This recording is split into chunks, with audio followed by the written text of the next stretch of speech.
139. Counsel for the state are present. Counsel for the defense are present with Ms. Richins. Mr. Bloodworth, anything on the record before we begin this morning? No, Your Honor. Ms. Nestor?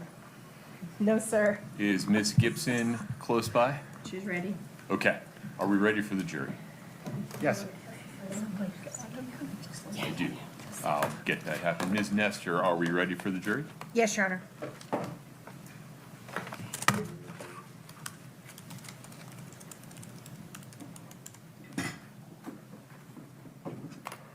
Brittany. It's really nice. Thanks, Brittany. It's great. Much better. You can.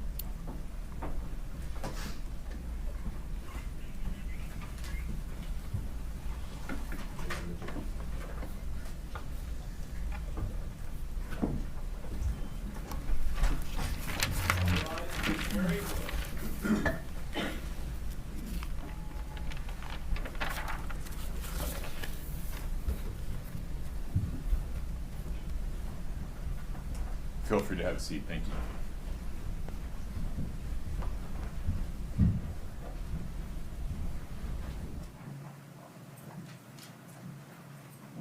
Please have a seat. Good morning. Thank you for your patience. We will continue with cross-examination of Ms. Gibson. Ms. Gibson, you are still under oath. Do you understand that? Yes. Okay. Ms. Nestor, please proceed. May it please the court. Good morning. Good morning. We're going to try this one more time. So when we were last speaking yesterday morning, we were talking about an individual from the United States Postal Service named Agent Travis Smoot that was present on the search on the 12th. Do you remember that? Yes. Okay, and you mentioned that one of the reasons he was there was to just look for any evidence that might have come through the Postal Service, right? Yes. Well, was there another reason he was there? I believe he was also there to test any drugs for narcotics. Right. And the reason that you all asked him to do that, or, well, I'm not going to say y'all anymore. The reason that he was asked to do that was that there was a thought there may be fentanyl in the home. Is that correct? Correct. And the reason that you all thought there might be fentanyl in the home, that you personally thought there might not be fentanyl in the home, or there might be fentanyl in the home, was because you all had been informed at that point from the medical examiner's office that there was a positive result for fentanyl in Mr. Richins' body. Is that correct? Correct. So on the 12th, when you and your team... I'm sorry to interrupt, Ms. Nestor, but it's April 13th. I'm sorry, what did I say? I don't want to confuse the dates. I apologize. I meant to say April 13th. Did I say March? You said April 12th. Oh, April I just- 12th. Okay. I don't want the dates to get confused. Thank Understood. you. Thank you very much. April 13th. When you and your entire team were in the home on April 13th, all of you were aware that there had been a preliminary finding that fentanyl was at least partially responsible for Mr. Richins' death, correct? Correct.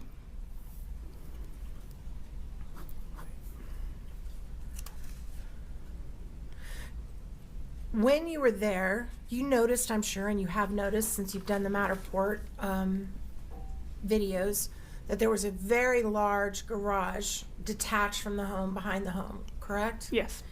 And in that garage, did you all examine any vehicles that were in that garage?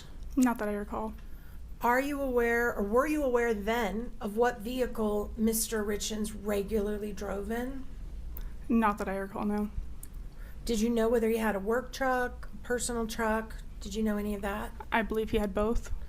And were those vehicles within, you're about a month away from his death, a little over, a month and a week.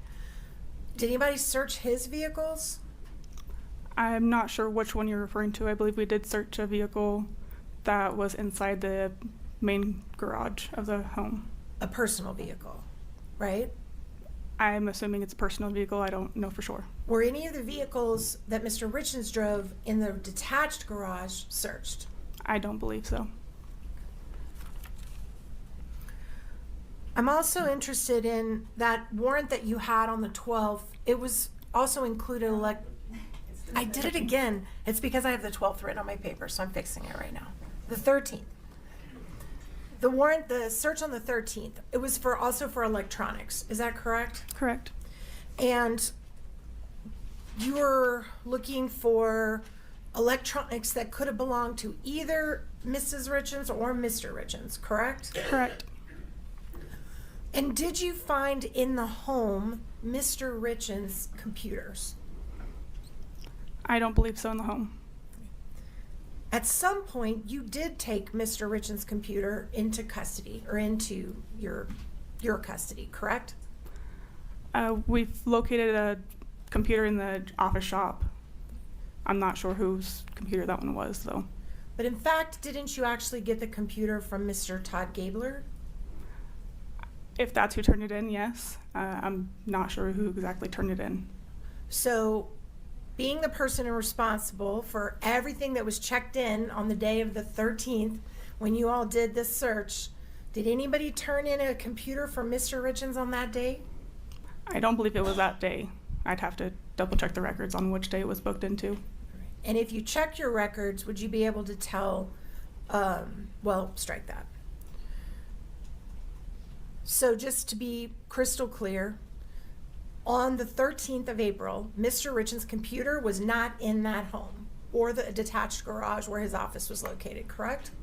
I don't believe so, but it's a large home and I'm not sure who owns what. Okay. Did you ever go back and get a warrant to search that truck that Mr. Richins drove on a regular basis? Which truck are you referring to? The one that was in the home or outside? The red truck. Yeah, I believe we searched it that day. The red truck? I believe that's the one that was inside the garage. Okay.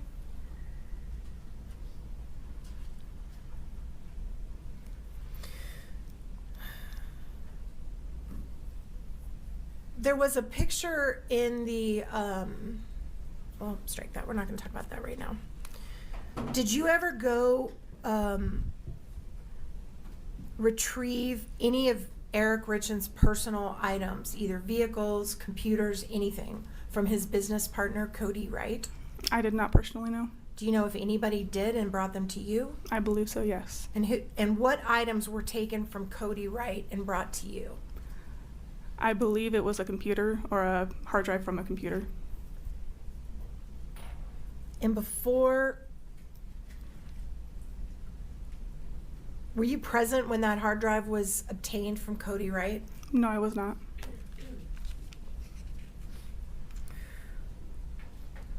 And just to keep the searches clear, when you were doing your Matterport, did you prepare kind of like a key that has all the purple dots are from this search, all the orange dots are from this day's search, all the green dots are from this day's search? Did you prepare a key like that? Yes.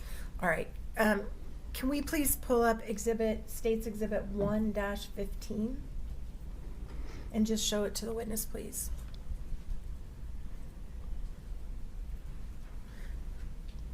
Can you see that? I can. Is that the key that you prepared? It is. And it has a link on it where if you click on the link, it'll take you to those Matterport walkthroughs, right? Correct. Okay. And has this been altered in any way since you prepared it? No. Your Honor, at this point, I would move to admit State's Exhibit Can we, 1. sorry, before we do that, can we have a side note? Yes? Hold on, let's make sure we know what we're asking for. Oh, you mean with the judge? Or what are we asking? Pause for just 1 second. Okay. Ms. Shervinack, Ms.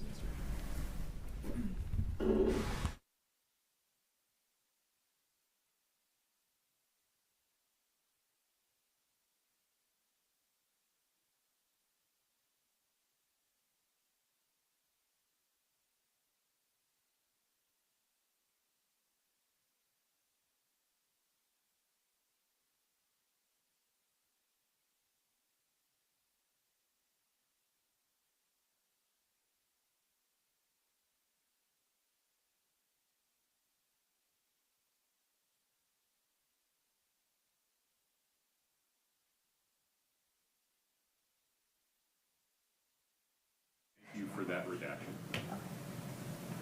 Now, Ms. Sherbanek, with that redaction, any objection to states 1-50?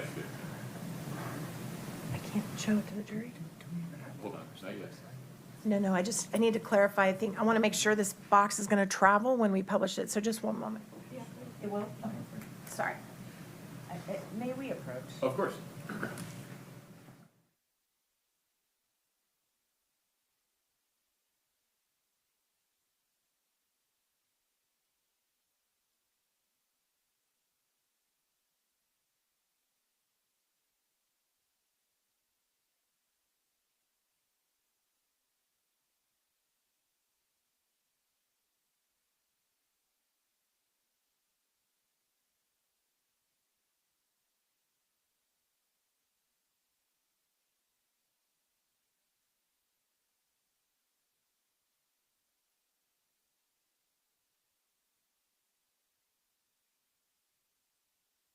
Below 12/19/24, please.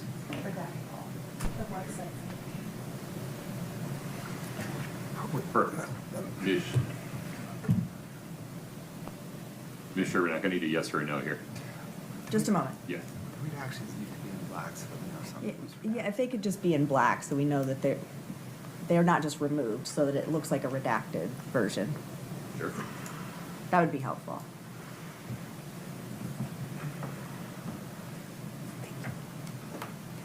Any objection from the state?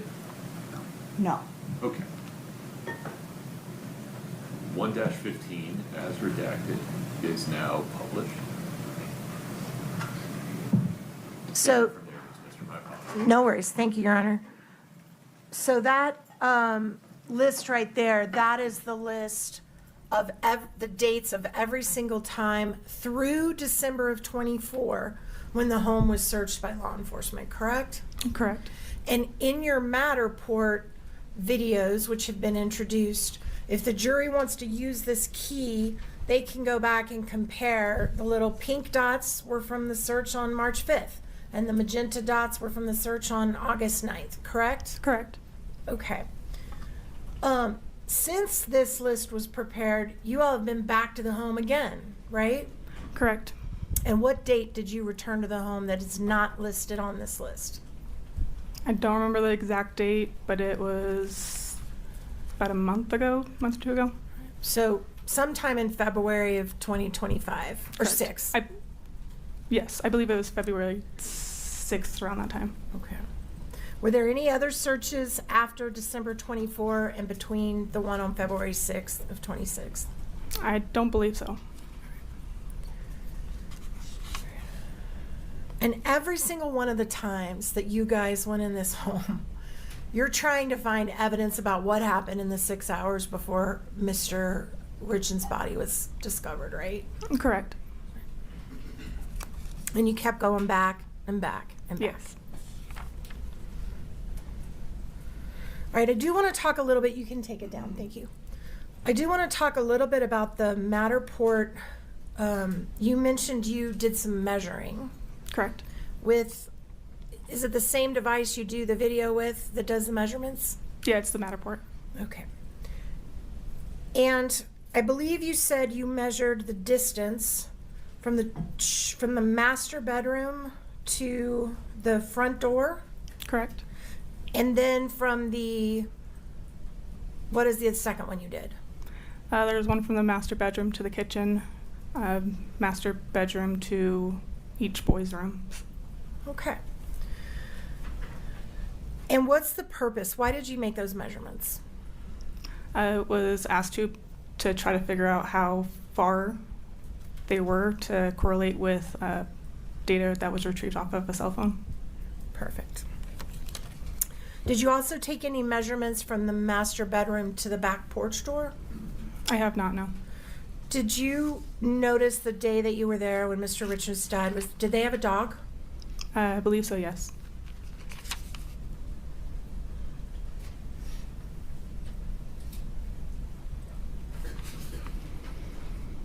Did you also measure the distance from the master bedroom to the master bathroom I did not.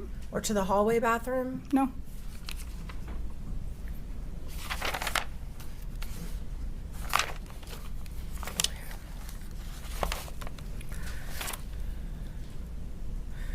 Also, in your report from the search on the 13th, you mentioned that you all collected some hydrocodone pills. Is that accurate?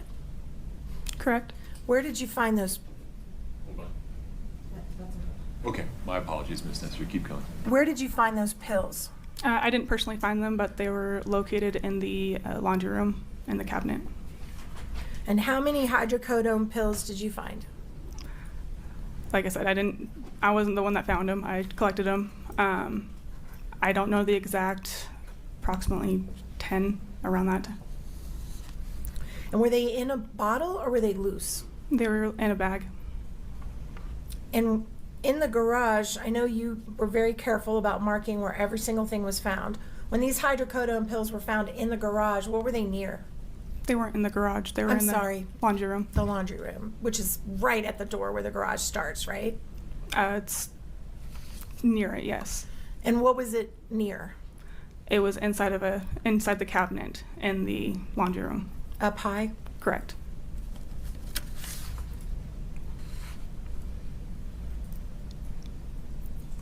Is there any way to tell if a hydrocodone pill was purchased, if you find it loose like that, not in a bottle?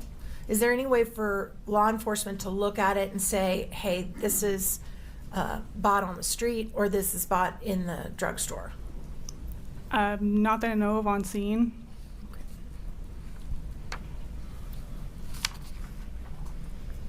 You also had a picture that you referred to when Ms. Shervanack was questioning you that had the picture of all the gummies on it. I believe it is exhibit number.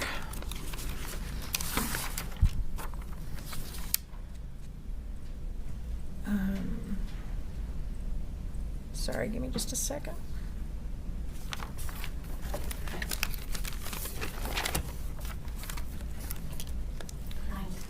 Thank you. 9-12. Can we put that up, Your Honor? It's been admitted. Let's make sure it's the one you want before I show it to the jury. Yes, sir.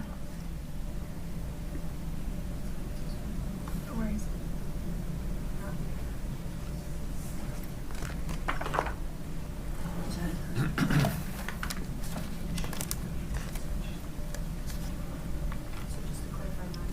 Yes, yep, that's the one I want, the one that's on the screen.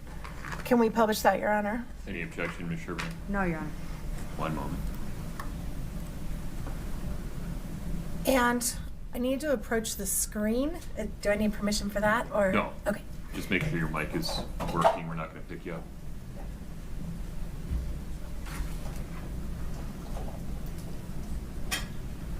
So this picture that you have in front of you, you told Ms. Shervanack that all of these gummies were seized together. Is that right? Correct. Okay, but I'm seeing these two little plastic baggies of gummies up at the top that are not labeled, that don't have any commercial labeling. Are you saying these two were all in the same place with all the rest of these? Correct. That's what I was told. So if there's a picture of these in the top of the kitchen where you actually have a dot above the fridge, then you would be incorrect that they were all found together. That's a different package that was found above the fridge. Oh, so there was at least 3 clear packages that had no commercial marking on them? Correct. With gummies in them? Okay.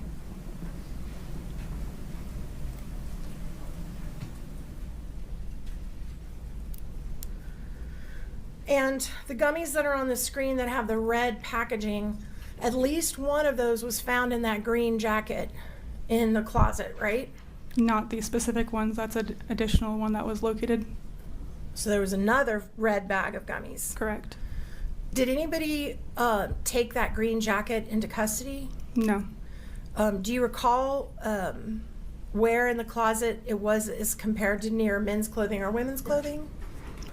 I was in the the southeast corner of the closet. Is that where the men's clothing was located? I'm not sure if it was men's or women's, to be honest. Okay.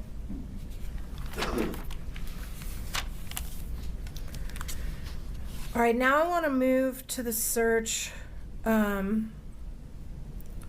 that occurred on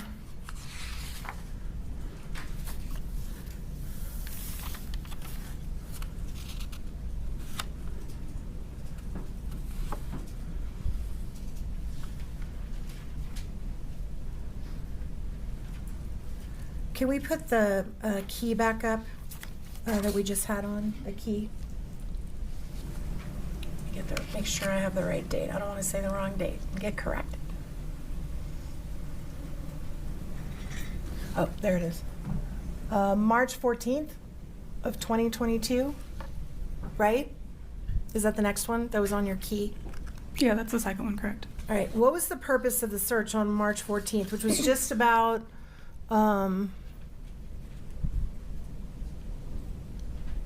I think that's a typo, because you that didn't. is a typo. Yes. Okay, can we? It's April 14th. Can you pull that out, Katie? Can you pull that out? Make it bigger so the jury can see it. So where it says 3/14/22, sunflower yellow, that actually should read April 13th, right? Correct. So is that the only mistake on there? I believe so. Okay, just want to make sure the jury remembers that. All right, so the next search would have been May 8th of 2023, correct? Correct. And those are going to be forest green dots on your Matterport. Correct. And what was the purpose of going back to the house a couple months or a year later on May 8th of 2023? What were you looking for that time? I believe that one was to obtain additional electronics and also documents and drugs. And when you went to that search, was any fentanyl located in the home? No. All right. And then the next search you did, which was October 24th of 2023, what was the purpose of going back for that search? I'd have to double check my notes. I believe that's one that we were collecting some more electronics. All right. Was there ever a time prior to any of those, well, let's just keep going. On the 31st, do you remember why you guys were searching a week later? Why you went back? I believe that one was also for electronics and or documents. Prior to all of these searches and the ones that are listed below it, Or I'm sorry, I believe those two in December were actually for some copper cups and drugs. okay. And the copper cups, you actually found them, right? We found several, correct. And where were they when you found them? I believe on the first one, some were located upstairs in the kitchen. And they were tested, I'm sure. Yes. All right. And so if Ms. Richins, in any of her interviews, stated that they had a gift of copper cups and had a drink that night, you found something that corroborated that part of her story, correct? We found copper cups, correct. All right. And if Ms. Richins gave interviews that said that her husband may have taken a gummy that night, you found gummies that could have corroborated that part of her story, right? We found gummies, yes. And if she said that she pulled him on a sheet off onto the ground to try to start CPR, you found a sheet that corroborated that part of her story. Correct. And you measured the distances between the bedroom, between the children's rooms, not the whole house, but a good part of the house. And so there were steps that were recorded on her phone that were consistent with her moving around the house prior to calling 911, correct? Correct. So that corroborated her story that she had been somewhere other than the bedroom. Your Honor, she's introducing her client's statements as hearsay through this witness. Well, I think they've already all been brought up. Okay. Overruled. And then, Your Honor, may we approach?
In these searches that you all were conducting, was there ever a time where you were conducting a search because the private investigator had revealed to law enforcement that there were items worthy of going back to the house for?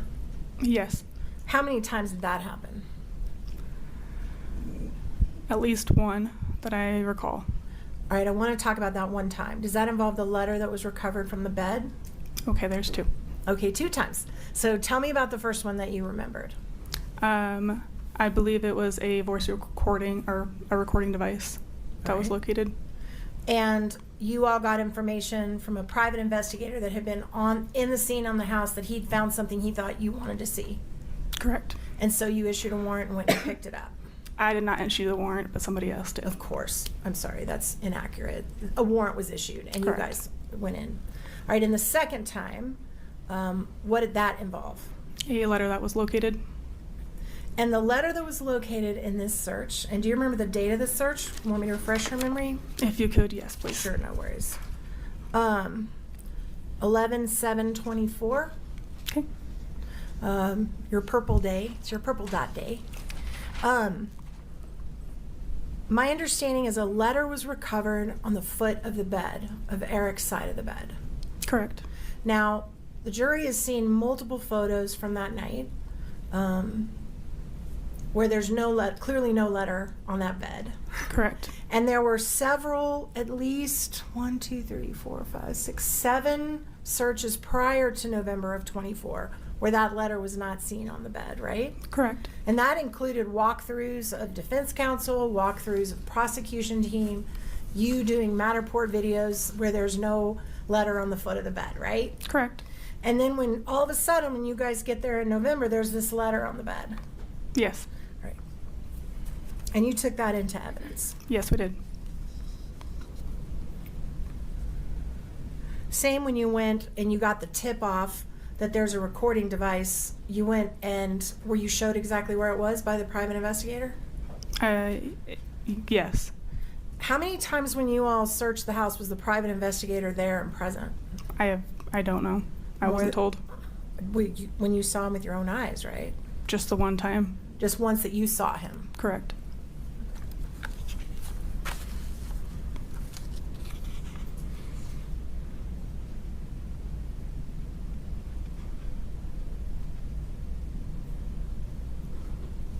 Okay. At some point, and I just need to clarify this for the jury too, in addition to the physical evidence that's seized at the scene, documentary evidence, electronic evidence, you also were in charge of maintaining video footage of witness interviews. Is that right? Correct. And every witness that was interviewed that had an audio or videotape, you saved it and did all those procedures we talked about at the very beginning of your testimony. Correct. At some point, did you become aware that 2 witness interviews, the audio or the video was missing? I vaguely recall that, yes. Does it refresh your memory if I tell you that you were unable to locate interview footage for witnesses Nick Bonsavage, and Nancy Peterson? I don't know for sure if those were missing or if they hadn't been booked in yet. Have you ever located those 2 interviews to this day? I'm unsure.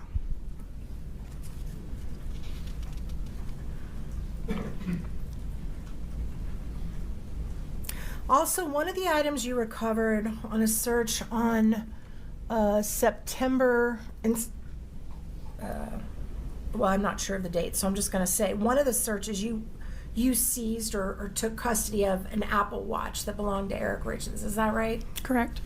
And when you took custody of that Apple Watch, it had a massive amount of data on it, correct?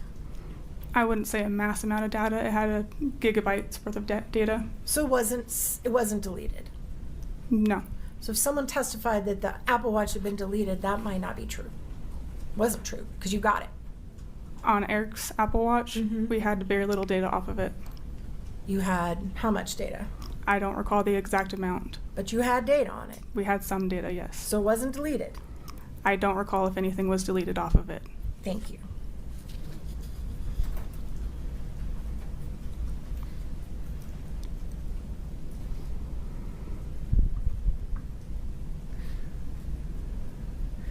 In addition to the computer that Todd Gabler turned over to law enforcement that had originally belonged to Eric, did Todd Gabler take physical possession of any evidence first before giving it to the law enforcement? Do you know besides the computer? Not that I'm aware of. Thank you.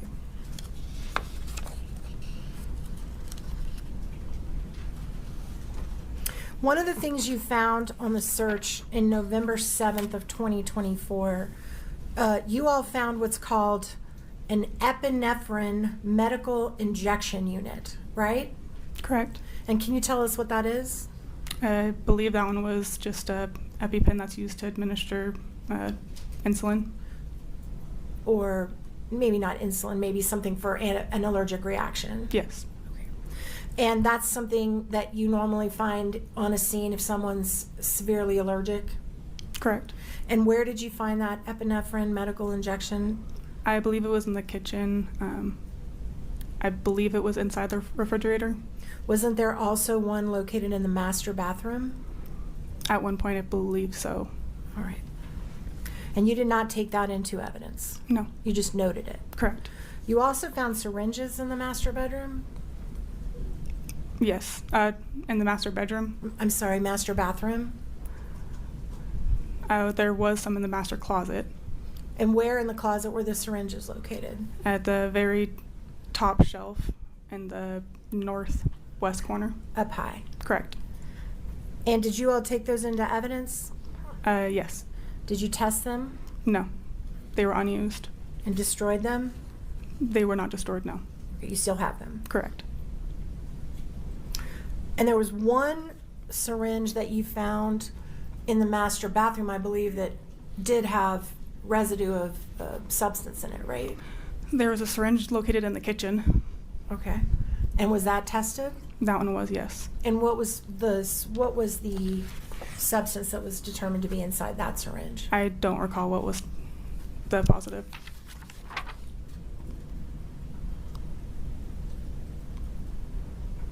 When you were searching the home, did you also find oxycodone pills?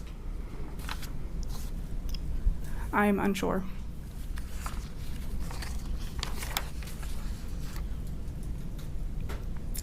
And the quetiapine pills that we talked about yesterday, that was in the bag that we had you open and untape, Quetiapine? the quetiapine pills that were in the bag that we opened, actually I think it was yesterday or the day before, I can't remember, but it had some little substance in it that The was, 2 half pills. that's what I was about to ask. Quetiapine. Quetiapine. Yes. And that pill was cut in half, correct? I don't recall if it was. It's in 2 halves right now, yes. So the pill was in 2 halves. Correct. And you didn't do that. No. And you've protected that, so that must be the condition it was in when you got it. Yes. All right.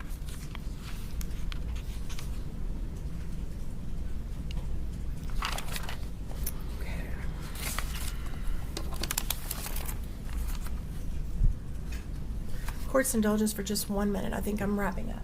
Okay.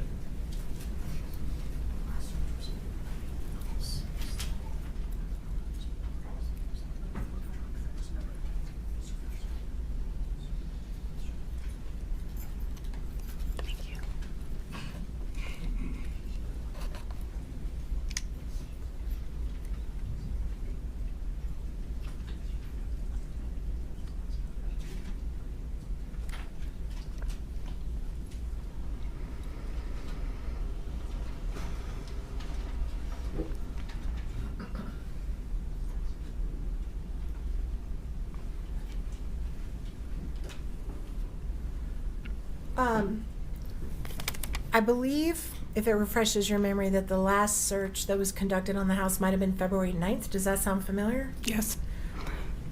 And when you went and searched the house on February 9th, what did you take away from the house on the 9th? A black Under Armour jacket Where did you find that jacket? in one of the downstairs bedroom closets.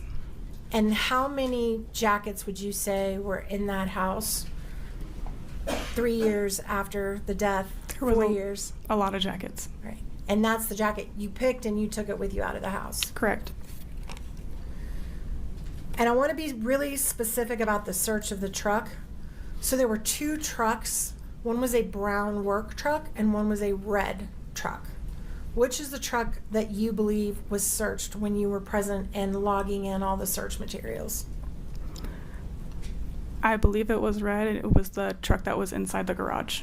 So you have no notice or no note anywhere that the brown truck that Eric spent all day, every day in was ever searched on the day of his death or in the month after? I didn't personally know. And you didn't note it down because that would be your job, right? If I didn't search it, then it wouldn't be my job to note it down. Well, if someone inventoried anything out of the truck, it would be, right? If they took anything out of the truck, yes. Okay. One moment, Your Honor.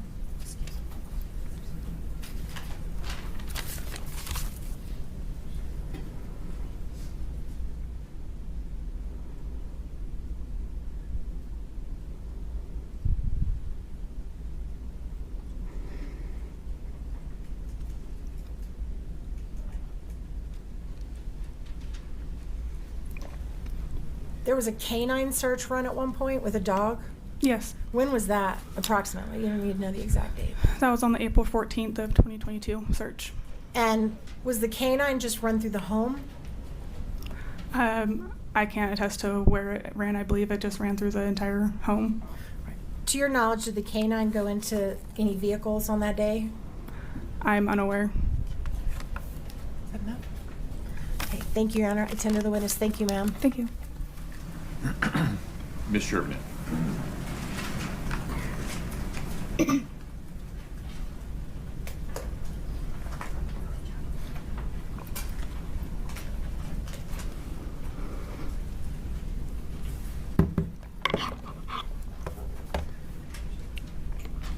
see how many things I can stack on this podium.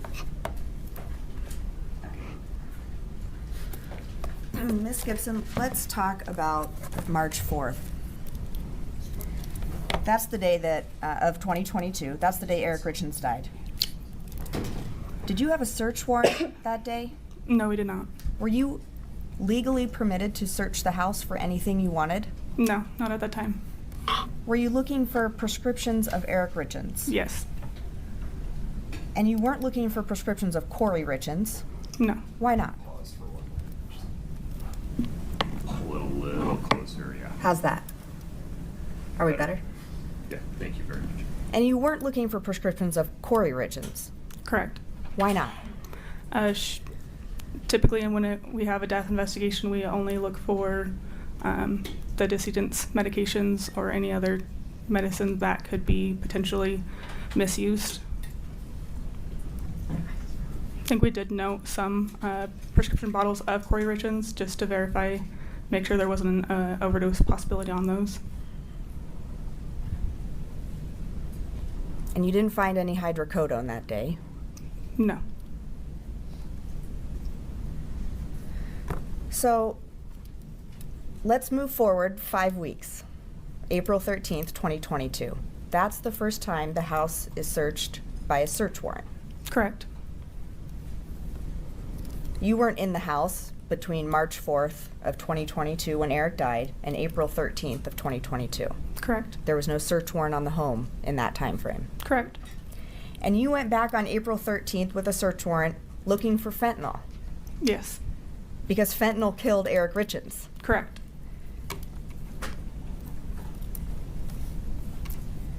Now, Ms. Nestor asked you about a truck being searched on April 13th, Yes. and the truck that was searched was a red truck.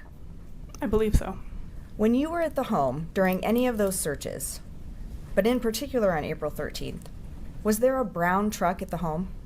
I don't recall. If there was a brown truck there and something was found in it, would you have been made aware of that? Yes.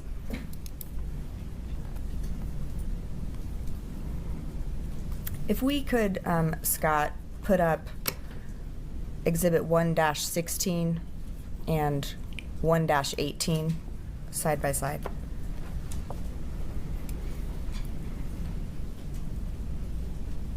Are they up? I can see one picture. Let me know when you're ready. I messed something up. Is this what you wanted to show the witness? Yes, Scott, is there a second page to 1-18?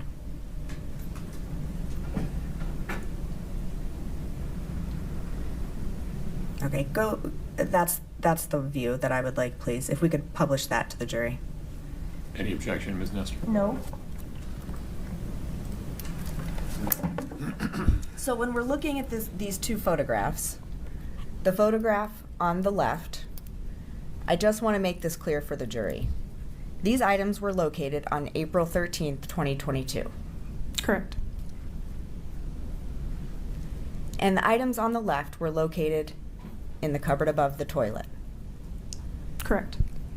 The item on the right was located in the kitchen. Correct.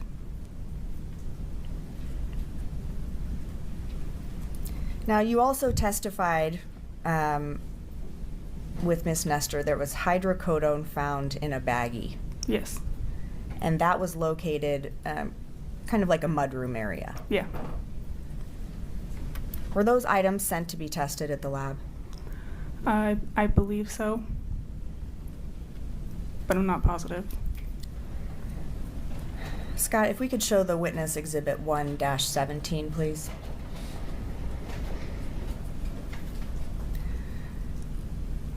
Is there a second page to that one?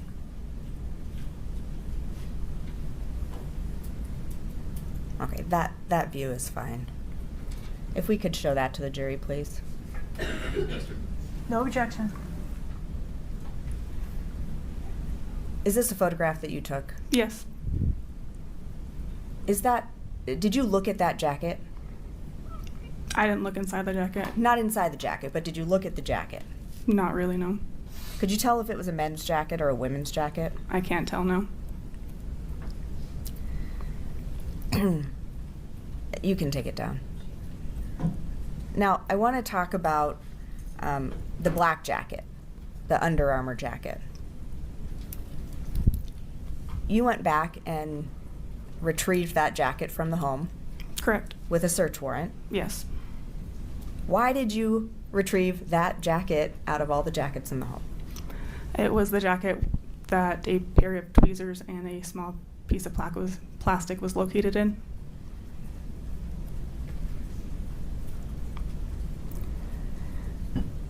So, Miss Nestor has gone over these multiple searches with you. Why do you keep going back to the house? We obtained additional information that could potentially lead to something else that we could have missed originally. We're looking for different items. The investigation, is it developing between those searches? Yes. You're receiving new information? Yes.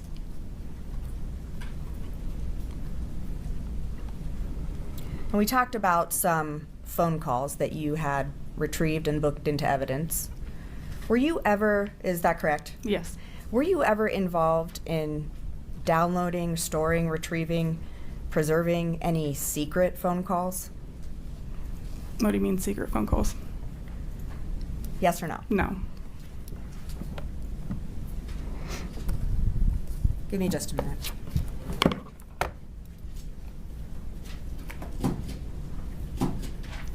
Those are all my questions for you. Thank you. Thanks. Within the scope of redirect, I will, please. absolutely. So what you just said to Ms. Chevernick, you would go back in case you missed things, And we obtain additional information in case you missed it. with additional information. And you had to do that, looks like a minimum of 10 times. Yes, we kept obtaining additional information. So each time you went back, you found things you'd missed before? It's things that weren't being looked for before. Okay. At the very beginning of Ms. Chevernick's questions, she mentioned that you were not legally authorized to search the home on the day of the death pursuant to a warrant, correct? Correct. However, you can certainly legally search a home if someone consents and says, hey, search my home, right? Correct. Okay, and Ms. Richins didn't stop anyone from searching anything in that house, did she? I At didn't any have, point? I didn't have any interaction with her, so I'm unaware. I mean, she didn't stop you? Correct. And you knew when you arrived, because you were there to help Detective Woody, you knew from the minute you got there that somebody was making allegations that she was involved in the death. From the minute you got there, right? Not the minute I got there, no. How soon after you got there? I don't recall how long it had been. I was just there to assist Detective Woody, and there were some suspicious circumstances. And you knew that day, right? I know there was some allegations, yes, that day. Did you ever go to Ms. Richins and say, may I please photograph your bathroom? May I please photograph your kitchen sink? May I please have those drink cups that are in the sink? Did you ever do any of that? No. Okay.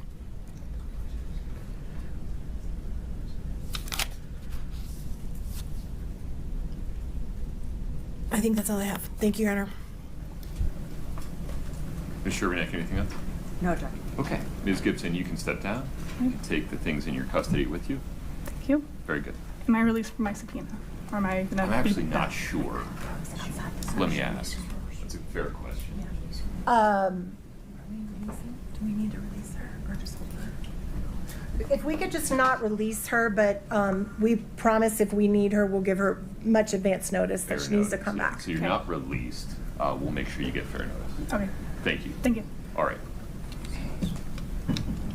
And if she could be advised not to discuss her testimony.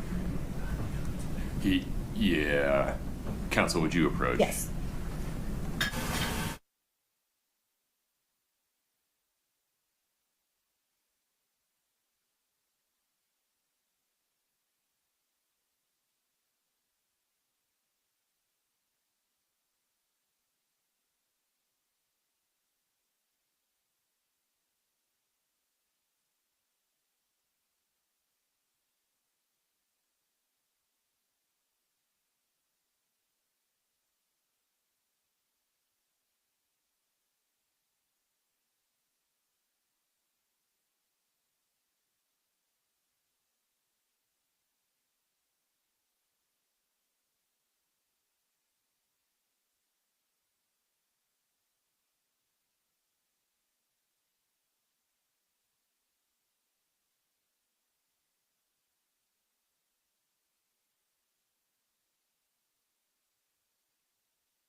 You're free to go. Okay. Thank you. Thank you.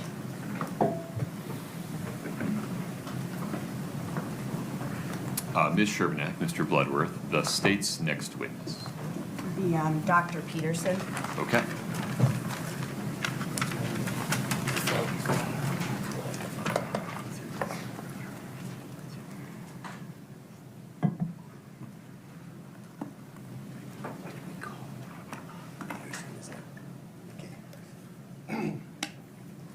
Your Honor, I need to go look at one piece of evidence and bring it up for this examination, so could I just have a minute or two to talk? Yeah, you know what, folks?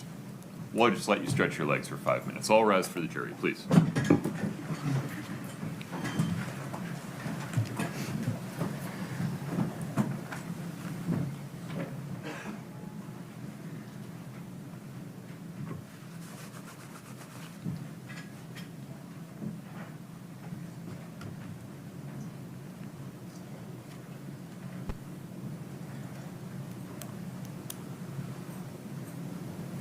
Have a seat.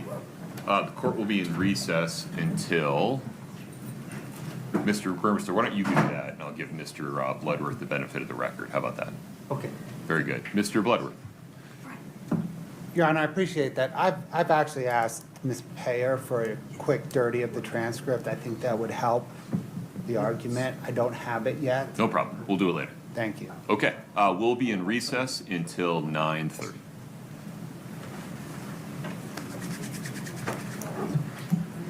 All right.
invite the jury in? No, Your Honor. Ms. Lewis? No, Your Honor. Okay. We need Mr. Burmester.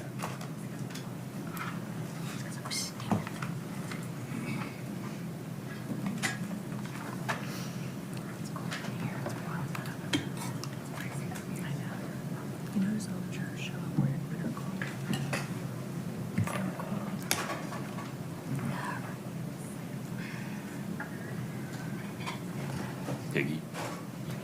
Tom, would you get the jury lined up for me? Oh, thank you.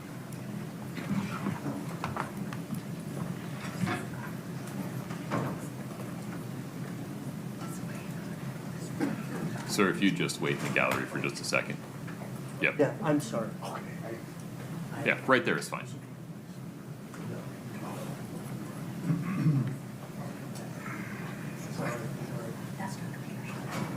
Okay. Mr. Burmester, are we ready for the jury? Okay, let's bring the jury in, please.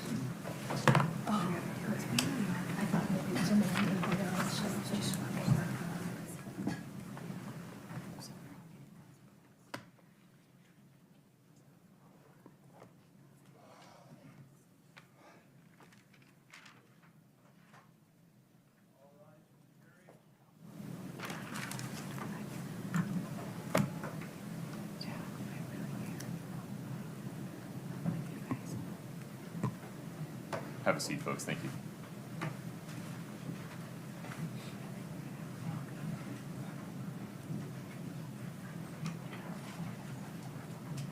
All right, have a seat. Thank you. Mr. Burmester, the state's next witness, please. The state calls Brianna Peterson. Okay. Dr. Peterson, if you'd step in front of Brittany, we'll get you sworn in. Do you solemnly swear the testimony you're about to give in the matter before the court to be the truth, the whole truth, and nothing but the truth, subject to the pains and penalties of perjury? Yes. Thank you. Please have a seat.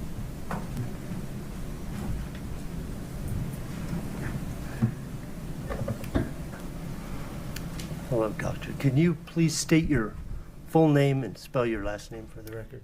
Brianna Lynn Peterson, Peterson. Are you employed, ma'am? Yes. How are you employed? I'm a forensic toxicologist with NMS Labs. How long have you been a forensic toxicologist? Over 20 years. And with NMS? I've been with NMS since June of 2021. Okay. So you were working there in March of 2022? Correct. Okay. What is a forensic toxicologist? Forensic toxicology, you analyze biological samples for the presence or absence of drugs and alcohol. And what is your education, briefly? I received my bachelor's degree in chemistry from the University of Wisconsin-La Crosse in 1997, a master's degree in forensic science from the University of Illinois at Chicago in 1999, and a PhD in toxicology from the University of Georgia in 2007. Since becoming a forensic toxicologist 20 years ago, have you had training, continuous training? Yes, so throughout my career, I've received training specific to the chemical extractions that are to be performed on the biological samples, the instrumentation that's used for the analysis, and then also pharmacology for the interpretation of the drug and ethanol results and how they might apply to either impairment or a medical legal death investigation. So, have you had a chance to, this is kind of a funny question, have you had a chance to check the data from biological samples? Yes. About how many times have you done that? So my primary job duty is case review. So on average, I probably review 12,000 cases a year with NMS Labs. And have you ever testified before as an expert in a criminal case? Yes, I have. About how many times? Approximately 160. How does the toxicology process work? I mean, how do you get it? at whose request, and what happens to it? So NMS receives samples from various clients like medical examiners, coroners, law enforcement, hospitals. So we receive the evidence and the client will request specific testing to be performed. And you said they come from all over the country? Correct. And so how do they get there? So typically? they can be shipped via FedEx, UPS, hand delivery, US mail. Then, once they arrive at NMS, what happens to the sample? We have a specimen processing department that will open up the packaging, compare the evidence against the information that was provided by the client on a request form to make sure that the information matches. And then we create our own unique case. We have an electronic laboratory information management system where we'll input all the information provided to us, what testing was requested, and then we give each case a unique 8-digit number that we barcode. So all of the evidence is barcoded so it can be tracked throughout the time in the laboratory. Once they receive it and process it as you've just described, then is it secured someplace? Yes, so it's a secure facility in general, and then so the building is secure, and then the laboratory also has limited access to the people that need to use the laboratory, and then where the evidence is stored in like walk-in freezers or fridges, that also requires like a prox card access. So it's secure and then limited to staff that need access to those areas. So when it comes to testing, what happens, we heard about some gray vials and stuff, for example. What happens to how does it get into the laboratory? So for this case, we received 2 blood samples. They were both in gray top vials. So each vial is going to get its own unique barcode number. And then when testing is going to be performed, we will take out a small volume of blood that's needed for the test. So we have the original container that was received, and we just remove out or aliquot the amount of volume that's needed for the test. And then, that's placed into a clean new test tube that also is barcoded and tracked.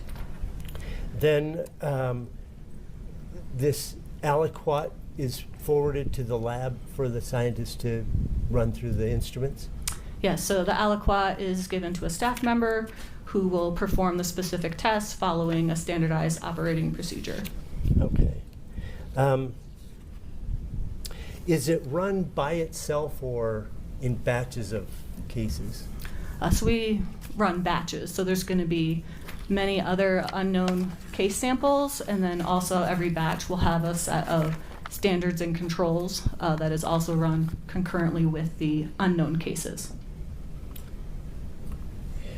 So when the instrument runs its test on any particular sample, how is the data entered?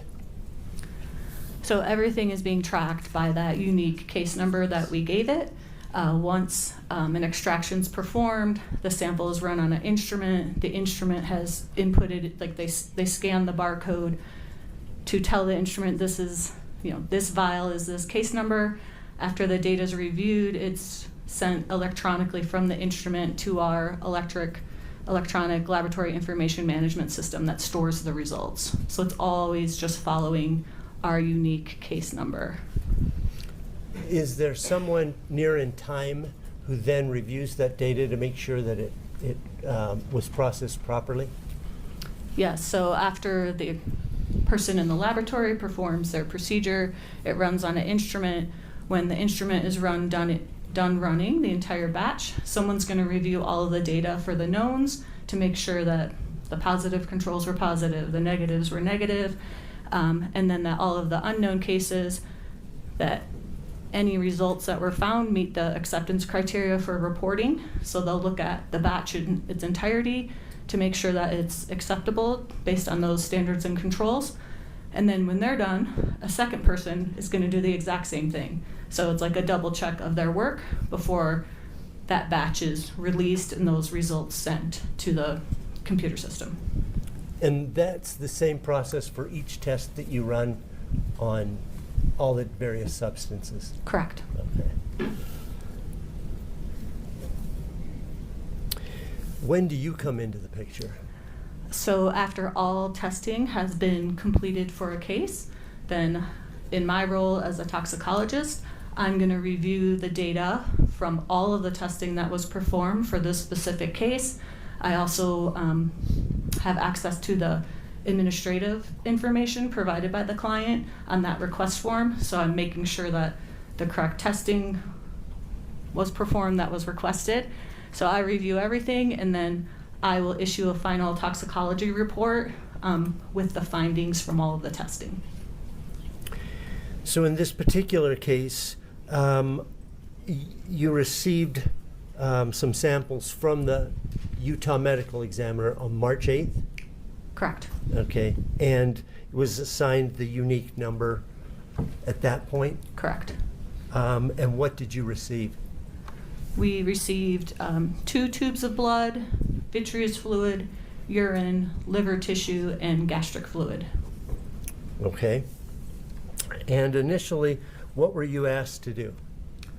Initially, it was just requested that we perform a test that screens for alcohol and drugs in one of the blood samples. And did you do that? Yes. Okay. In the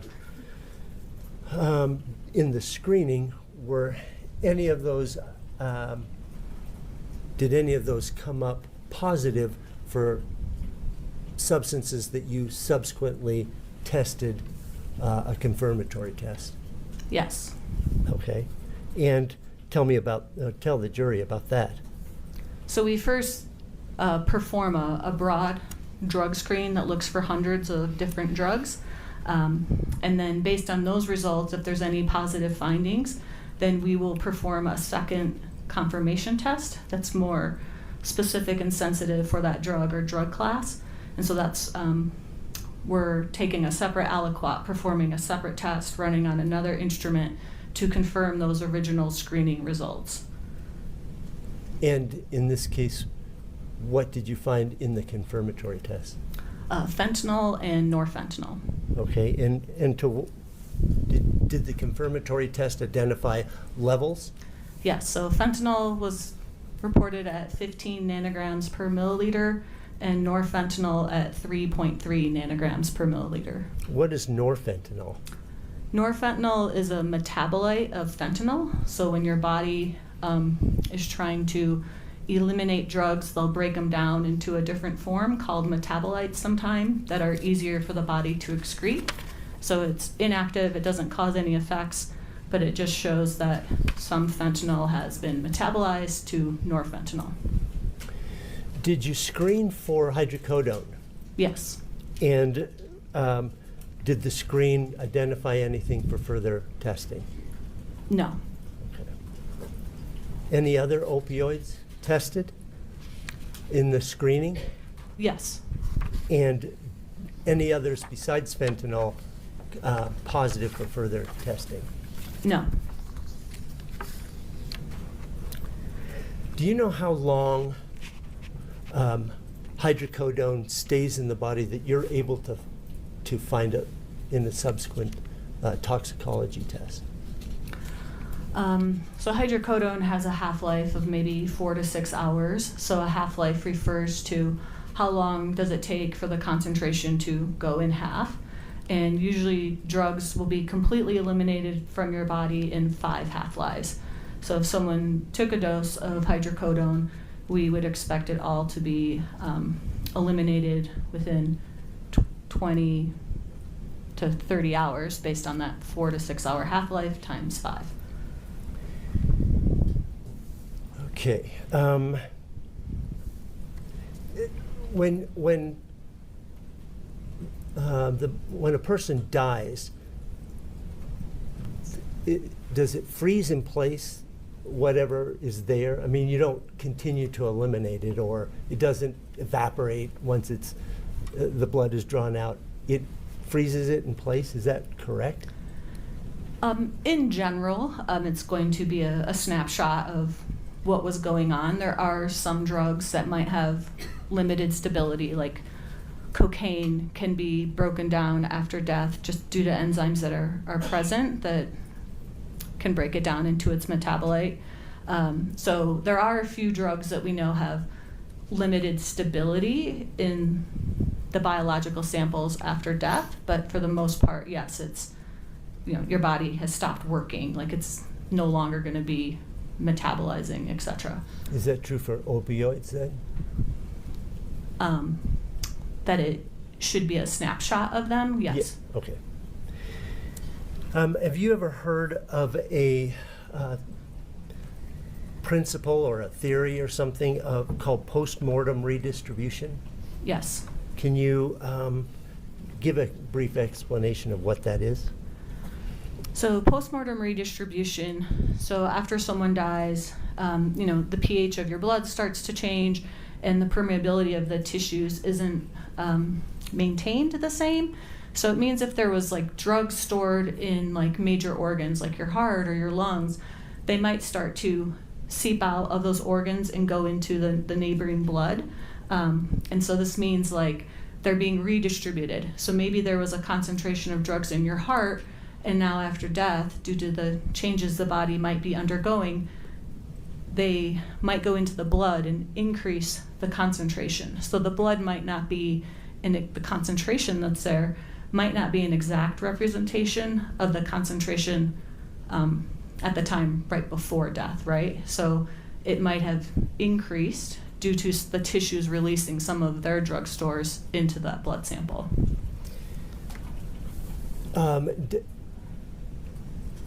When you obtain the blood, when the person, the OME or whomever is obtaining the blood, does it, after death, does it matter where they obtain it from with regards to this redistribution? Post-mortem redistribution should occur less if you take from a peripheral blood source like the femoral vein, because those veins aren't as close to the major organs, versus if you take blood from a central source like a cardiac, that is closer to your heart and all of the other organs. So it's more likely to have postmortem redistribution in a central blood source compared to a peripheral, but it doesn't mean that it can't happen in a peripheral blood source. Okay. So does the literature say, identify what is a lethal dose of fentanyl? So studies are published that provide concentrations of drugs found where it's been determined that fentanyl contributed to the death. So there are studies that give these concentration ranges, yes. And does it vary from person to person? Yes, so based on an individual's history of use with the drug, they might have a tolerance to it, which means that you might need a higher concentration to obtain the same desired effect. And it also means that you might need a higher concentration from someone, a chronic user, compared to a naive user for that drug to cause their death. So it can vary what is a lethal concentration for individual to individual. For a person who has never taken fentanyl before, what is the literature say is a lethal dose? So just in general, the lowest reported concentrations of fentanyl are 3 nanograms per milliliter, where it's been contributed to their death. Okay, so in this case we had 15.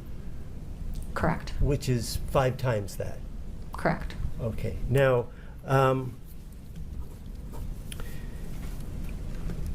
even assuming this redistribution, postmortem redistribution, is that significantly still above this 3 nanograms per milliliter? Yes, 15 is greater than 3. Thank you. I am just a lawyer, so pardon my math.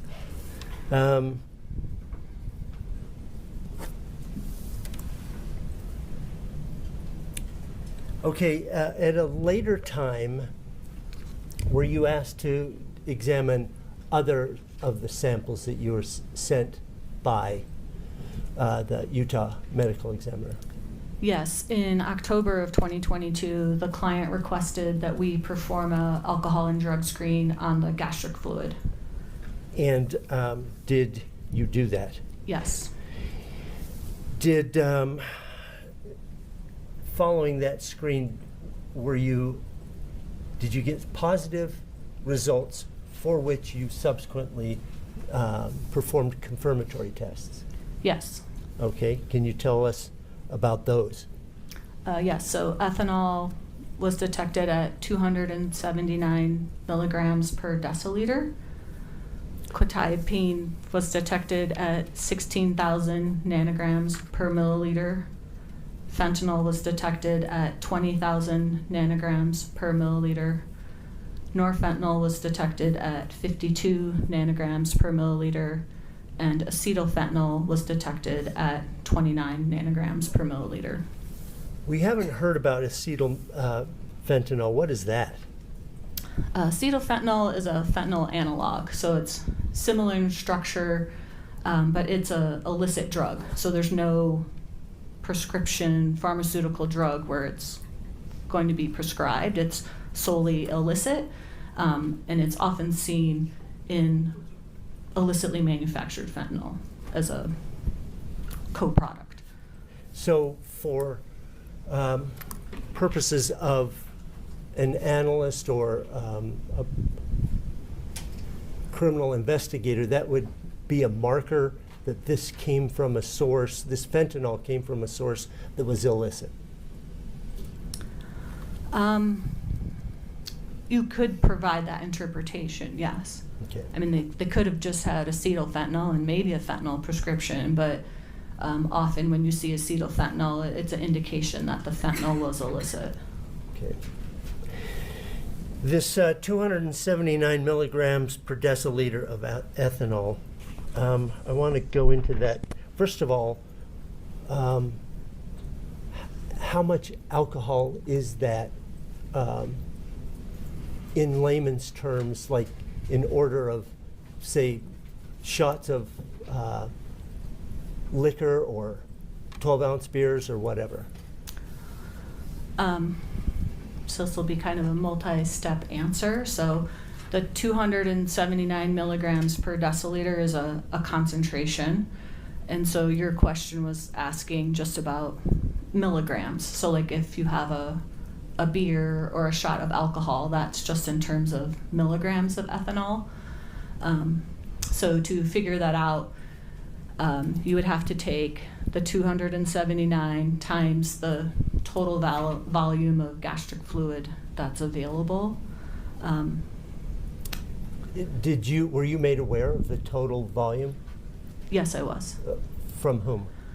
Dr. Ulmer, Okay, and did she give you a figure? 700 milliliters. Okay, and so from that you were able to make a calculation? Yeah, so you would multiply the 279 times the 700 milliliters and doing the conversions for deciliters to milliliters, but you end up with around 1,900 milligrams of ethanol versus a standard drink of ethanol is 14,000 milligrams. So it's well below the amount that you would find just in one standard drink of ethanol. Is there another possible source for this alcohol than alcoholic beverage? Yes, so it's known that if you have a source of glucose and bacteria, that ethanol can be formed post-mortem. So the bacteria convert glucose, because it's carbon, hydrogen, and oxygen, just like ethanol. It can convert glucose into ethanol. And so obviously, like in gastric contents, you might have a source of glucose if there's food there, and then your stomach naturally has bacteria. So this postmortem formation can occur either in the body prior to sample collection, but it could also happen in the collection container because often they don't have a preservative that would inhibit the bacteria from doing this process of postmortem formation of ethanol. Is there any way you can chemically identify whether it's this post-mortem decomposition or vodka? Not in the testing that we performed. Okay.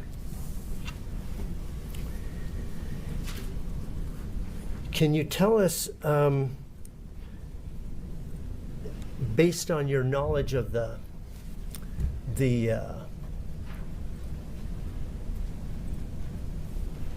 volume in the gastric fluid, anything about this quetiapine, how much of a pill, if you will, would be there, or a dosage? Right. So again, you would take the concentration, the 16,000 nanograms per milliliter, multiply it times the total 700 milliliters, and you get a very large number, but drugs are given typically in milligram doses, and there's 1 million nanograms in 1 milligram, right? So after you do that math, it ends up being 11 milligrams of quetiapine. I just want to state, like, the assumption is that 700 milliliters of gastric was homogeneous, so that the concentration was consistent throughout the entire volume, and that the sample that was sent to us represents that 700 milliliters as a whole. Like, that assumption has to be made for the calculations that I'm providing. And so is it that 16,000 come to equal a standard dosage, prescription dosage? I would say it's less than a standard dosage. I mean, it depends on a person's prescription, but typically like 75, 100, 250 milligrams of quetiapine might be prescribed versus our calculation was 11 milligrams. Okay.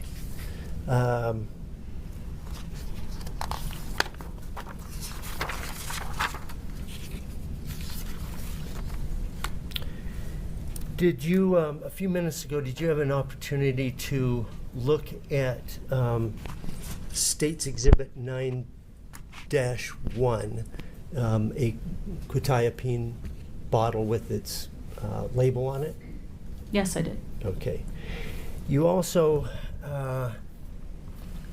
have the results that you obtained through screening and your confirmation test.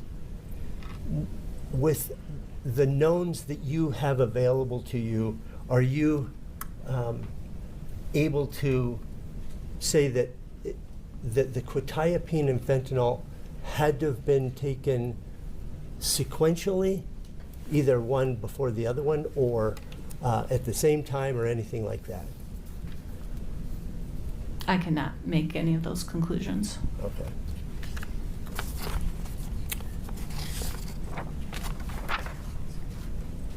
I have nothing for this witness. Ms. Lewis.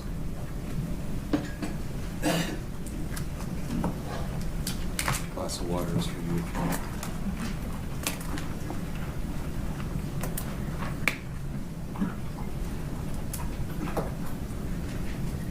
Good morning, Dr. Peterson. Morning. I'm Wendy Lewis. I'm one of Ms. Richins' attorneys. Nice to meet you. So you've been working at NMS Labs, you said, for how long? Since June of 2021. All right. And prior to that, were you still doing the same type of work, forensic toxicology? Yes, I was. All right. So part of your job isn't working with live patients, true? Correct. All right. So you don't deal with when someone comes in who's maybe possibly overdosing from some kind of drug? That's correct. All right. So you look at what's happened only after death by looking at samples, correct? I look at the data generated from those samples being tested. That's fair. That's fair. How a scientist would describe it rather than an attorney. Okay, so I want to talk about fentanyl and follow up a little bit on what Mr. Burmester asked you regarding lethal doses of fentanyl.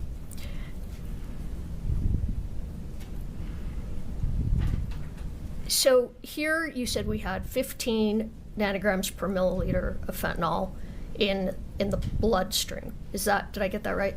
Correct. All right.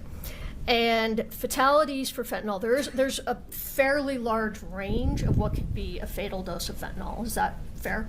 Correct. All right. So a much lower dose could cause the death of someone. True? Lower than 15? Yes. Yes.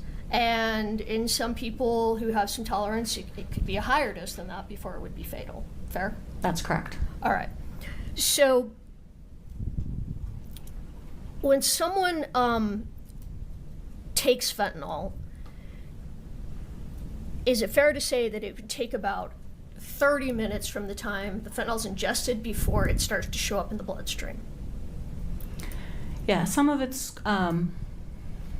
going to depend on if the stomach is empty and if it's in liquid form or solid, but I would say usually 15 to 60 minutes it might take for absorption for it to be at a measurable amount in the blood. All right. And is there any way to tell? Well, let me rephrase that. There was also fentanyl found in Mr. Richins' stomach. We spoke about that. Correct. So we know that he for sure ingested fentanyl. It wasn't given to him or he didn't take it any other way. Like he didn't use it, he didn't inject it. True? I mean, you could do both, but the presence of it in the gastric contents does provide the interpretation that one route of administration was ingestion. All right, that makes sense.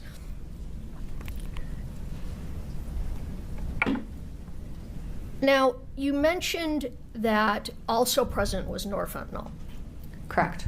And norfentanyl is a metabolite, did I say that properly, of fentanyl? Yes, that's correct. So when the body starts to metabolite the fentanyl, you'll see norfentanyl also in the system, or in the samples. Well, correct. Okay, well, let me ask another question, maybe we can clarify. It's possible that someone could die of a fentanyl overdose so quickly you wouldn't see norfentanyl in the system, true? That's correct. All right. So in someone who's never taken fentanyl, hypothetically, it's possible that first exposure, they take it, they die so quickly, norfentanyl is not observed. Yes, that can happen. All right. So when someone has a high dose of fentanyl and we see norfentanyl on the report, the body has started to metabolize the fentanyl. Correct. And wouldn't it be more,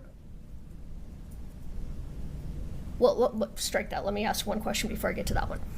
So that would mean that after the fentanyl was ingested, Mr. Richins was alive long enough that his liver began to metabolize the norfentanyl, or the fentanyl resulting in norfentanyl.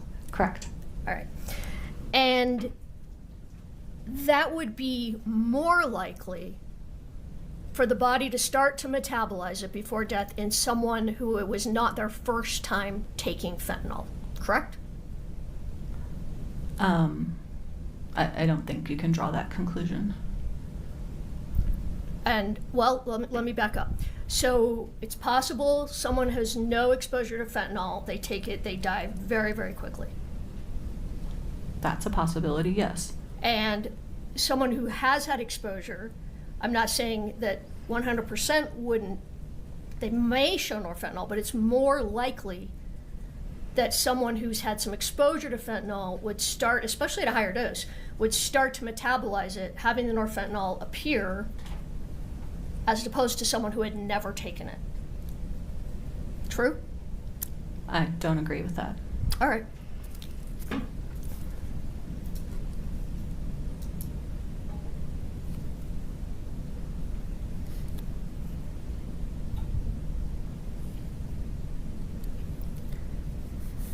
You talked about things that were not found in the blood, and was naltrexone tested for?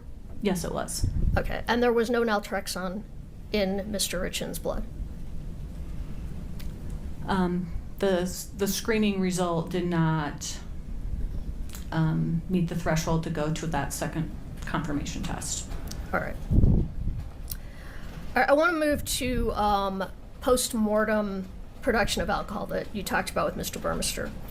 So post-mortem production of alcohol is more likely to occur in some scenarios than other scenarios. Fair? Yes?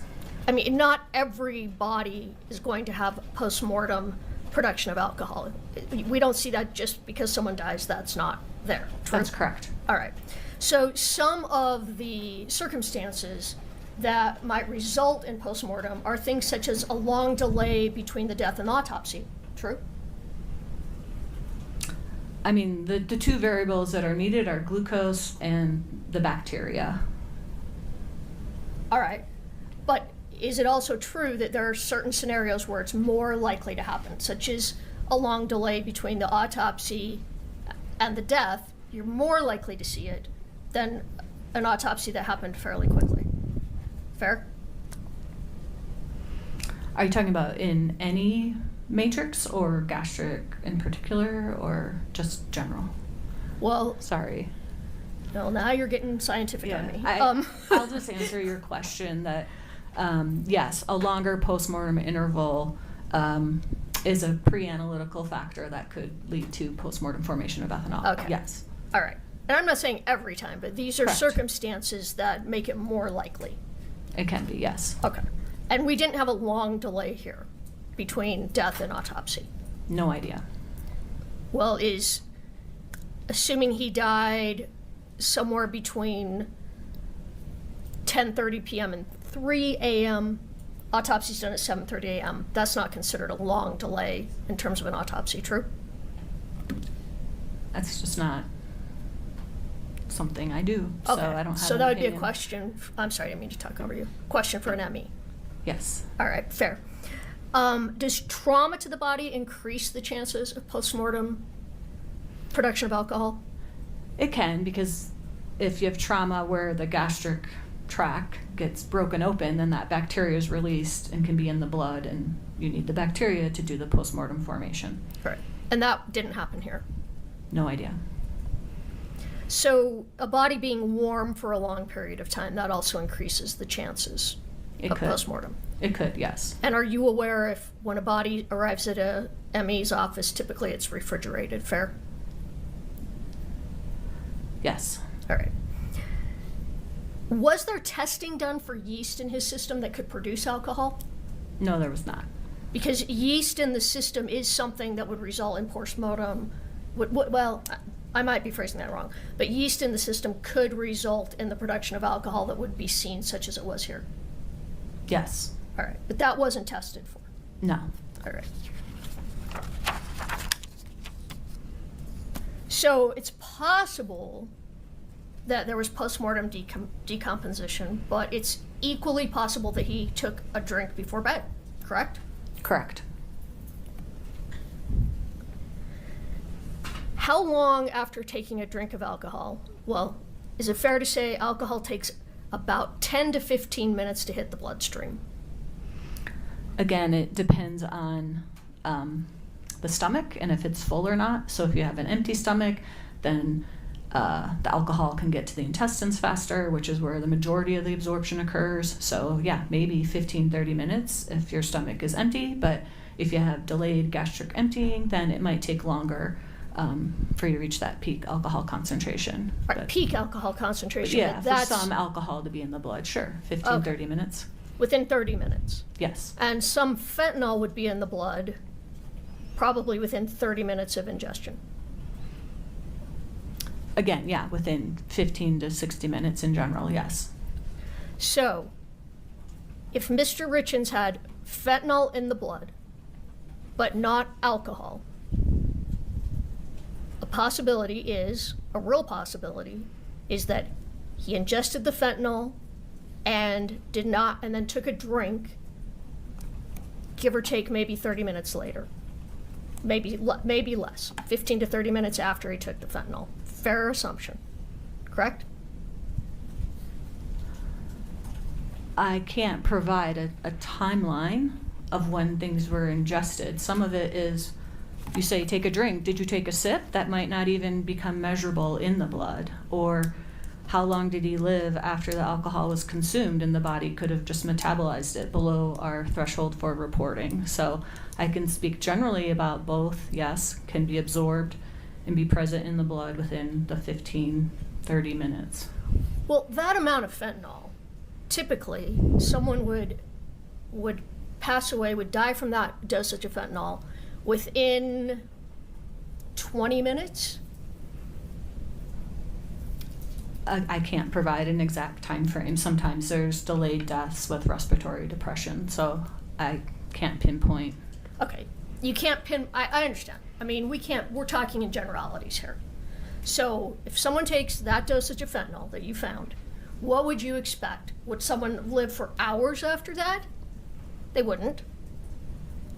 Again, I don't even know what dosage was taken, and I don't know this individual's history of use with this drug, so I can just say what was detected in the blood, what was detected in the gastric, and I can provide general information about absorption of alcohol and drugs and time frames. All right, so he might have lived longer had this was not the first time he took fentanyl. He may have lived longer after he took the fentanyl. Again, I don't know what dose was taken. All right, I'm basing it on what was in the blood. You know how much was in the blood, which can give you an idea, approximately, of a dose that was taken. Fair? I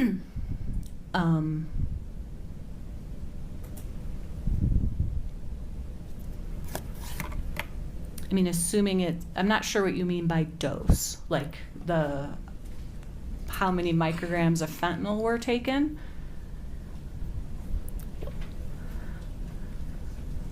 All right. You've testified that 15 nanograms per milliliter is 5 times more than a lethal dose of fentanyl. Correct. All right. So, and I understand, we don't know if that meant he ingested 1 pill of fentanyl or 5 pills of fentanyl. We don't know that. True? Correct. All right. However, he clearly took more than, and you're going to have to help me with the numbers, because I don't know how it converts from milligrams taken to what's in the blood. But you said a lethal dose could be as low as 3 nanograms per milliliter. A lethal concentration. Concentration. So in your experience as a toxicologist, wouldn't that give you some idea of the amount of fentanyl that was ingested to result in that in the blood? Maybe not exactly, but you would have an idea. Well, again, previously I testified about postmortem redistribution, so I'm not aware if that happened or not and could have elevated that concentration of fentanyl. So there's limitations to being able to say what dose ended up with this concentration. All right, let's try and put this in terms for a layperson. You're handed a fentanyl pill. It's got 1 milligram of fentanyl in it. Is that a lethal dose of fentanyl? Could it be? I know you don't know because it would depend on the individual. Yes. All right. And if someone took 1 milligram, a 1 milligram pill of fentanyl, and give me a range of what you would expect to see in the blood. Would that be more or less than what you saw here? A range. I know you can't tell me exactly. So let's say you're given a 800 microgram dose of fentanyl, because fentanyl is very potent. 1 so milligram we actually, would be a lot of fentanyl, yeah, we don't right? give milligrams, we Okay. give micrograms, so 1,000-fold less. Thank you. But therapeutically, you're trying to get into that 2 to 5 nanogram range, because it's a very small window of when it's therapeutic and when it's fatal.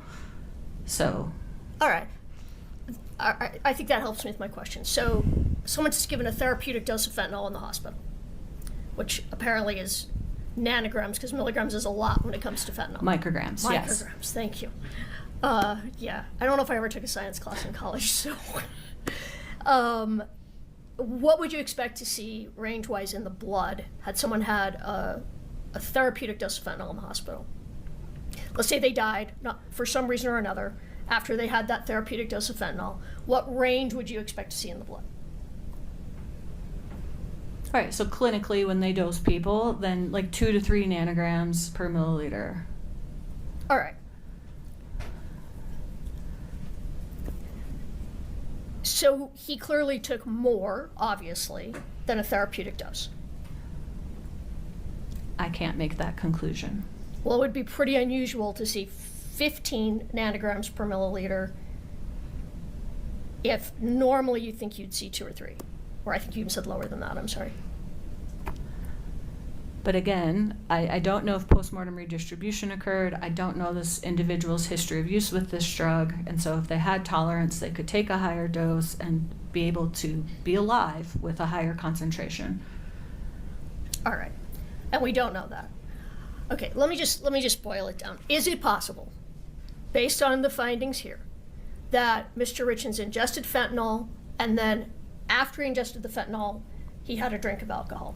We don't know how much, but he had a drink. That's a possibility, true? True. All right.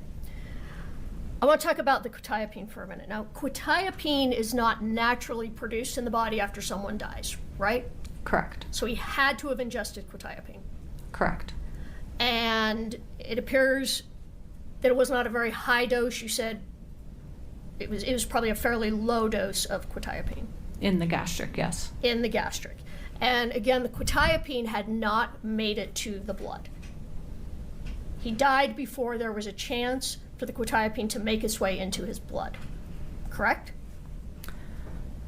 There was no quetiapine above our threshold for performing a confirmation test. Well, you couldn't measure any quetiapine in the blood. True? No.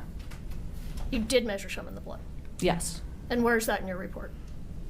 It wasn't above our threshold for reporting or performing a confirmation test. So in your report, there's no indication that quetiapine was found in the blood. Correct. All right. And your report's accurate.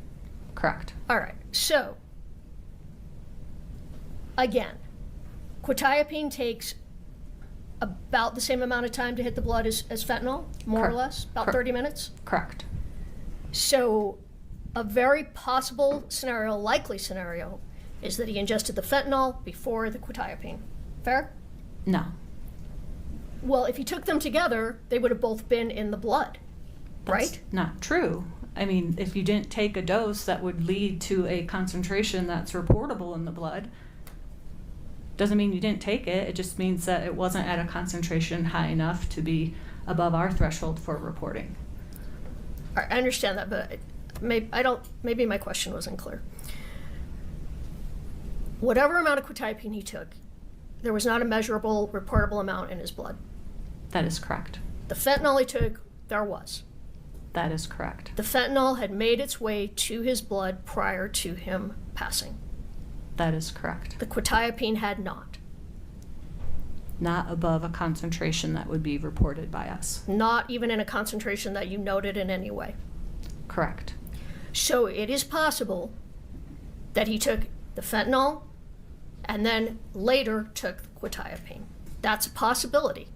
Sure. All right.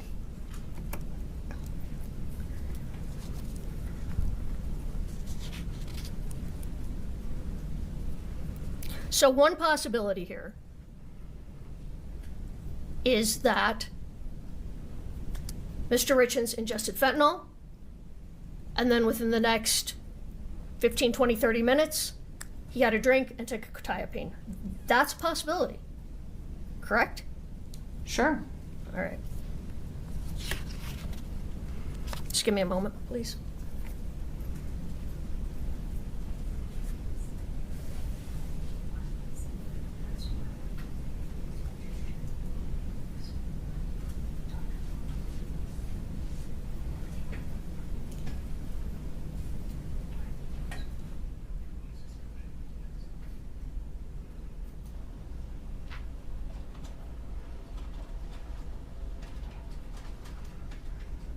Your Honor, I have have no further questions at this time. Thank you, Dr. Peterson. Mr. Burmester, within the scope of cross, please.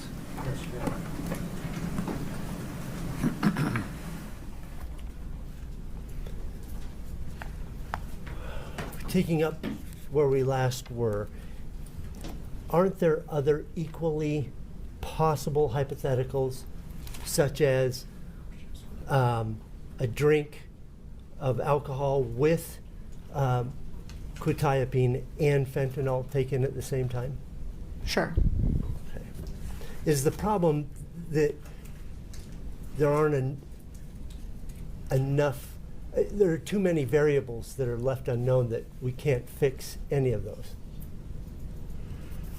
We can't fix the hypothetical and say one is more likely than another because there are too many variables? Yes. One of those is that you can't tell this jury whether the alcohol in the gastric fluid came from an alcoholic beverage or decomposition. Correct.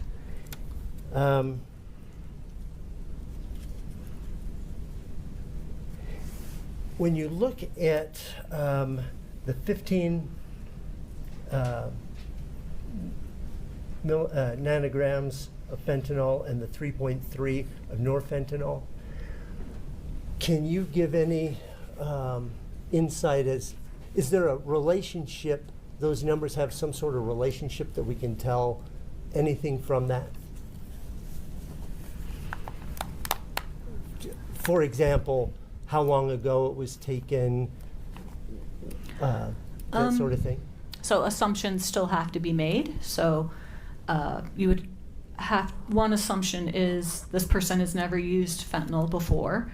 Then that means that they lived long enough for the body to form norfentanyl. But for me, I have no idea their history of use. So there could be norfentanyl still present from a prior use, and then the new fentanyl was taken, and maybe they died before it started to metabolize, but that norfentanyl is still present from a prior use. But once fentanyl is absorbed into the blood, as soon as that happens, it's circulating, can get to the liver, and that norfentanyl can start to appear right away. So within a few minutes, you're going to start having norfentanyl formed and present in the blood once the fentanyl is absorbed into the blood. Whether you're a previous user or a new user? Correct. Okay.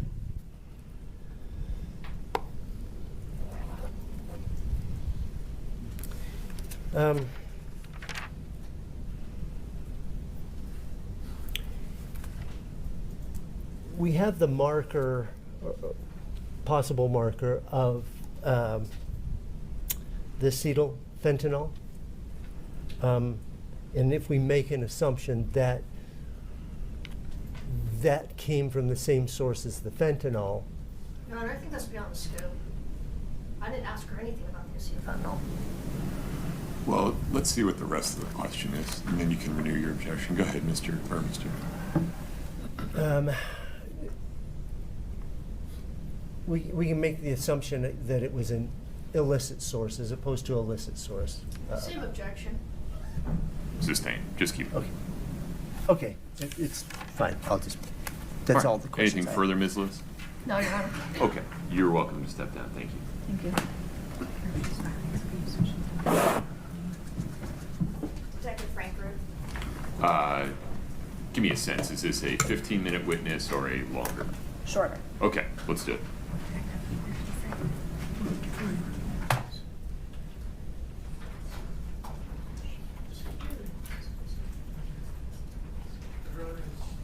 I don't think this is fair. Mrs. Peterson. I need you next to a mic, Mr. Burmester. My apologies. He wants to know if the witness can be released from her subpoena. Ms. Lewis, any objection to releasing Dr. Peterson? No, Your Honor. Doctor, you are released. Thank you for your time.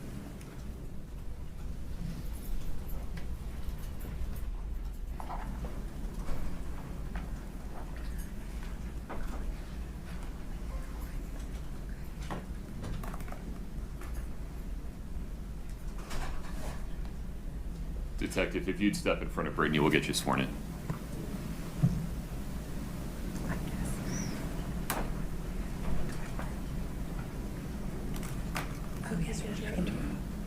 Do you solemnly swear the testimony you're about to give in the matter before the court to be the truth, the whole truth, and nothing but the truth, subject to the pains and penalties of perjury? Thank you. Have a seat.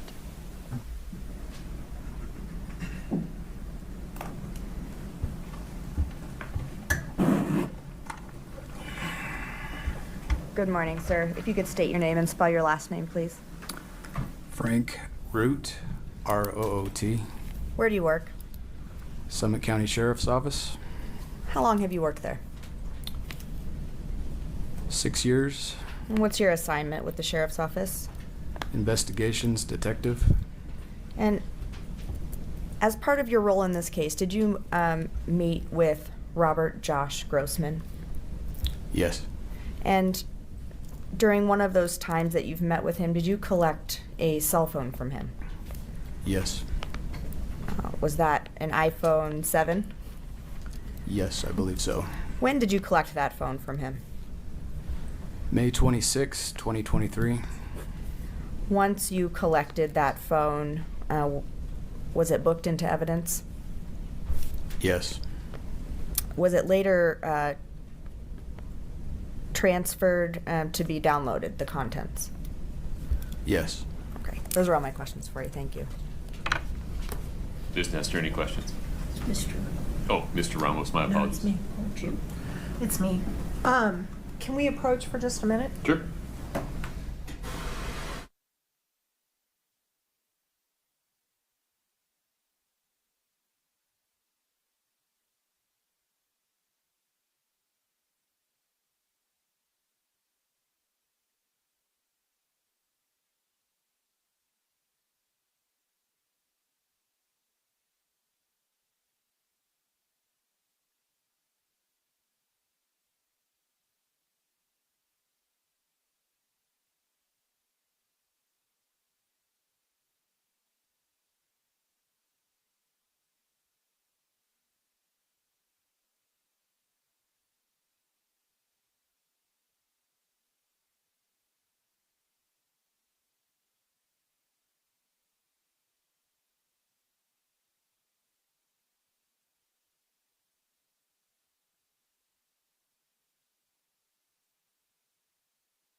Are there any questions for Detective Root at this time? Very briefly.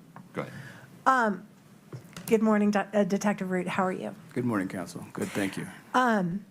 I want to just make sure I understand. The phone you recovered from Mr. Grossman, was it one phone? No, there were 2 phones. Okay. And what color were the phones? One was black, one was white.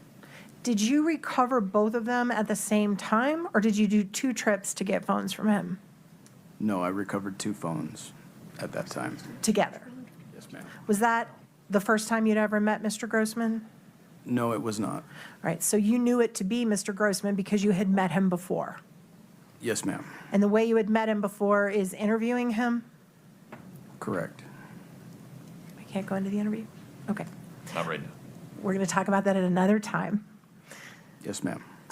At some point, were you ever asked to return the phones to Mr. Grossman? I was. Right. And then were you ever asked to go back and get them again? I was. So how many times total did you pick up phones, deliver them for review, take them back, pick them up, take them back? How many times did you do that? I transported phones multiple times. More than 2? Yes, ma'am. And did you give Mr. Grossman a reason why you had to keep coming back and getting his phones over and over and over again? Your Honor, I think we're beyond the scope at this point. No, why don't you just ask him if he had a reason? Did you have a reason for why you kept going back to get his phones? Take them, bring them back, take them, bring them back? I was instructed to retrieve them by my chain of command. So you don't know the reason? No, ma'am. Right. And in those periods of time, in between when you'd pick up the phone, take it to the station, bring it back, pick it up, bring it back, in those in-between times, you don't know what he did with that phone, do you? Can you be specific about the he? Mr. Grossman, sorry. I'll try not to use a pronoun. In one specific instance, Mr. Grossman had the phones. During that time, no, I do not know what he did with them. Okay. Did he ever show you things on his phone when you were with him before you took them into your custody? On those phones, no, they were not operable. They were not operable. Correct. So you took inoperable phones from him. Correct. Did you ever take operable phones from him? When I was instructed to get them back from Mr. Grossman, they were operable at that time. And when you went to go visit him and look at his phone, did he show you anything on the phone? On those phones, I don't recall. Did he show you anything on any phone? He has shown things on his current cell phone to me, but the phones in question, I don't recall him. Did you compare his current phone to the, excuse me, I'm sorry, Your Honor. Oh, my apologies. I interrupted you. Let me hear the question first, and then Ms. Sherbanek may have an objection. Did you compare the current phone that he had to what was on that phone to the inoperable phones that ultimately became operable? Pause for 1 second.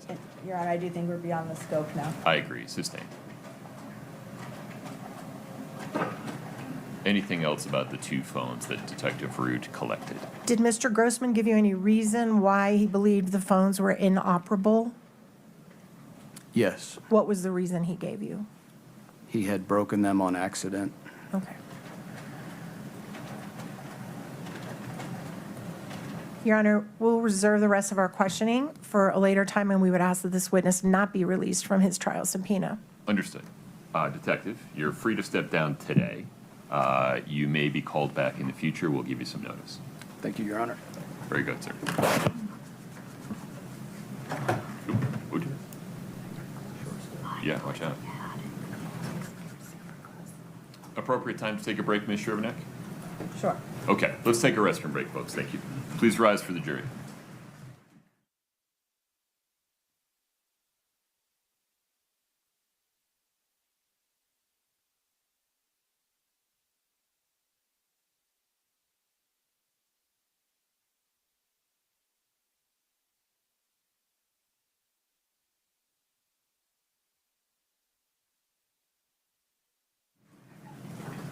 Mr. Bloodworth, Ms. Sherbanek, who's on deck? Cheney Engtao? Okay, that person present. Yes. Okay, if you would let them know to be ready to go at 10:45, court's in recess until 10:45. All rise. Very good, thank you.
Ms. Nestor, okay, here comes Ms. Lewis. Are we ready for the jury, Ms. Nestor? Yes, sir. Ms. Shervinack, are we ready for the jury? Yes, Your Honor. Okay, we invite them in, please.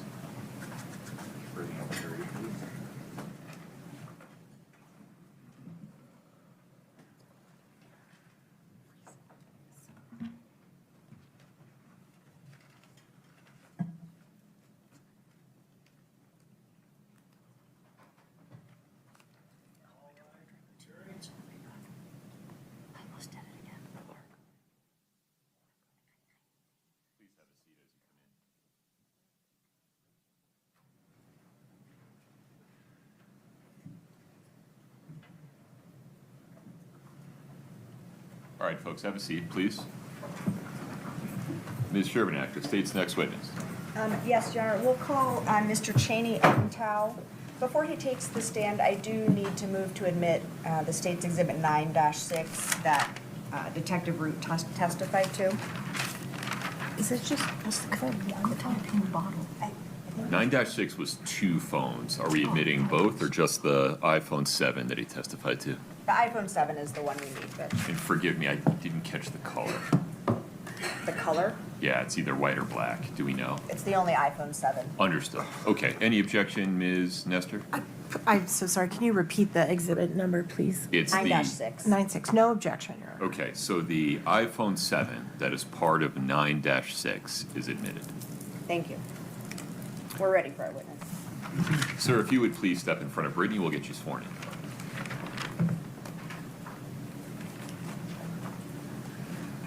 Will you please raise your right hand?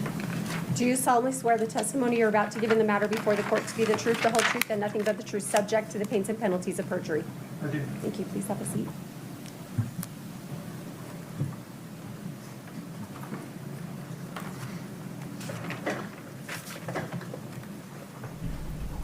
Good morning, sir. Good morning.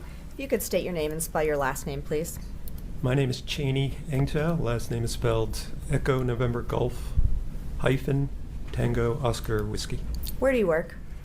I work for the State of Utah Department of Public Safety Bureau of Forensic Services, but I'm assigned to the Intermountain West Regional Computer Forensic Laboratory. How do we refer to that place in shorthand? IWRCFL. IWR. IWR, yep.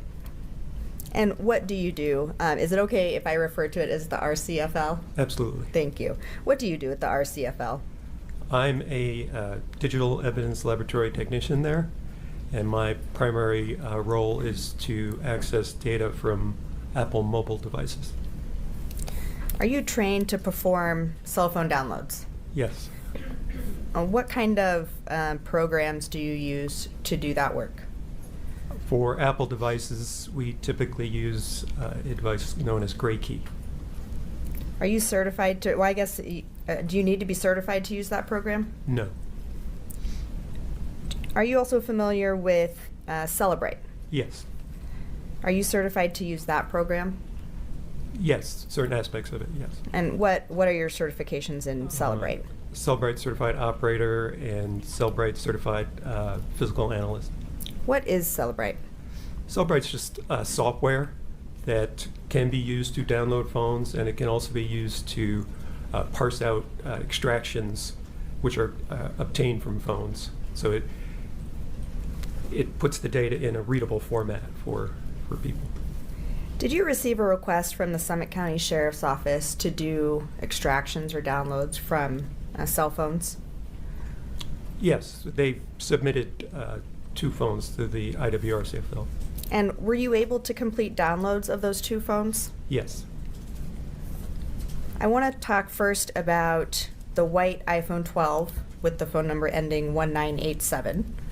Were you able to perform a download of this phone? Yes. And did you get a full file system acquisition from that phone? Yes. What does that mean? It's just the type of there are different levels of information you can get from a cell phone when you extract them. In this case, we were given the passcode to the phone by Summit County when they submitted it. If you know the passcode or are able to break the passcode of a phone, you will get what's known as a full file system, which is essentially all the data from the cell phone. And so you were able to obtain the raw data from that phone, Yes, and it was put into a readable format. yes, And was that information from that phone ending in 1987 given back to the Summit County Sheriff's Office? yes. Okay. I'm going to ask you the same questions for the second phone. You said there were 2 phones. Did you able to complete a download from a green iPhone 11, phone number ending 9317? Yes, I believe it was a 11 Pro Max, though. 11 Pro Max. And same question, you're able to perform a download for that phone. Yes, we were given the passcode to that phone as well. And did you similarly get a full file system acquisition? Yes, And was that raw data then put into a readable format? yes, And was that information given back to the Summit County Sheriff's Office? yes. Okay. Those are all my questions for you. Thank you. Mr. Ramos. Very briefly. Good morning. Morning. Could we geek out for just a little bit? Sure. All right. Could you just walk the jury through the process of how you use Great Key, what that gives you, in what format, what you then do with Celebrite, what you then get from Celebrite, what the format is, and then ultimately how it gets back to the Summit County Sheriff's Office. So basically everything you've just talked to, but break it down if that's Sure. okay. Sure. Perfect. Go ahead. So essentially, we take the phone. Now, in this case, as I mentioned, we knew the passcode. So we would verify that the passcode worked. I would unlock the phone, and then you connect it to Great Key, which looks like a little computer. It looks kind of like an Apple Mac Mini is what it kind of looks like. Through a combination of the hardware proprietary, which is what Great Key is, hardware and software, it then accesses the data on the phone and it gets an extraction, which in this case, as we mentioned, was a full file system extraction. That data is saved by Great Key in the form of a zip file. Now, that zip file is not readable. You couldn't just connect it to any other computer and just open it up and look at it. So that data has to be parsed out, essentially. Sorry to interrupt. Could you explain how the data would look if we were to open it up before putting it into the Celebrite system? You couldn't really even open it. Okay. Yeah, so Perfect. it would not be accessible. You need forensic software to access it. Perfect. Thank you. Yeah, so then we use a program which was previously mentioned called Cellbrite. Now in this case, we're using Cellbrite Physical Analyzer, which is just a Cellbrite software that takes this extraction. So you load the extraction in, and then it parses that data from the extraction into the various types of data that everybody would see on your cell phone today. So you would see it parses it out to the SMS, text messages, MMS, messages, emails, Word documents, pictures, videos. All the data is just put into a format that when you go into Physical Analyzer, you could say, I want to see all the texts that came from this particular phone number, and then you could read the texts that were sent. Once that information is parsed out, you then create a report. So it generates a report of all that data, and it creates something we call using a UFED reader, which is just part of Cellbrite. It's like a standalone reader that allows us to give all the data from this report, along with the reader, back to the agency that submitted to us. And they take it. It typically is put onto like a Blu-ray disc. It depends how big the phone is. It may be saved to a Blu-ray disc. It may be saved to a thumb drive or hard drive. But in any case, that detective would then take what we've given them. They would load it into their computer, open up this reader program. The reader then is populated by the data from the extraction, and then they can go through and look for text or pictures or videos or whatever information that they're looking for. And that's when the analysis will come in. Is that Yes. correct? Or the review of that information? Right. Okay. Right. you did mention that you had two, would it be called certifications for Celebrite, I believe? Yes. Could you explain what those are and if they have any acronyms? One is the Cellbrite Certified Operator, CCO. It's a certification that gives you familiarity and experience with using Cellbrite as a whole. And then CCPA, which is the Cellbrite Certified Physical Analyst, is using that physical analyzer program, which is what we use to parse that data out from those zip extractions. And do you have any other certifications in Celebrite? I have a certification with Cellbrite Premium. And what is that? Cellbrite Premium is kind of a competitor to GrayKey. It's used to access cell phones, mainly locked cell phones. Perfect. With the CCO and the CCPA, those certifications, do you need to renew them at any point, or are they kind of lifelong? Yeah, I mean, you do it once and you're solid. Yeah. I imagine, because of the constant updates and technology in our phone, I imagine that Celebrite also updates. Is that fair? Yes. In terms of what they can extract? Yeah, both Cellbrite and GrayKey Perfect. are updated constantly. So I imagine because of that, you take additional classes or trainings. Would that be fair? When and if I can, yes. Correct, yeah. Yeah. I imagine you're quite busy. Yes. The last question I had is, you had mentioned, I put it in quotes, certain aspects that while using Celebrite, that you were certified to use certain aspects. Are there certain things that your two certifications maybe wouldn't cover, or that if anybody was in that analysis process would need something else? Not that I'm aware of. Okay. Those are all the questions I have. Thank you so much for your time. Thank you. Just one question, Judge.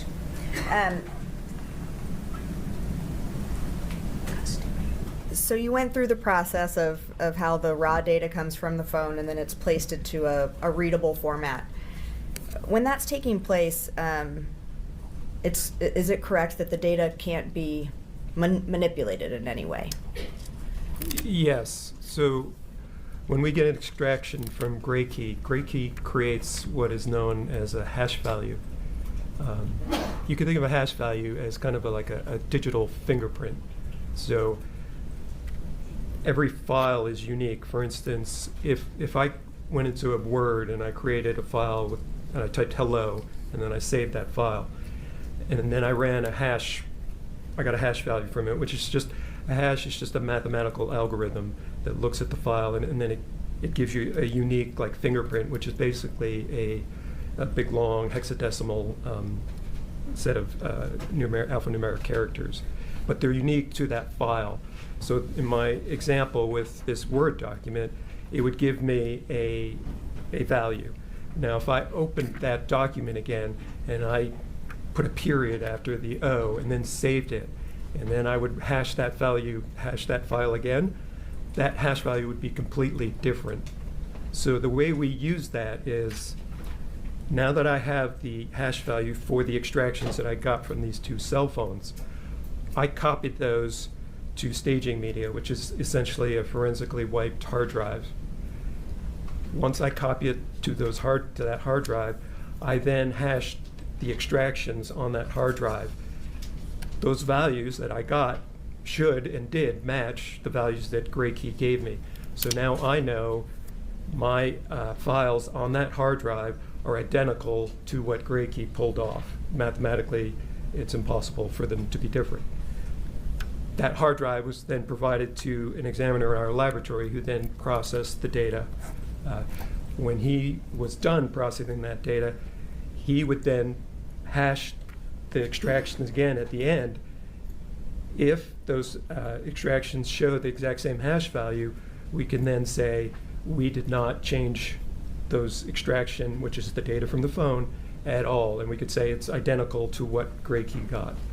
And that's what happened in this case? Yes, and in this case, the hash values all matched as they should. Okay. Thank you.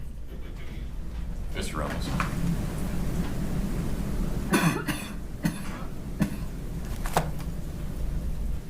So that's kind of like a double-blind kind of validation process, correct? If you want to refer to it that way, Yeah. sure. Just to make sure that everything's the same. Yeah. Now, because of that, because it can't be manipulated, or you verify that it can't be manipulated, there's no reason to do another extraction, correct? Correct. Okay. No further questions. Thank you. Ms. Shermack, anything else for this witness? No, Judge. You can step down, sir. May we release this gentleman? Yes, sir. Thank you. Yes. You're free to go. Thank you, sir. Thank you. Brian Holden is the next witness, Judge.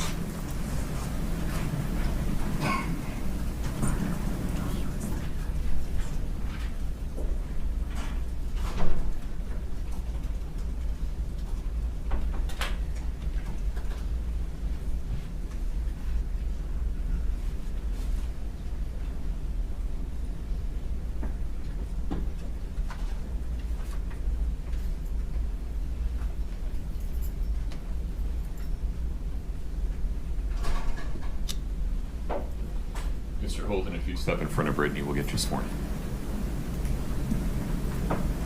Do you solemnly swear the testimony you're about to give in the matter before the court to be the truth, the whole truth, and nothing but the truth, subject to the pains and penalties of perjury? Thank you. Have a seat.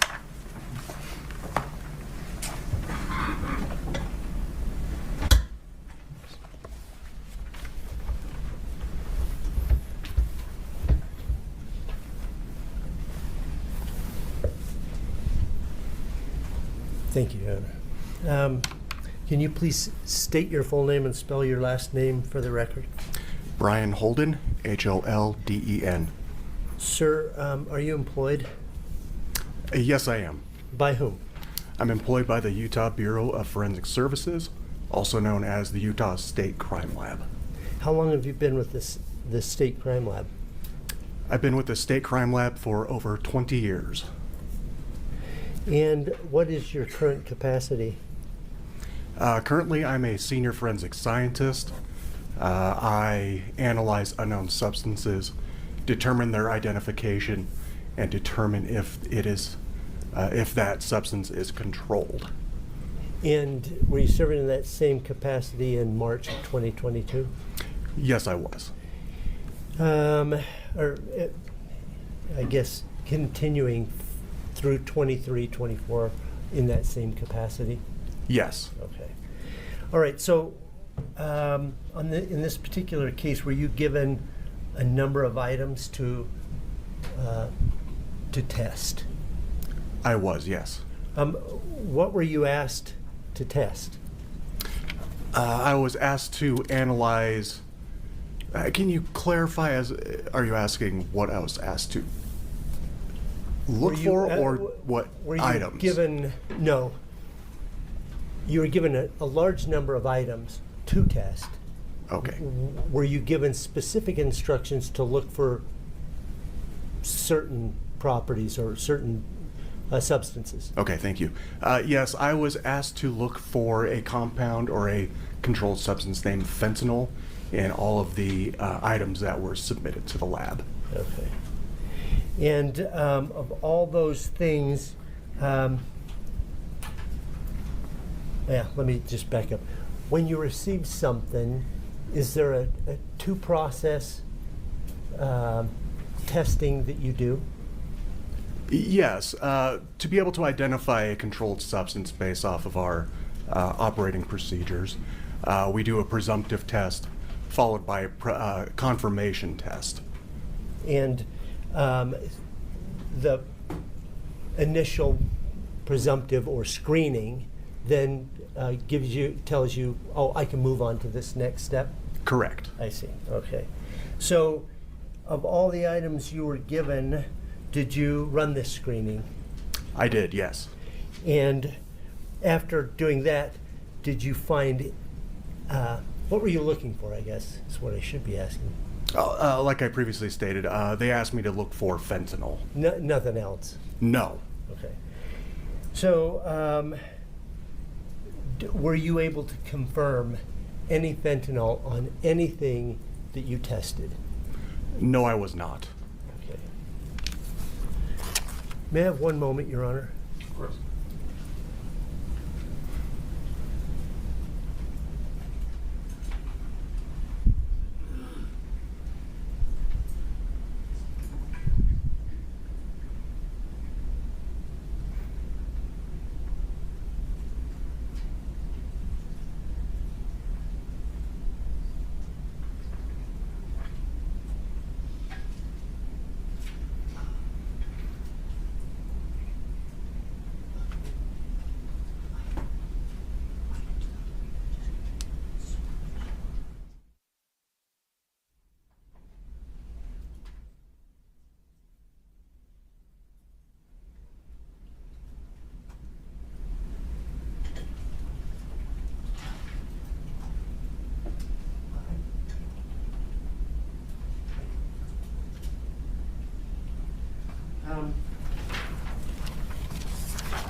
You were, what items, let's go through this. Are the items still up here? Chelsea has them, okay. That's all the questions I have. Ms. Nestor. Thank you, Your Honor. May it please the court.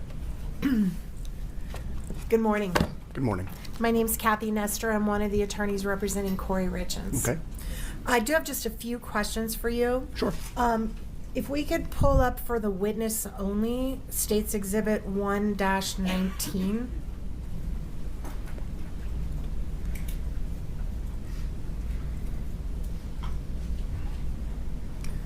All right. Sir, can you see that document in front of you? Yes, I can. And can you tell me what that document is? It is a report that was issued for this case, I believe. Was it the report you issued to report the results of your testing of these items? I would need to see the second page or Can you the go to third the second page. page? I think your name Yeah. might be on the There last should be, page. yeah, on the last page. There it is. Yes, it is. And that's your signature? Correct. Okay, great. Can we go back to the first page, please, Katie? Just to refresh your memory, sir, do you remember who was the investigating officer responsible for getting these items to you by looking at your report? The investigating officer is Jamie Woody, I believe All right. that's how you pronounce And it. then who was the individual who delivered these documents, if that refreshes your memory at all? Yeah, that'd be, oh, hello, Chelsea Gibson. Okay. Now, on the documents that you tested, I believe you said you were only asked to test for fentanyl. Is that correct? Correct.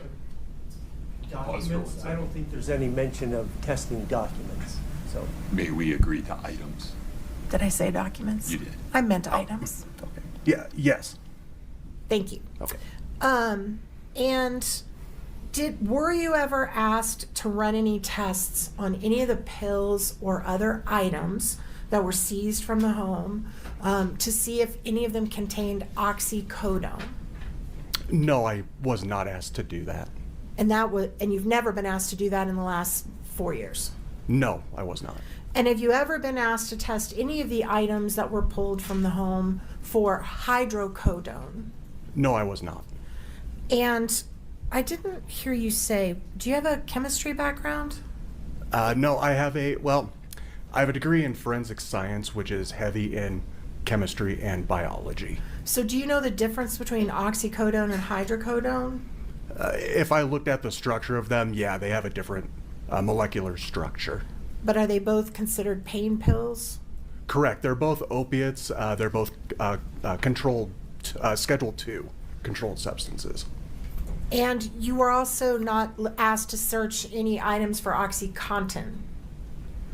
No, OxyContin would be like the brand name, which would contain oxycodone. So Okay. no. Thank you. And I believe you tested, it appears to me, and please refresh your memory if you need to, if we want to go to page 3 of the report, but it looks like you tested a total of 19 items that were brought to you. Is that right? Correct. And of those 19 items, were you asked to test an empty pill bottle, an empty hydrocodone pill bottle with residue on the inside of it? I would have to refer to my notes. Pause for 1 second. What's the objection? Mr. Burmester.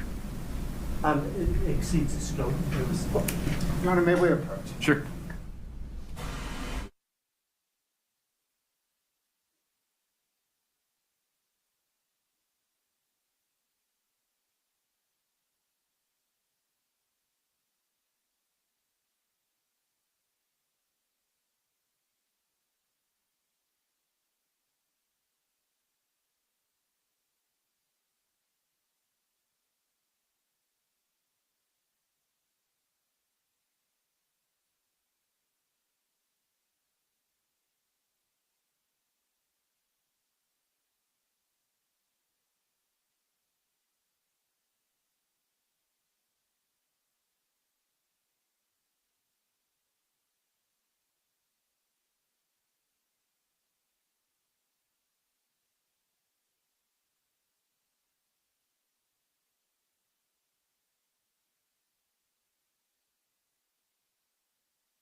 Is necessary the foundation. Objection is sustained. Would Thank you you. please lay some foundation? I'd be happy to, Your Honor.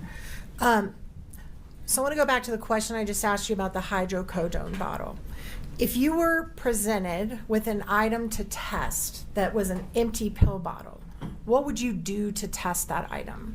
To test that item, I would rinse it with methanol and then run our screening procedure. Rinse the inside, Correct. and whatever residue would be inside that bottle, you would test it, and if there was none, you would say there's none. Correct. Right.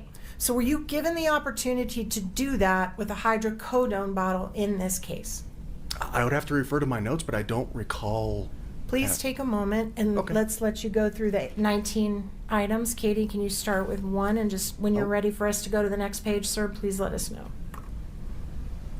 Oh, I will need to refer to my notes that I prepared that has descriptions of what I tested and what was inside of the packaging. Have you provided those notes to anybody? No, I don't. That's done through grandma requests.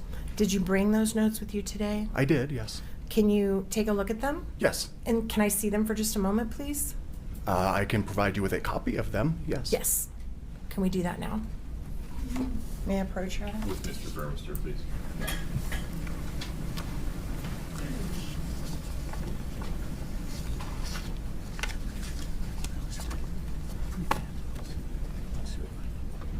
Counsel, if you need a brief recess to sort this out, let me know.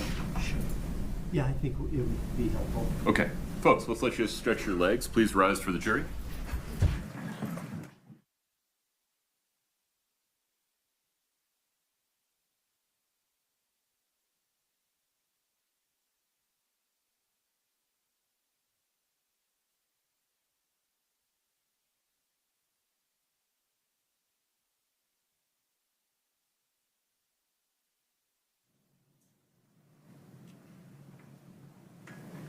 Have a seat. Yeah, why don't the two, if we're going to stay on the record, though, one of the two of you, Vordi, or the witness about what he's referring to when he says notes. referring to is just like Mr. Burmester's already there. I did it again, sorry, Chris. Okay, I like Yeah, that's fine. I Yeah, yeah. don't know what's wrong with me. Yeah, so this just describes all the packaging and everything else inside. So that's what I'm referring to when I need to see it. Yeah, sure.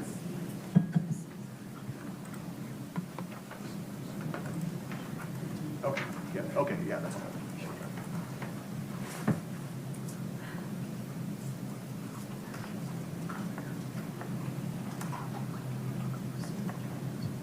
So if you look at,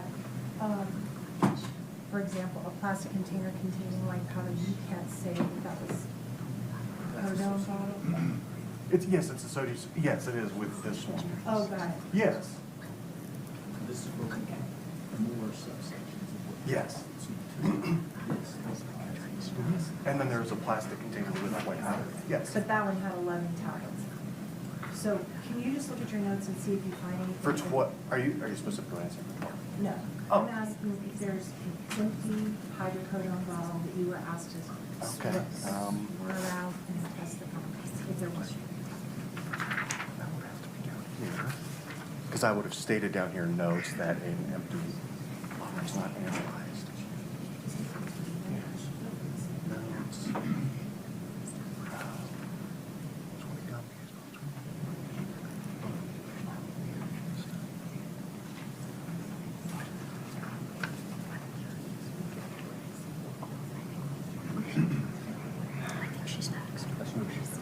She's not. I won't be able to finish.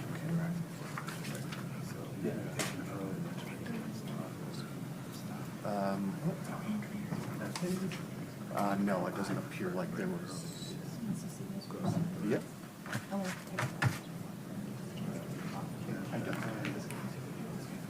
No, typically if there's that highlighted for something I don't analyze, I would put it in my notes on the bottom, like, hey, this was not analyzed. Yeah.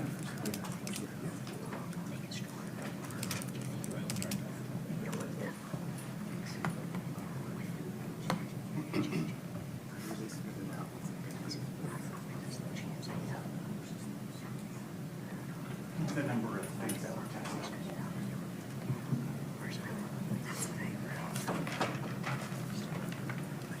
Yes.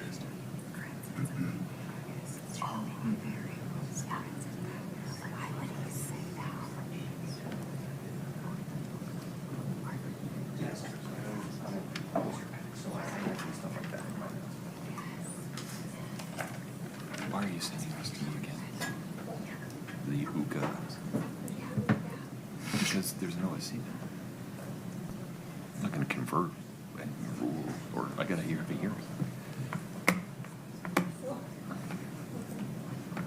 Like, they can just cool their jets. I don't need to do anything. Yeah, right. Right?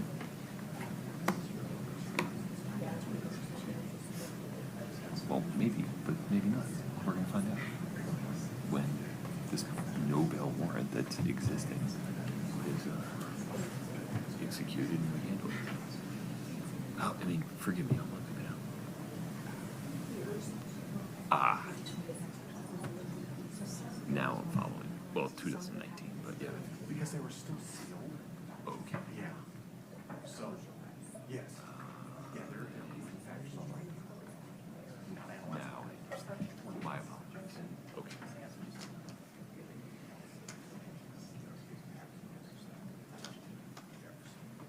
Was that just the chromatography? Yeah, so there's chromatography. This is all the other submissions as well.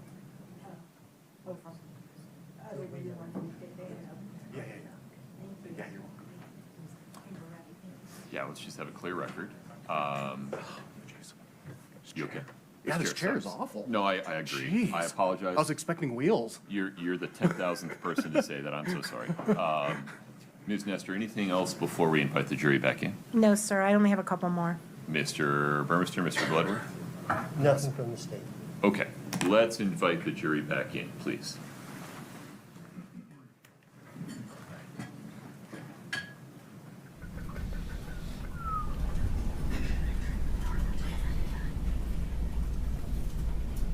Is this my water?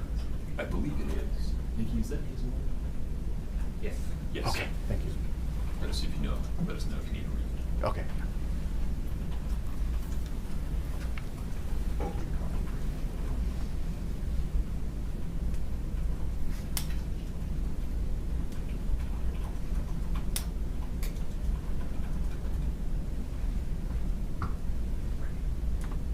Can we swap that chair?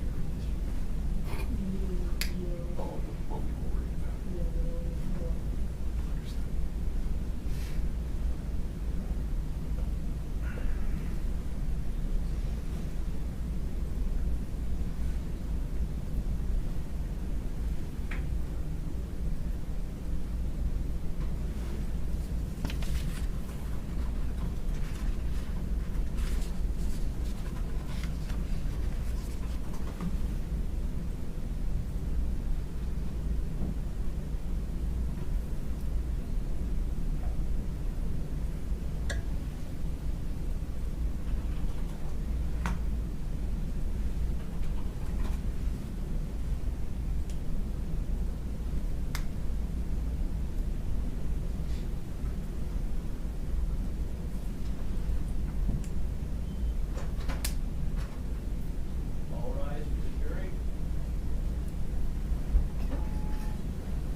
Please have a seat as you come in.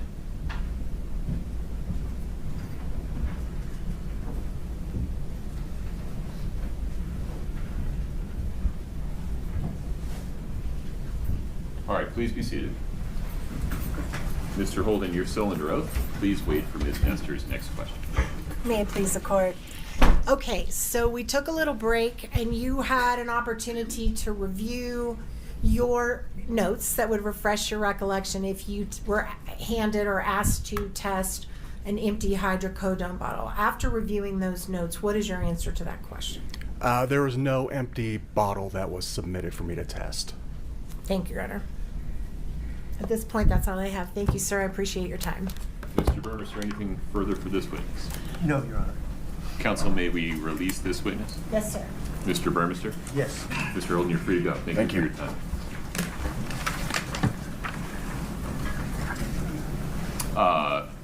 Counsel, the state's next witness. Your Honor, we're prepared to, but that might be splitting up a direct. If you're comfortable doing that, I'm comfortable getting started. If you would prefer to not do that, I can understand why, and we can break for lunch now.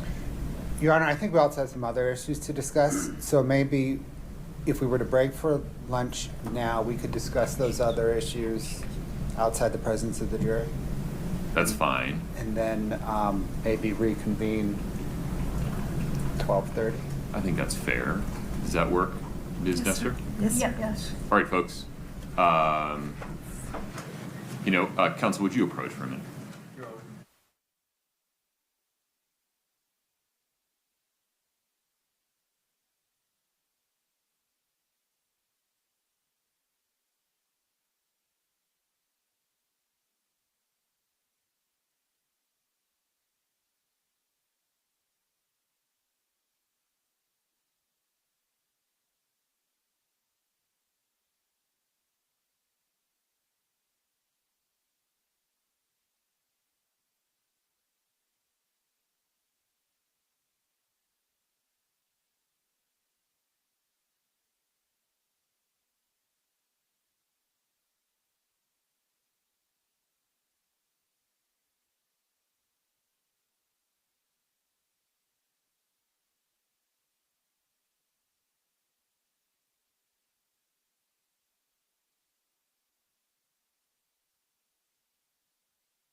Recess for lunch. It is 11:25.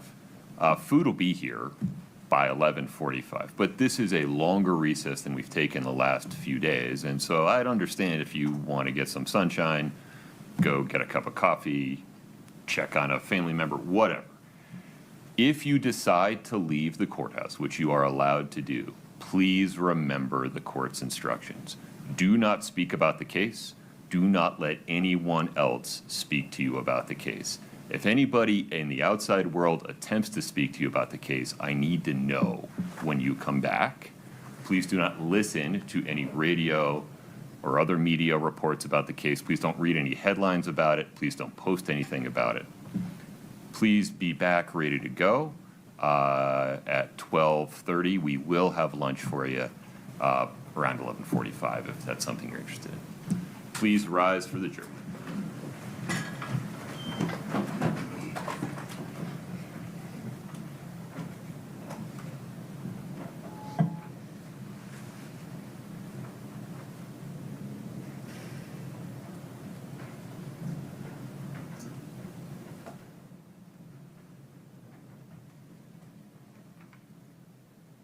Have a seat.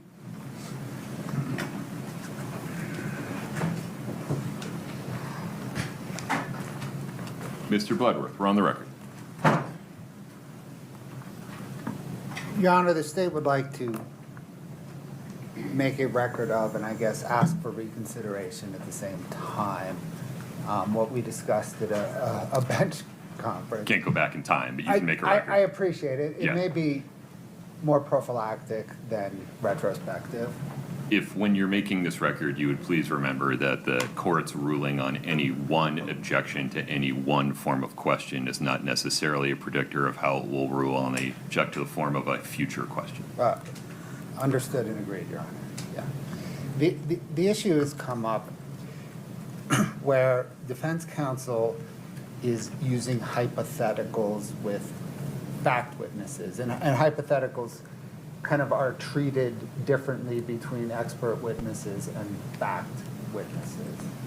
It is the state's read of Utah law, and let me give the court a cite, please.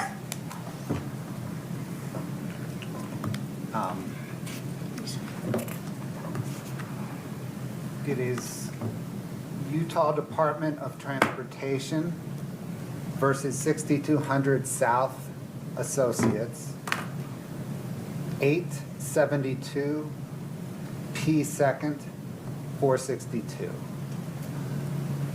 Quick and dirty, that's kind of, I think, the case, at least to start with. I also think, to be fair, it's a little unclear because it deals with hypotheticals in a expert witness context versus a fact witness context. But it's the state's read of Utah law that for a fact witness, a hypothetical has to involve admissible evidence. I think the defense, and I can give examples, I have a dirty of this morning's transcript, is presenting hypotheticals to fact witnesses based on inadmissible evidence. That inadmissible evidence is statements of the defendant that I do not see a hearsay exception to. Now, so I don't think those hypotheticals are, as a matter of law, permissible. Now, I can see a read under Utah Department of Transportation where it is in the discretion, it is in the court's discretion whether to admit those hypotheticals. And if that is the proper read of it, then I don't think it is, but it might be, then the state asserts that in these instances, the court should exercise that its discretion and exclude the defendant's, the kind of the defense counsel's hypotheticals that are based on inadmissible, self-serving evidence of defendant's statements.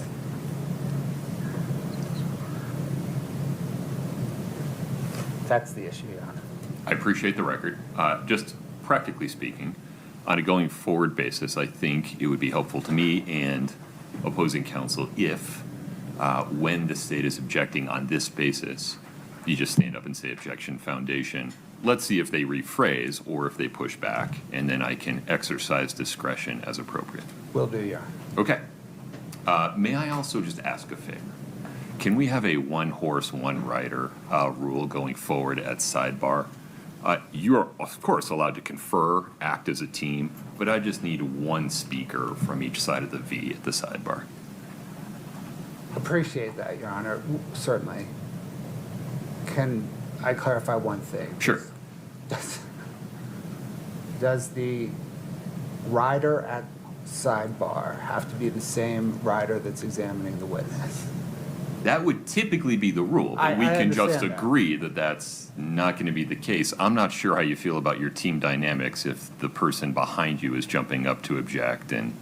I appreciate that. Yeah. But I think So Ms. maybe. Nestor has often argued regardless, and I have often argued regardless. So what I'm asking for going forward, and if you would please just give it the college try on a going forward basis, that, for example, this is just an example, I'm not picking on anybody. If Mr. Burmester is examining the witness and an objection is made, you're welcome to confer with him right here as he comes up, but I need Mr. Burmester to be the one talking into the mic. Will do, Your Honor. Okay, any objection, Ms. Nestor? No, sir, we would appreciate that. Okay, Ms. Lewis, you're about to say something. No. Okay. I agree. All right. Anything else on the record before we recess for lunch? Mr. Bloodworth? No, Your Honor. Ms. Lewis, Ms. Nestor, Mr. Ramos? No, Judge. Okay.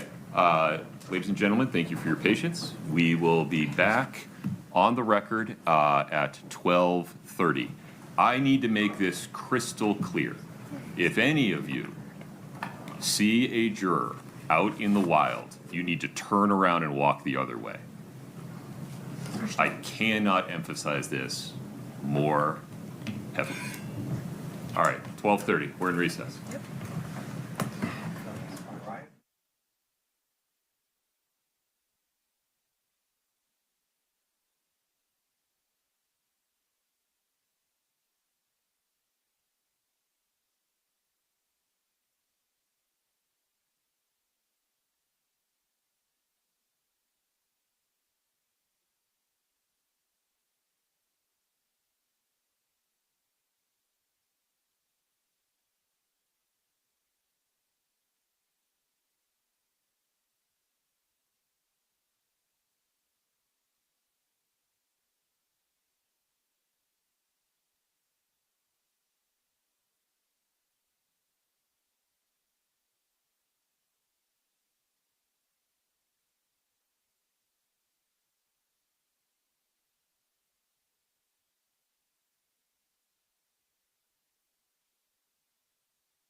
9.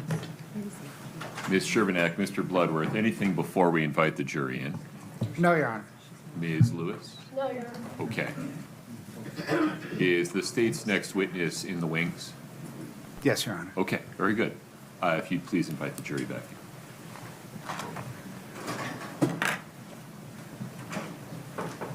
Do you want me to move over so you have space? Do you have your portable on? Oh, you do. Okay. Great.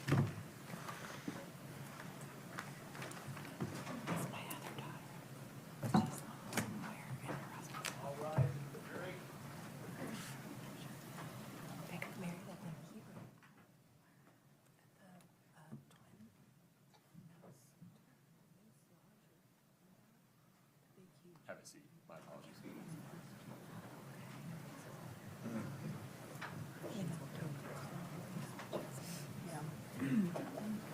All right, folks, have a seat. Thank you. Mr. Bloodworth, the state's next witness. Thank you, Your Honor. The state calls Carmen Lauber.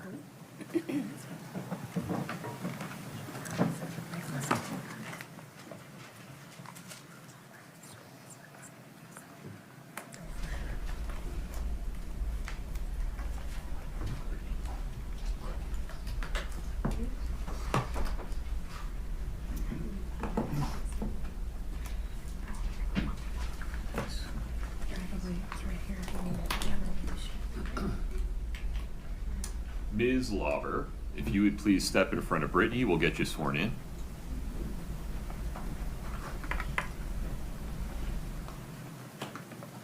If you'll please raise your right hand. Do you solemnly swear the testimony you're about to give in the matter before the court to be the truth, the whole truth, and nothing but the truth, subject to the pains and penalties of perjury? Please have a seat.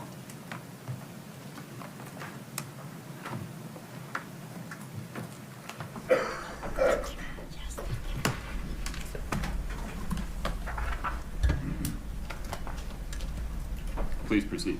Thank you, sir. Good afternoon, ma'am. Good afternoon. Would you pull, you can sit wherever you're comfortable. If you would just pull the microphone closer to you. It's easier to move that than the chair. Okay. Yeah. We'll see if that's close enough. Okay. Go ahead, Mr. Bloodworth. What, ma'am, is your name? Carmen Lauber. Do you spell your last name Lauber? Yes. It's indelicate, but how old are you? 54. What do you do for a living? I'm a direct support intake. I work with people with disability. Okay, ma'am, we're gonna have to get you to, hold on. Just pull it to the edge of the. Just get it right up, yeah, it's gonna be annoying to you. Okay. Push it back a little bit. Yeah, that's like, Okay. it's like right here. I appreciate it. Thank you. I'm sorry, again, please, what do you do for a living? I'm a direct support intake. I work with people with disability and mental challenges and stuff. Do you have a history of drug use? Yes. When did that history begin? 6th grade, I was smoking pot, and then it just varied up through junior high and high school. How did it vary up? Through cocaine, through pot, through mushrooms, LSD, acid, just drinking stuff through junior high and high school. Did it continue into adulthood? Yes. For how long? For quite most of my adulthood. Have you ever sold drugs? Yes. Do you have a criminal history involving drugs? Yes. Does it involve drug possession? Yes. Does it involve drug distribution? Yes. Do you have felony convictions for drug distribution? Yes. Are you currently on a type of probation for drug distribution? Yes. And are you on a probation for a felony drug distribution? Yes. Is that probation in Wasatch County's drug court? Yes. What is drug court? Drug court is where you go in, they give you the tools to rehabilitate yourself. They give you groups, personal therapy, one-on-one treatment. They give you random UAs. They have you complete an MRT book. Just tools to rehabilitate yourself. When you say UAs, is that urinalysis testing Yes. to see if you're hot for drugs? Yes, we would call in daily, and you would either have a number or a color. And if your color or number was called, you had to get over to 5-minute clinic and do a UA. And is the idea behind drug court that it's a rehabilitative program under court supervision? Yes. And that if you complete the rehabilitative part of the court supervision, there's some benefit to your pending charges? Yes, it's a plea in abeyance. Okay, and a plea in abeyance means it doesn't go down as a conviction. It doesn't go on your record, yes. Are you also pending charges in Wasatch County for marijuana possession and possession of a gun by a person who's prohibited from possessing a gun? Yes. Are you sober now? Yes. How long, ma'am, have you been sober? A little over 4 years. Is that the longest time in your life since 6th grade that you have been sober? Absolutely. Except for the time I was pregnant. It's the only time I quit, and then I'd go back to being high. But yes, 4 years, a little 4 years. Ms. Lombard, I apologize for interrupting you. We're going to make a small adjustment. Turn the mic a little bit towards me. We just need to line up with your face a little better there, and then pull it forward maybe 1 inch. There you go. I Let's feel try like it's that. jumping out. Yeah, you just, and you can lower it Okay. a little if that's a little more comfortable. There you go. Please. Are you represented by a lawyer in connection with your testimony here today? Yes, I am. Are you testifying pursuant to several grants of immunity today? Yes. Is one of those grants of immunity in a letter from Summit County? Yes. Is one of those grants of immunity in a letter from Salt Lake County? Yes. Is one of those grants of immunity in a letter from the federal government? Yes. And is there also an understanding between you and Wasatch County, or at least your attorney in Wasatch County, that there is immunity for the gun and the marijuana in Wasatch County? Yes. And do you have those 4 grants of immunity because you have committed crimes in connection with this case in all 4 of those jurisdictions? Yes. What is your understanding of those immunity agreements? With proceeding forward with the truth, and there will be no charges filed back on me. Do you understand that they require you, in order to avoid criminal exposure, they require you to testify today truthfully? Yes. Do they require you to testify today fully, Yes. regardless of who's asking you the questions? Yes. And that if you don't testify truthfully and fully, you could lose all of that immunity? Yes. Did your lawyer assist you in getting that immunity? Yes. Did he advise you of the potential criminal exposure you face if you lose that immunity? Yes. I need you to speak up just a little. Yes. Sorry. Yeah. I may need to remind you from time to time. Yeah, because It's not just personal. like, yeah, you're fine. Did you interview with investigators before you got immunity in those cases? Yes. About how many times?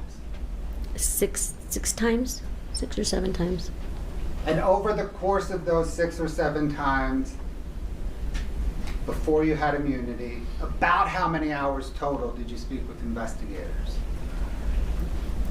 Give or take 10, 15 hours. Why did you speak with investigators before you were granted immunity?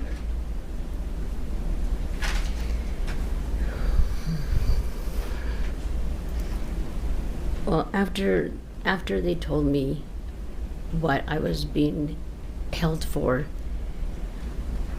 sorry, I wanted to make sure it was the right thing to do, if this is actually what happened. What do you mean, if this is actually what happened? If they told me that Eric had died of an... Objection, hearsay. So, well, Your Honor, why don't we approach this?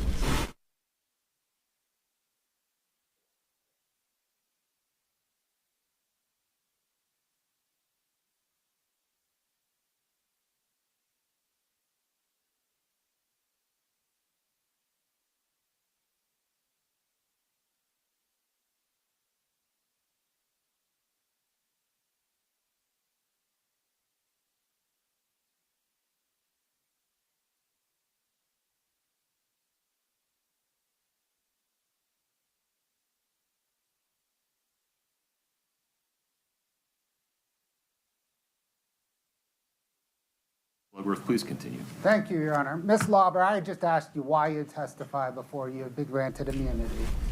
You started to say that the investigators told you that Eric had died. Is that right? Yes. Can you please pick up your testimony from there? When they had first told me that, when they first mentioned that Eric, I already knew Eric had passed away. But when they had mentioned that it was from an overdose, that hit hard.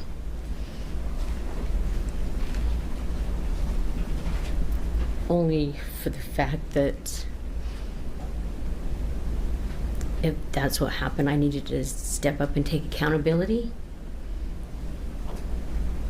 of my part in this that happened and what I was asked for.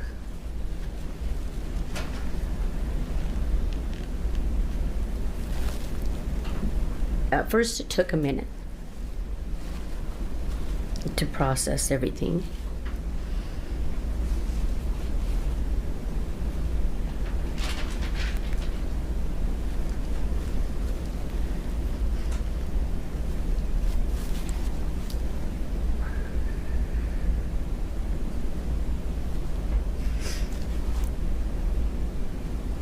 Sorry.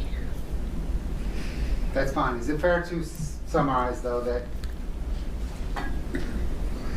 you interviewed with investigators before you had immunity, in part to take accountability for your part in Eric's death? Yes. Was another part of the reason you spoke with investigators prior to a grant of immunity was that you hoped you would eventually get some benefit, some grant of immunity? Yes.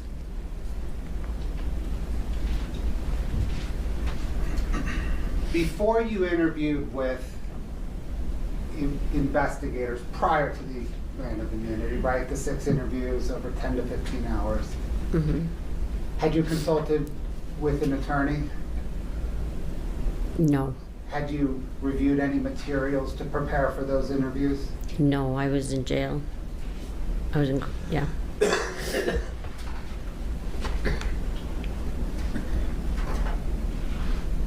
Did you meet with your lawyer to prepare for testifying today?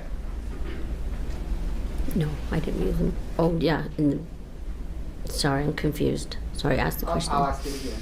To get ready for today, did you meet with your lawyer? No. Oh, yes, sorry, in the back room, yes, sorry. Not just today. Let me just ask generally. To prepare, you knew today was going to come, right? Oh, yes. In order to get ready for today, over the course of the several weeks or months, have you met with your lawyer to prepare to testify like you are now? Yes. In the course of that preparation, did you review any materials so that you would be ready? Yes. What did you review? Some of my testimonies when I was in jail and some pictures and data from cell phones and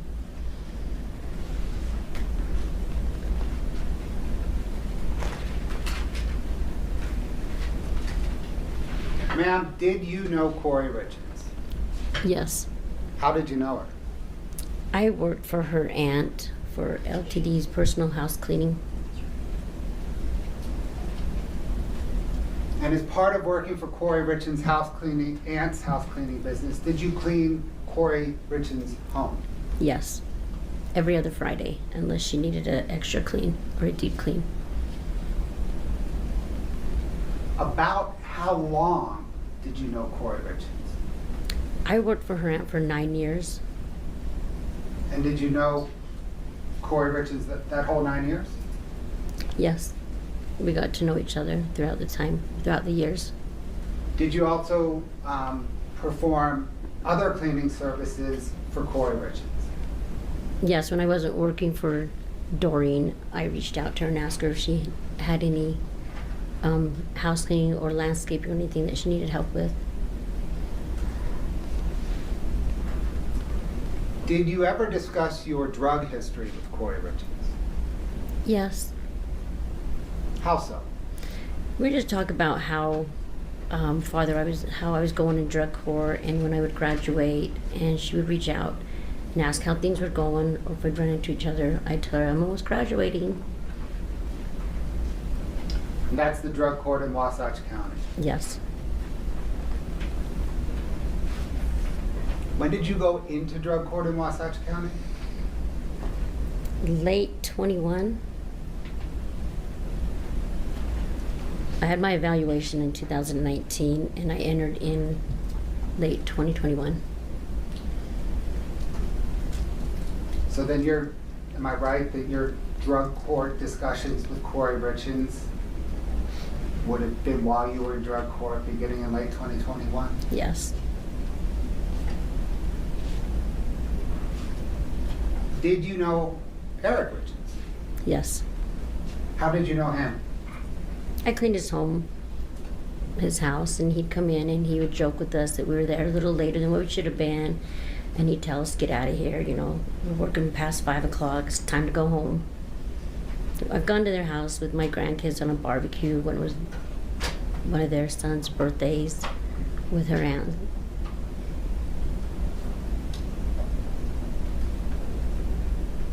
Did you know that Eric Richins owned a stonemasonry business? Yes. Did you know any of the workers that he employed in that business? No.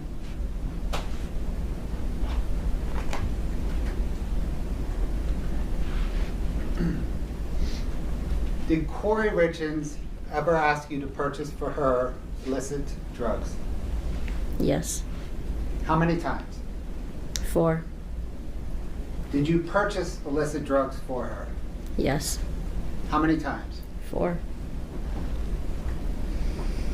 When you purchased illicit drugs for Kouri Richins the first time, who did you purchase the drugs from? Susan Kohler. When you purchased for Kouri Richins drugs the second time, who did you purchase the drugs from? Robbie. By Robbie, do you mean Robert Crozier? Yes. How about the third time? Robbie. The fourth time? Robbie.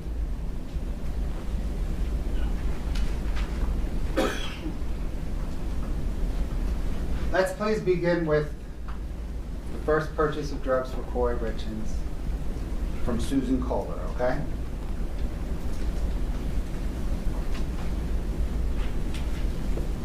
How did Kouri Richins approach you about purchasing drugs?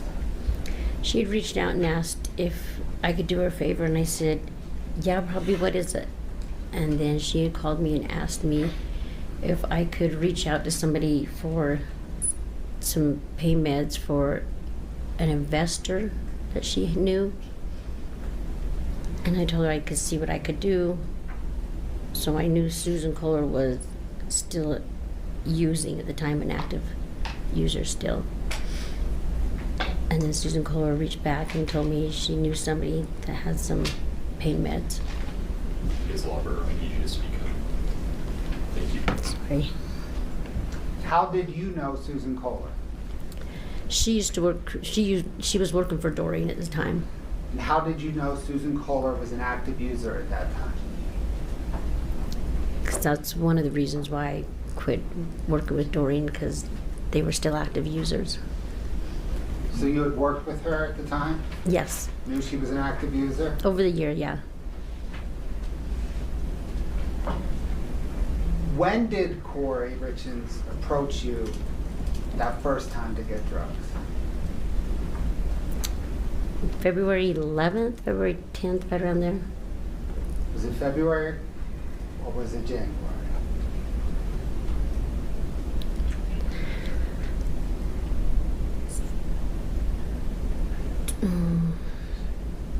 Was it early February? Early February? In January, early February. I'm so sorry, Ms. Lauber. I'm sitting within 3 feet of you and I Sorry. can't hear what you're saying. I just need you to speak louder. Okay. Thank you. Like louder than you just did. Can you hear me now? Yes. Okay, That- sorry. We're gonna treat that as the floor. It's that point and louder, okay? Okay. Thank you so much. Okay, so sorry. It's okay. About what time? Month, beginning month, end of month? Is it end of January, early February, late February? When was it? Early February.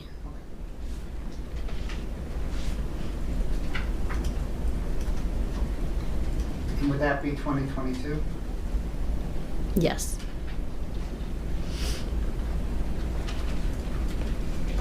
How about the money for the drugs? Did Kouri Richins front you money for the drugs? For Susan? Susan, I'm only talking about Susan Okay. Kohler now. I think that might be confusing. Yeah, no. I'm only talking about Susan Kohler. Okay. No, she did not. I had given Susan the money. Okay, how much money? $600.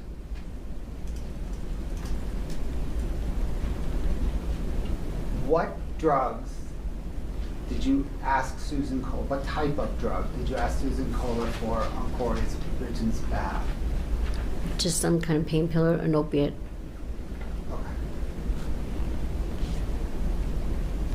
Did you, and you gave Susan Kohler $600 of your money? Yes. What in return did Susan Kohler give you? A couple hours later, she had returned back to my house with an envelope full of pills. Okay, what type of envelope? Just a mailing envelope. A normal letter? Just a white envelope, yeah. Okay. Did you look in the envelope? No. How did you know it was full of pills? Susan told me that's what was in there. Did you feel the envelope? Yeah.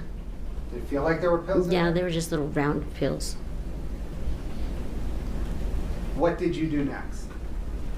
Then I had texted Kouri and told her that I had got some pills for her and asked her what she wanted me to do with them.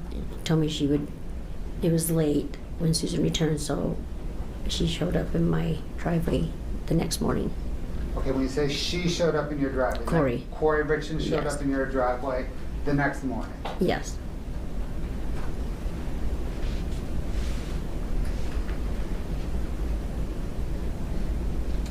Did you hand Kouri Richins the pills that next morning in your driveway? Yes. Did she give you any money for those pills? Yes. She gave me back the $600 that I put up for them.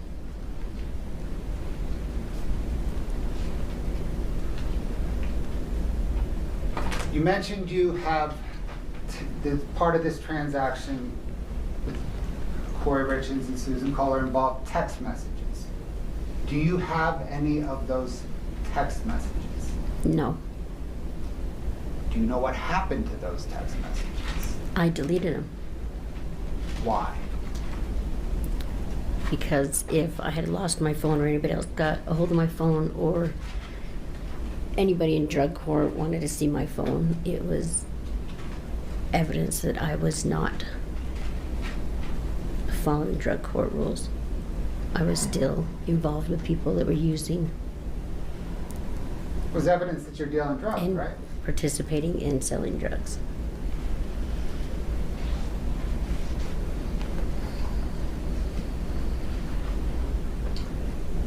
Let's talk about the second time that you purchased drugs for Kouri Richins, which is the, am I right, the first time you purchased them from Robert Crozier? Yes. All right, let's talk about that first purchase from Robert Crozier.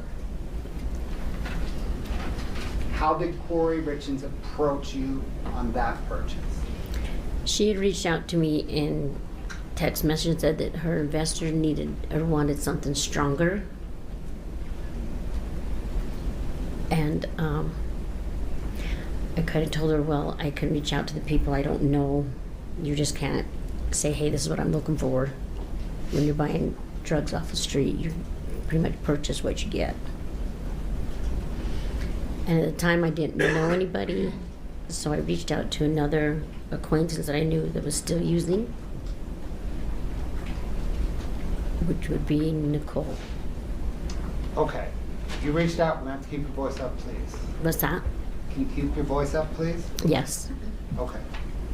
So you reached out to an acquaintance of yours, Nicole, that you knew was still using, right? Yes, at the time. And is that Nicole Cummings? Yes. How did you reach out initially? How did you reach out to Nicole Cummings? On Facebook Messenger. Scott, can I get 3-3, please?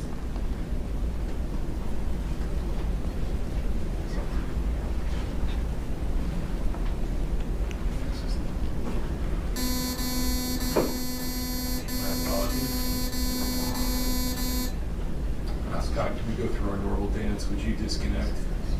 And Yes, plug Your Honor. back in? I don't know why that happens, but it seems that unplugging and plugging back in fixes it. Fixes everything. There we go. For the witness, correct? Yes, sir. Okay. Just the witness. There you are. I know, I was like, well, I can't see it. Do Okay, you now see I it can. there? Yes, now I can. Okay, and you just, when you turn your head, the light has to follow. There you go. Thank you.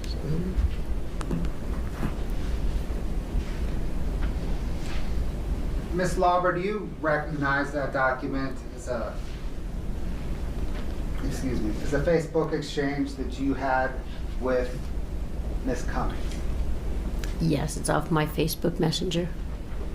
And is that an accurate depiction of the exchange you had with Ms. Cummings? Yes. Your Honor, the state moves 3-3 in the evidence. No objection. States 3-3 is admitted. Would you like to publish, Mr. Blutterer? Yes, Your Honor.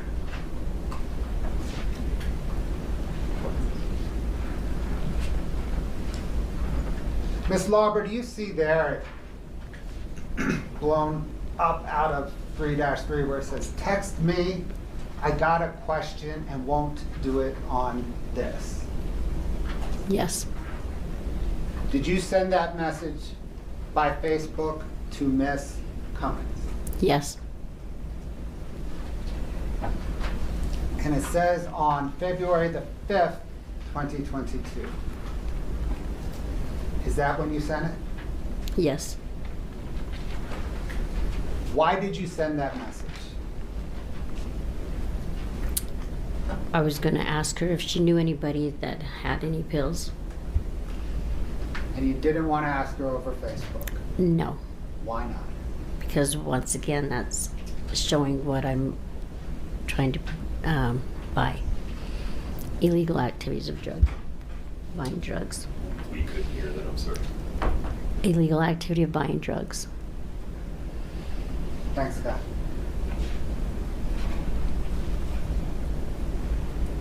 Did you ultimately speak to Ms. Cummings over the phone? Yes, I did. And what did you ask her? If she knew anybody who had any opiate pills for sale. And how did she respond? She said yes, she had a friend that could help me. And did she identify the friend? Yeah, she gave me his name. She said Robbie. And is that the Robert Crozier you've mentioned before? Yes, it is. Did she put you in contact with Robert Crozier? Yeah, she gave me his number. Did you call Robert Crozier? Yes, I did. What, if anything, did you ask Robert Crozier for? If he knew anybody who had any pills, pain pills for sale. And how did he respond? He said he would reach out to a couple of people. Did he ever get back to you after that? Yes, he did. When he got back to you, what did he say? He said he had a buddy that had some fentanyl pills. What then did you do? I had texted Kouri back and told her that I had a friend that could get them, but they were fentanyl pills. So you told Kouri you had a friend, a hookup for fentanyl pills. Yes. How did Kouri Richins respond? She said, okay, go ahead and get them. So, did you go ahead and get them? Yes. What was the next step in getting them? The next step was reaching out to Robbie and tell them to go ahead and get them.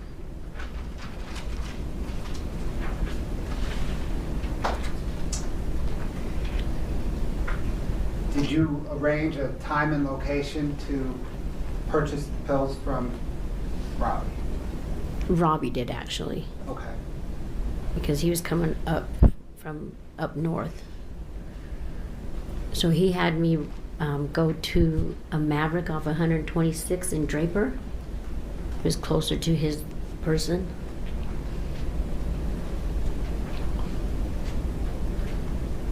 Let me maybe do this one more time. The text messages between you and Robbie, do you have them? No. Are they deleted? Yes. Did you delete them? Yes. Because they were evidence of drug distribution? Yes. Objection leading.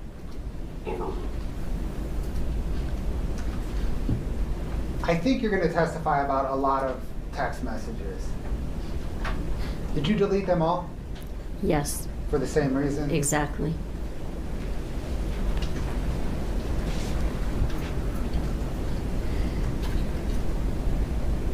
Okay, so you set up to purchase fentanyl from Robert Crozier at the Maverick in Draper.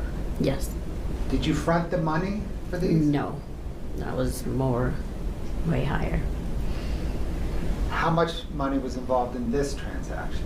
$1,000? How did the money come about? Who? So I reached out to Kouri and told her yes, that it was going to be kind of pricey. And then so she had, I asked her how she wanted me to grab them. I had to go to the house in Midway, not the mansion, it was a Midway house that she was flipping. And that the money would be in there. Okay. So, let me make sure I understand.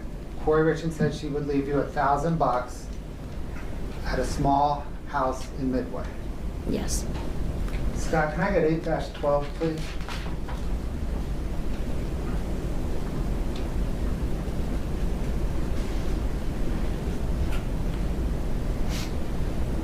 Ms. Lauber, do you recognize this photograph? Yes, I do. Is that the small house in Midway that you're thinking of? Yes. Is that an accurate depiction of the small house? Yes. Your Honor, the state moves to admit 8-12. No objection. 812 is admitted.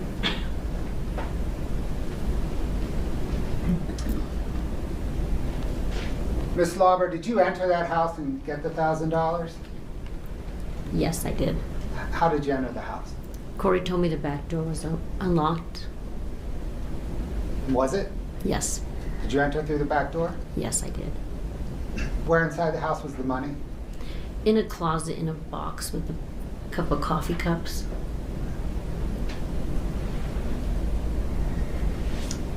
Thanks, Scott. So once you got the money, what did you do next? I had called Robbie and told him, okay, I had the money, how long it would take him to get down from where he was coming from.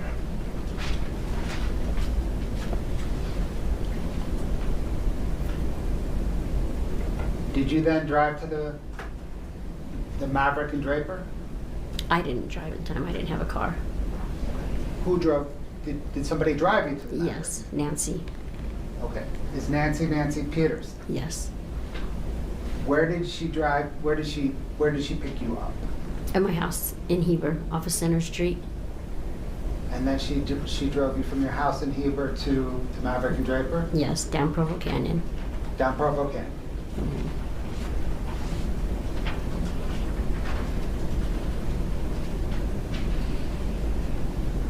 Scott, can I get 3-7, please?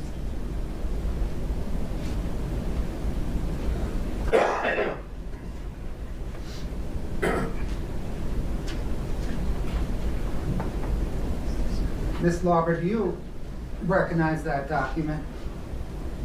Yes, I do. Is that an extraction of your,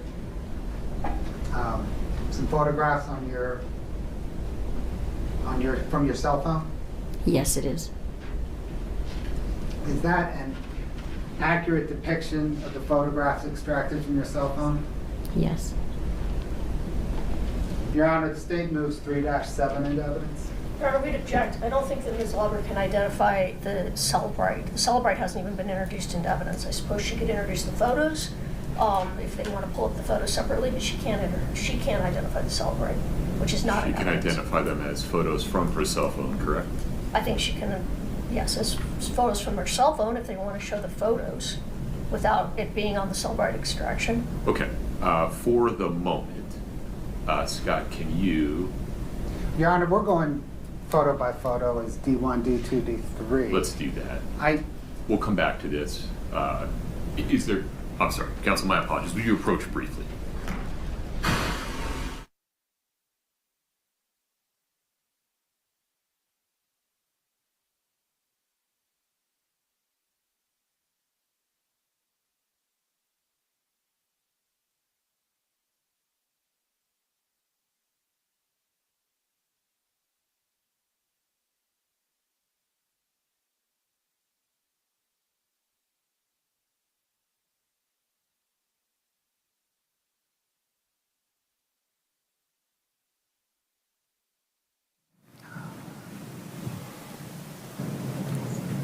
Ms. Lauber, those 4 photographs, do you recall where you were or where you were traveling to and from when they were taken? I'm sorry, I didn't understand what? Can you see 3-7 on your screen? Yes. There's, if we scroll down, I think there's, is it 3 or 4 photographs? Scott, can you scroll down? No, there's a whole bunch. There's 6 photographs. I see 3 on mine. Scroll up. There's 2 pages with 3 Okay, each, and is that that is right? total 6, yes. Okay. And do you know where those photographs were taken? In Nancy's car. As you were driving from Heber to Provo Canyon? Or from Heber down through Provo Canyon to the Maverick and Draper? Yes. And do you see the time? Scott, if you can bring one up. Do you see the time Oh, yes. and day on Yes, I do. February the 11th, 2022, beginning at 5 p.m.? Yes. Is that an accurate date and time for those photographs? Yes. Your Honor, or actually, Scott, can I get 3-7 Delta 1? Is that one of those photographs? Yes, it is.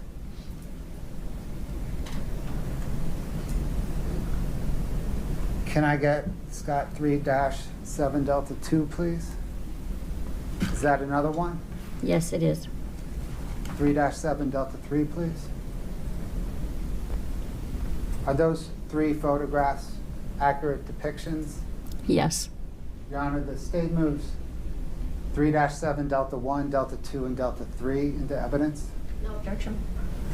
3-7, D1, D2, and D3 are admitted. Can we publish, Scott, 3-7 D1?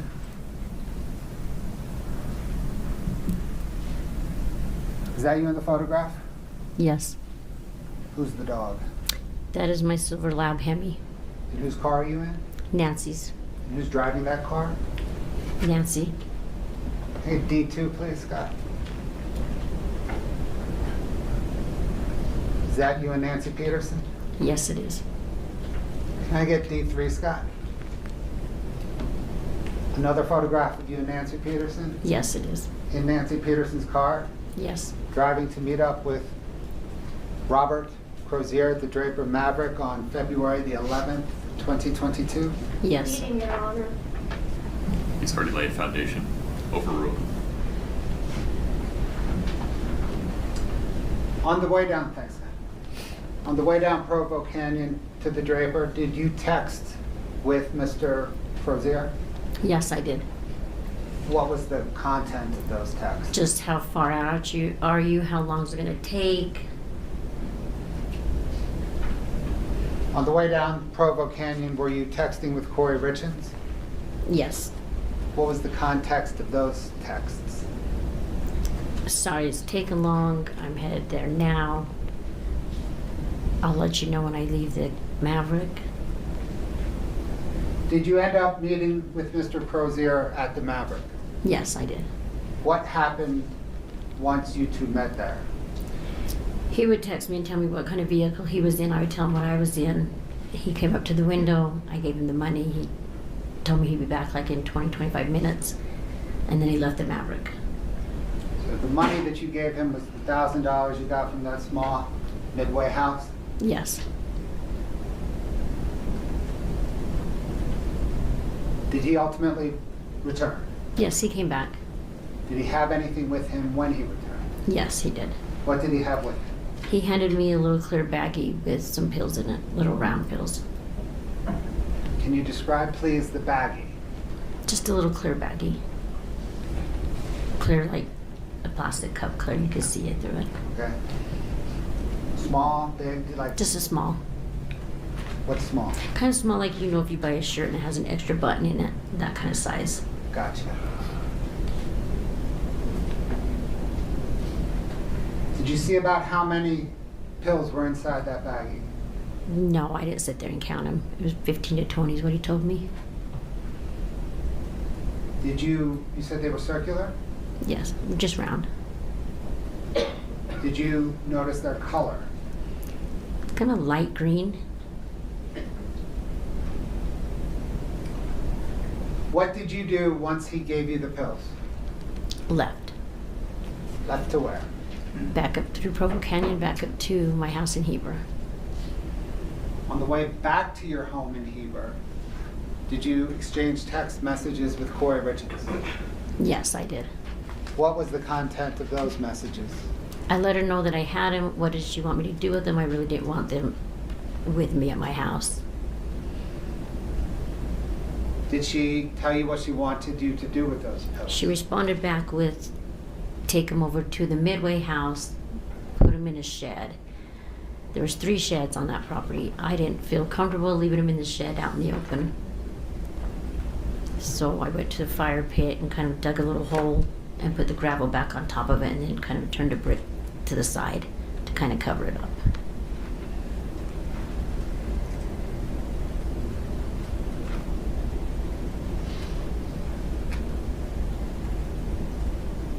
Scott, can you bring up 8-13, please?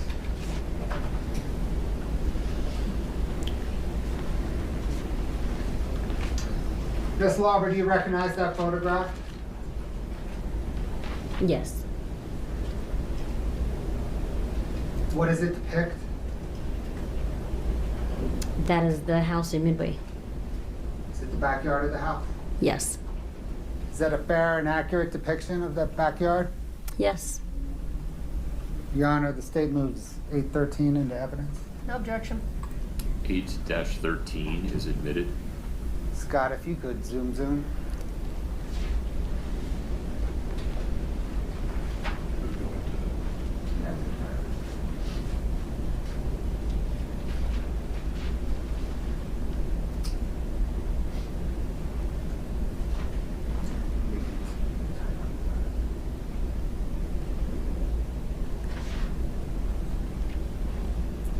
Is that the shed that you just referenced?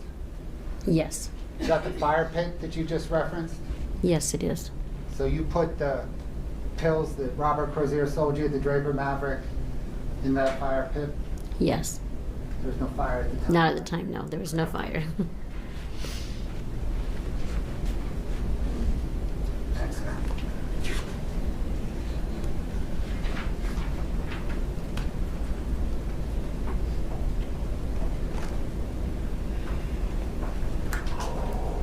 I want to pause on the drug deals for a minute, okay? So we've got the Susan Kohler drug deal, the first Crozier drug deal, right? Mhm. I'm going to pause. Scott, can you bring up 2-33, please? Can you split screen it with 2-34, please?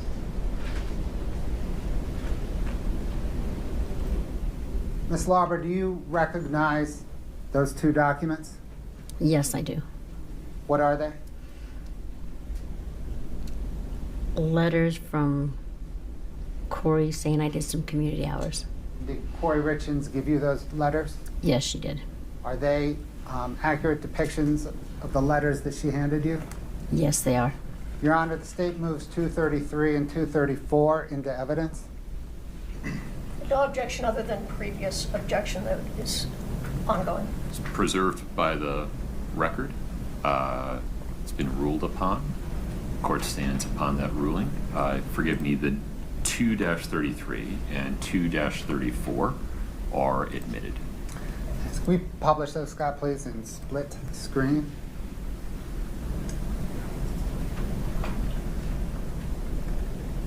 You mentioned, Ms. Lauber, that those are community service, those are letters, I guess, evidencing, perhaps, community service. Yes. What's the I'm genesis? so sorry to interrupt. Sorry. Yeah, we just need you to speak a little louder. What's the genesis of these letters? Why these letters? I was late for a couple of groups, so I got sanctioned from drug court to do 10 hours of community service. Okay. So groups, do you mean group therapy sessions? Yes. And because you were late to court-ordered, they're court-ordered, aren't they? Yes. Because you were late to court-ordered group therapy sessions in drug court, am I right, the judge sanctioned you to community service? Yes.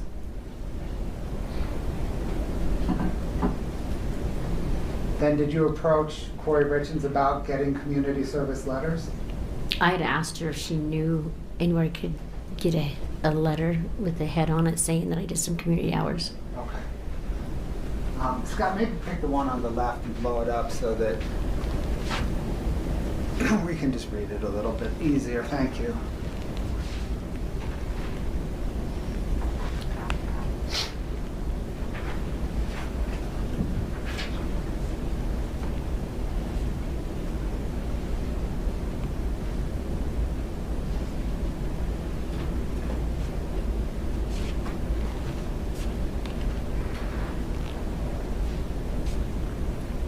Is the other one similar?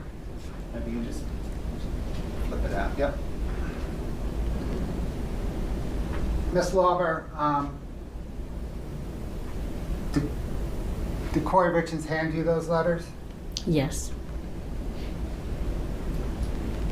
Did you perform that community service? Absolutely not. Have you ever stepped foot on a Circle R ranch? No, I have not. Did you submit those community service letters to the drug court in Wasatch County? Yes, I did. How'd that go? Not too well. I ended up in jail for a day and What? got more community hours.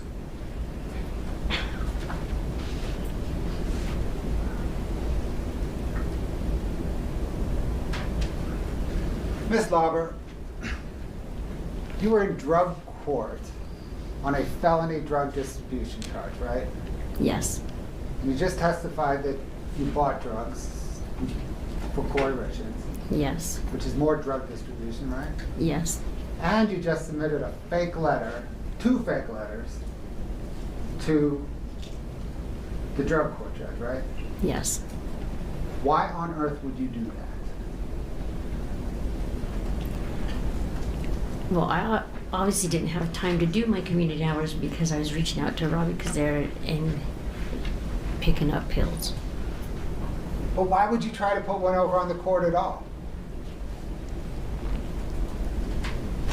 In the early stages of addiction, when you're slowly getting clean, you still test the waters. You're not ready to surrender yet. You're not sure about how much you can get away with and what you can't get away with. So at that point in time, did you think you could get away with more drug distribution and fake letters? No, not get away with it. But you tried. Yes, I did. Have you since surrendered to drug court? Absolutely.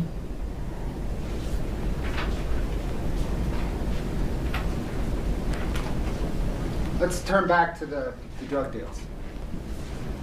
We've been through the first one with Miss Kohler, and the second drug deal, but the first drug deal with Robert Crozier. Let's turn to the second drug deal with Robert Crozier, okay? You all right? Want to take a minute? No.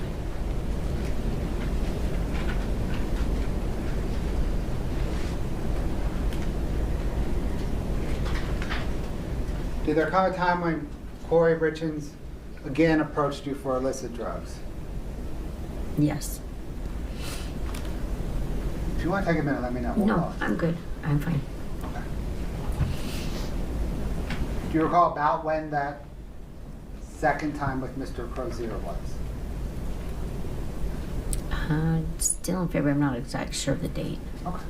I'm so sorry. Would you just say whatever you just said again a little bit louder? I said I'm not quite sure of the date. When Kouri Richins approached you that second time involving Mr. Crozier, what did she ask for? She said her investor needed something a little bit stronger. And I proceeded to tell her, like, it's not something you can just, when you're buying something off the street that's man-made, you just don't say, hey, this is what I want to order. I just told her you get what you get. Did there come a time when she asked you for the Michael Jackson stuff? Yes. Was that this time? Yes. What did you understand the Michael Jackson stuff to mean? I actually wasn't sure. I had to Google it.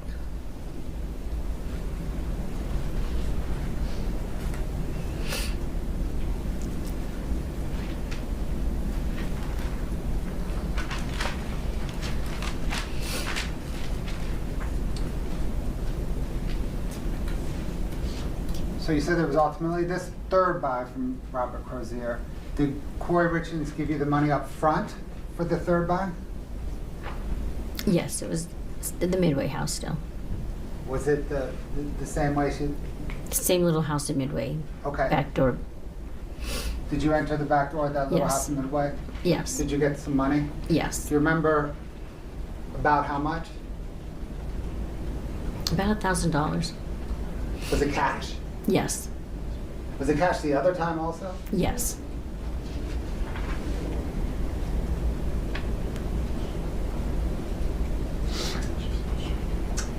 Once you got the $1,000 out of the small Midway house, what did you do? I texted Robbie. What did you say? What did you set up with Robbie over text? Just saying, hey, does your friend still have any of those left? And then of course, it doesn't happen right then and there. I could text him and he'd say, I'll get back to you in a couple of days, I'll see what I can find out. So then when Robbie texted me back, I let Kouri know that I could get him, and then head back down, had Nancy take me once again down Provo Canyon to the Maverick on 126th. Just like the time before. Yes. Like before, were you texting with Robert Crozier on the way down the canyon? Yes. And what was the content of those texts? Same texts. How much longer? How far out are you? Because he always had to find a ride as well. Were you texting on the way down Provo Canyon with Kouri Richins. Yes. What was the content of those texts? Same thing. Sorry it's taken long. I don't know how long it's going to take, but I'll keep you posted. When you arrived at the Maverick, were you still texting with both Robert Crozier and Kouri Richins? Yes, I would text Robbie and tell him I'm here at the Maverick. How much farther out are you? And what would you text I would Kouri text Richins? Corey, sorry he's taken longer than I thought. And you deleted all of those texts? Of course. Did you ultimately meet up with Robert Crozier at the Draper that second time? Yes. What happened when you met up? Same routine. He'd come up to the car, I'd give him the money, he'd leave again for 20, 25 minutes, then he'd come back. And then he'd give me the little clear baggie with pills in it, and then we'd go our separate ways. Can you please describe the baggie? Clear little baggie. Just a small little clear baggie. As if you were putting an extra button in it. Same as Bottom last shirt. time? Yes. Do you recall about how many pills? 15 to 20. I never stopped and counted them, but that's what he told me was in the baggie. Were they round again? Yes. What color were they? A lighter blue.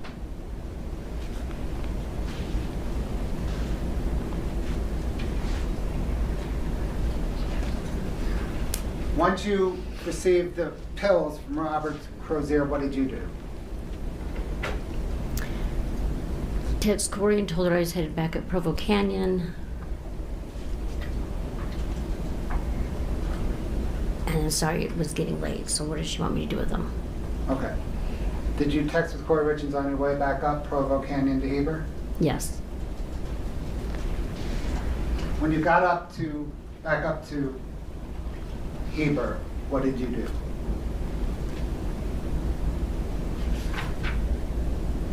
Oh, went to my house in Heber.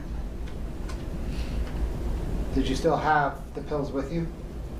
Yes.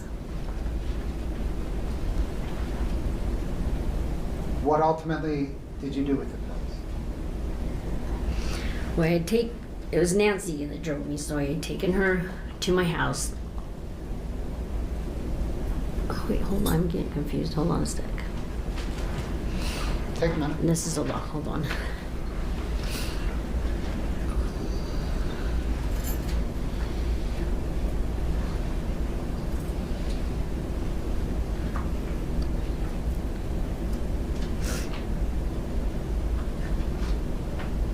Okay, sorry, you can repeat the question. So, sure, the second buy from Robert Crozier, you went back up Provo Canyon to your house in Heber. Nancy Peterson was driving, right? Yeah. And you had the pills with you when you arrived back at your home in Heber. And the question is, what did you do with the pills? I had them with me. Did you hold on to them? Yes, I did.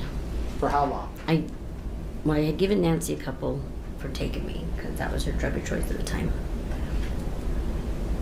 Not very long. What did you do with them?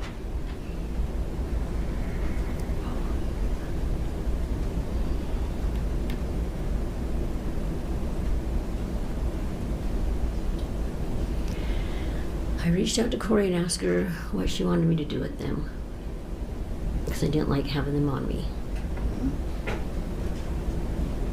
What did she respond?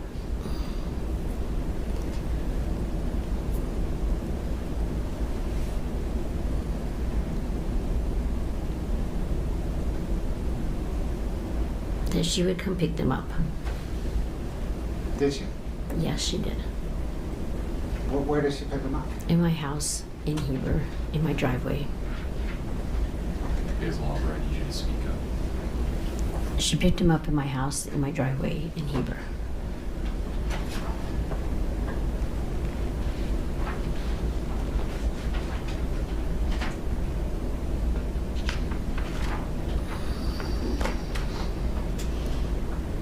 Okay, so we've been through the first purchase from Susan Kohler, then the first purchase from Robert Crozier, the second purchase from Robert Crozier. Yes. And that second purchase was the end of February? Yes. Before Eric Richins' death, did you buy any other drugs from Robert Crozier? Yes. Before Eric Richins' death? Oh, no. There were just, wait, now you confused me. Can you ask Sure. me again? Ms. Lover, my apologies. Pause for 1 second. Hold that mic a little closer to you. We're having trouble hearing you. If you would re-ask that question, Mr. Bloodworth, please. Yes. You testified about 2 drug buys from Robert Crozier, right? Yes. Other than those 2 drug buys, before Eric Richins' death, did you ever buy drugs from Robert Crozier before? Have I ever bought any from him? Do you remember when Eric Richins died? Early March? Before Eric died, how many times did you buy drugs from Robert Crozier? Twice. Any more than twice before Eric died? No, those just 2 the times? twice. Before Eric died, have you ever been, other than those 2 times, to the Maverick and Drake? No.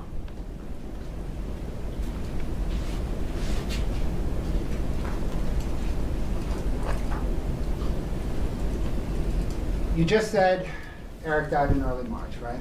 Yes. Do you recall when you learned that Eric died?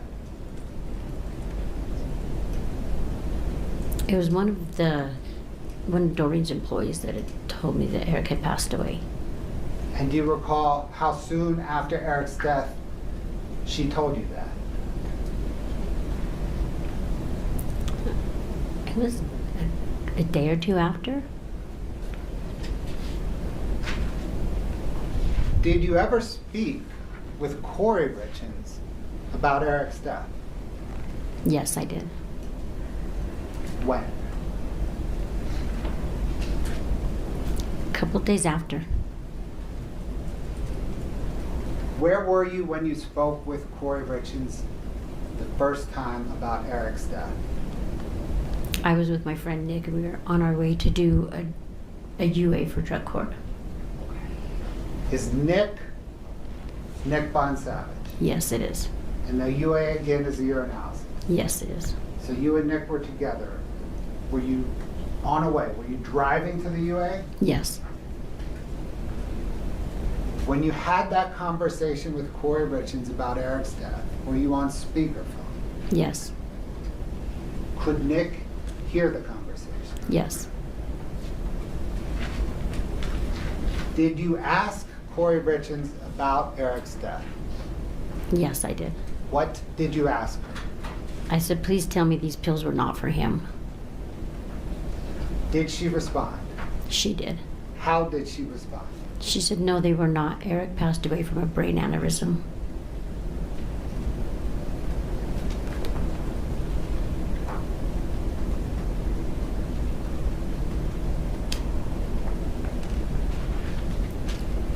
Did there come a time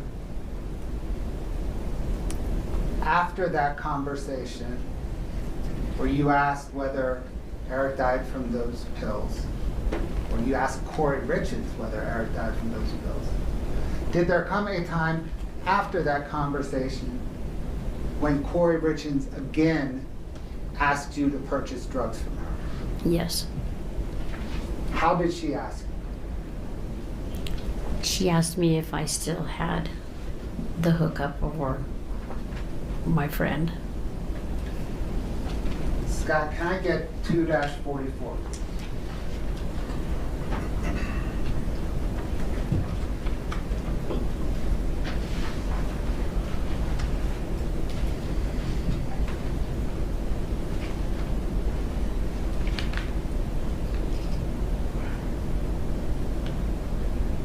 If you look down that column labeled description, Ms. Lauber, do you recognize that as a text exchange between you and Kouri Richins? Yes. Yes, I do.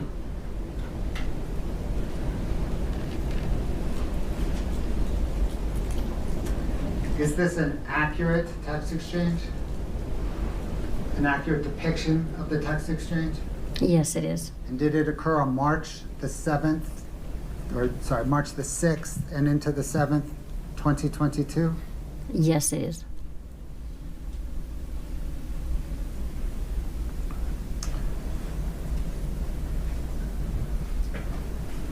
Does it accurately show the type of message and whether it's an incoming message or an outgoing message? Yes, it does. Does it accurately show the sending party, the from party, and the receiving party, the to party?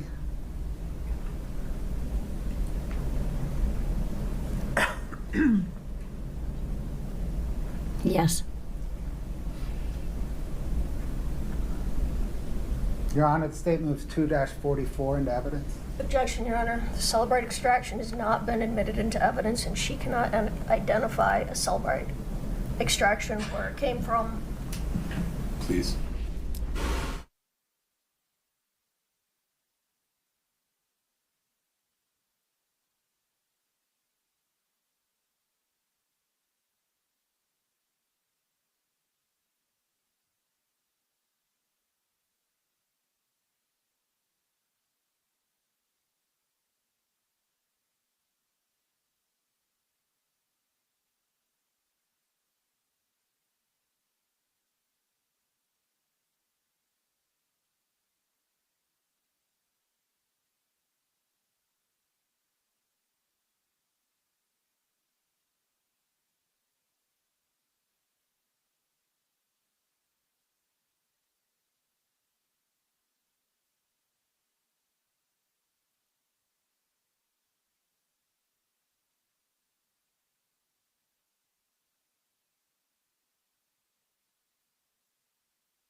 I apologize for that. Please rise, stretch your legs.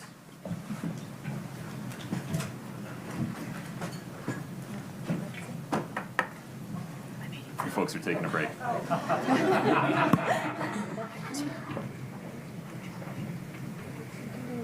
She ruled, and then Brad tried talking about it, and I started to say, no, wait.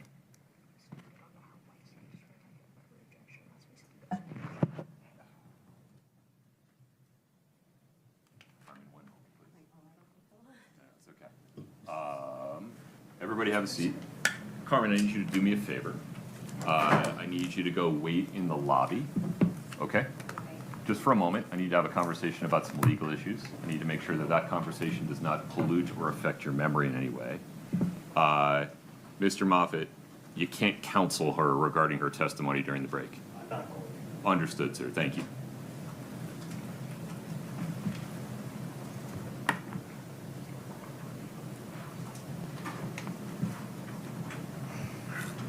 Okay.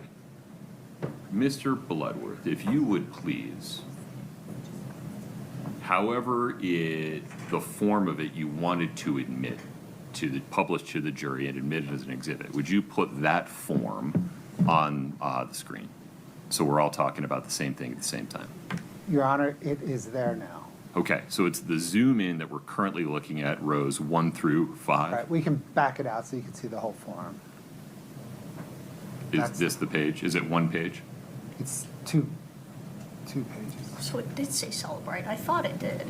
Please pause. I'm sorry. Okay. You want to, I'm sorry, I don't have control yet. State's Exhibit 2-44 is a 2-page exhibit that says Cellbrite Extraction Report at the top, correct? Correct. And you'd like to admit this 2-page extraction report through this witness, not just the content of the text messages and the metadata regarding to, from, whatever. Your Honor, the state wants to admit the content. Now, I can see the 244 at the top is labeled with Celebrite's branding. You know, if we were to, for example, redact the labeling, that's fine. But the content... The distinction, I apologize for interrupting you, so I can just provide a little more context for my question. The distinction I'm drawing is the previous photographs, we admitted just the photographs. Yes. Not the report from which the photographs were derived. Correct. Here, it seems we're doing something, the state is proposing to do something different. That is, admit the report, not just the content. That is the photographs in my analogy. That is correct, but the state proceeded to just admit the thumbnails as photographs simply to keep things moving along, not because the state thinks that the report is inadmissible. The state just didn't want to bog down in this discussion. May we do the same now, understanding that the state's ultimately, as I understand your position at sidebar, going to be, we have another witness that's going to get this report and many others in. Yes, Your Honor. That is why I think the way we can do that is to just redact the heading. And that leaves us with nothing but content without identifying the source of the content. But Ms. Lauber has already authenticated the content itself. Ms. Lewis, if you'd put your position on the record. On the record, Your Honor, this is a Cellbrite report that has not been admitted. We don't have testimony as to how it was extracted. We don't have testimony as to what it is, and it's not authenticated. That can come in through a later witness, I agree. That witness probably should have been called first, but was not. You're right that now we're doing something different than we did on the prior report. And I don't think just extracting Cellbrite, the word Cellbrite, solves the problem. You ruled from the bench just a minute ago that this could be used as an impeachment document. I did not. I said specifically you cannot use it if it's not admissible because there's no foundation for it. Well, then we discussed it further, and you said, go ahead and show it to her and ask her if she remembers it, and then the text. That was and then- not in the context of impeachment. That was in the context of the Mr. Bloodworth and his direct using it to refresh a recollection of a witness who may not specifically recall the content. I misspoke. That's what I meant. To use it to refresh her recollection. And you ruled that that would be appropriate. Well, then Mr. Bloodworth attempted to change your ruling, which happens a lot, which is what Don't do gets that. me. Please stay Well, that's what focused. gets me frustrated. Please stay focused. I think your ruling was appropriate, that it can be used to refresh your recollection. We discussed this, you ruled, and I think your ruling should stand. You understand that this will limit your use of this document in impeachment? That's fine. Okay. Bloodworth, any further record? Yes, Your Honor. To use the photograph analogy, it doesn't matter who took the photograph. If somebody was there to observe the content of the photograph, they can impeach it, or they can authenticate it. That is what we have here. Carmen Lauber was a participant in this text message exchange.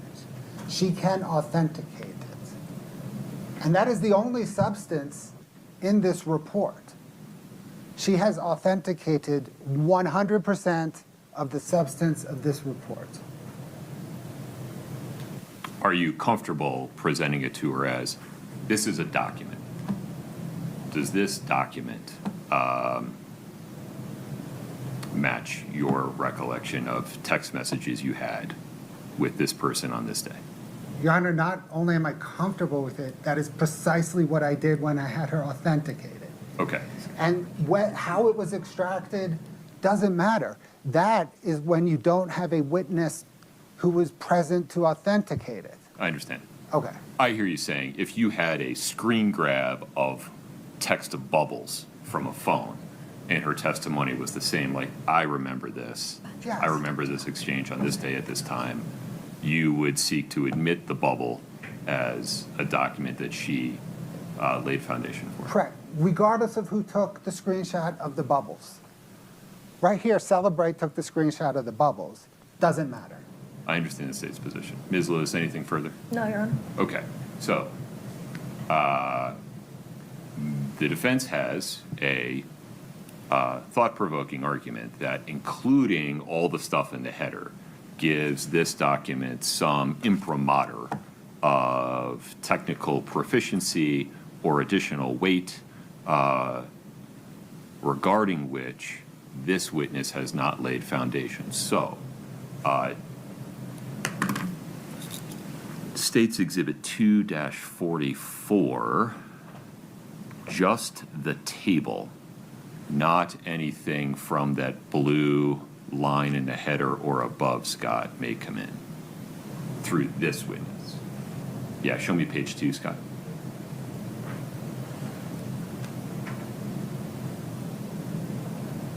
Mr. Bloodworth, any further record regarding the court's ruling? No, Your Honor. Ms. Lewis?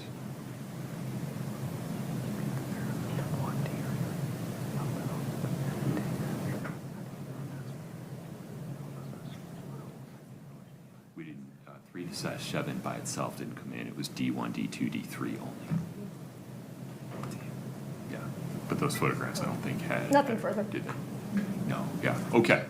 So, we have, I'm really just talking to Scott at the moment. It's going to stay this way, right? That's correct, Your Honor. Okay. And can you, the state, at some point before tomorrow morning, print this version of 2-44, understanding this may be mooted through Mr. Katradimos at some point, but Does it say given it as 244R for the redaction? And then if we might given it the original 244? Yeah, let's do that, Your Honor. Let's label this 2-44 Romeo, R, okay, to denote it as a redacted version of 244. got it. Okay, Brittany, do you need anything else for the record? All right, what I would like to do, counsel, is complete the, well, you know, want to take a restroom break now, and then we'll just go directly from direct into cross. Ms. Lewis, any objection? No, Your Honor. All right, listen, Nobody can talk to Ms. Lauber out in the lobby, please. No appearances of contact with Ms. Lauber. Let's take a break until 2:10. Thank you. Court's in recess.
Thank you for the reminder.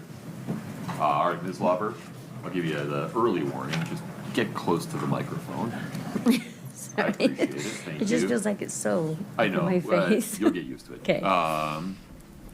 Mr. Bloodworth, oh, Ms. Lauber, you are still under oath. Do you understand that? Yes, I do. Okay.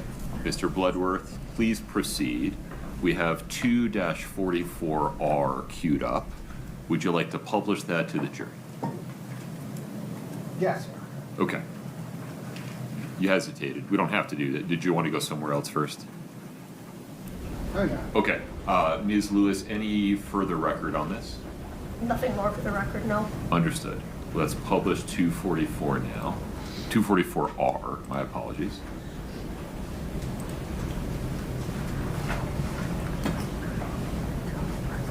Ms. Lauber, you just testified that you had recognized a text exchange between you and Kouri Richins beginning on the 6th of March, continuing on to the 7th of March. Is this that text message exchange?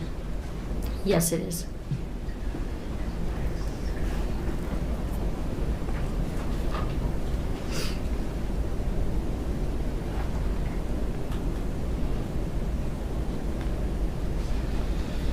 Now, Ms. Lauber, you had testified that Kouri Richins had asked you if you still had your hookup. Is that right? Yes.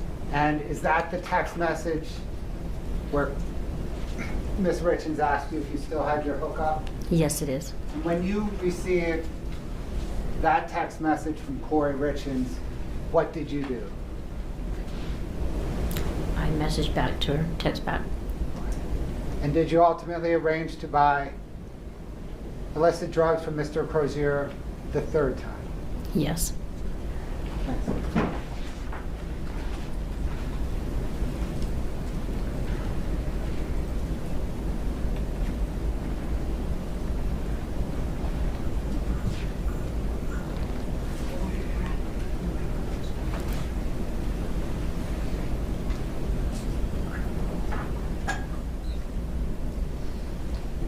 After that, do you still have your hookup text exchange? Did you speak with Kouri Richins? Yes, I did. And what was that, about a drug buy? What was that conversation about? That I could reach out to Robbie again. And how did Kouri Richins respond? Okay. Same routine. Same routine. Mm-hmm. So, did Kouri give Richins then provide you with money to buy drugs? Yes. How so? In the house to Midway. I'm sorry, I didn't Wait. hear you. Sorry, what? Did Kouri Richins give you money to buy drugs that last time from Mr. Crozier, right? I'm talking about the third drug buy from Mr. Crozier now, after Eric's dead. Oh, no, she gave me she told me that the investor would leave money under her doormat at her house. The investor would leave money under the doormat of her house for you to buy drugs? Yes, in Camas. Her Okay. house in Camas. So, did you go to her house and pick up that money? Yes, I was with Nick. Nick drove me. Okay, is this the same Nick Bond-Savage Yes, that was in the car when you asked her whether the yes, pills caused Eric's death? yes. So Nick drove you from where? Nick picked me up at my house in Heber, and then we headed to the backside of Jordanelle to the house in Camas. Kouri Richins' house in Canada. Yes, Corey and Eric's house in Camas. Did you check under the mat at the front door for the money? Yes, I went to the door, lifted up the mat, there was nothing there. So I kind of looked at Nick and kind of shrugged my shoulders and ran around to the back door to see if there was anything under the mat there. There was nothing there, so I ran back to the front. And I kind of threw my hands in the air to Nick, like, what do I do? And I went up and rang the doorbell. It took Corey a minute to get to the door. She answered it. She told me to come inside. I told her the money wasn't there. I gave her a hug and asked how she was doing. And then I told her the money wasn't there. And then she asked if she could write me a check. So then she went over to her kitchen counter and grabbed kind of a book about so big and wrote me a check. Did she hand you the check? Yes. Scott, can we bring up 5-31 for the witness, please? And it's 3 pages. If you could slowly scroll through so she can view all 3 pages, please.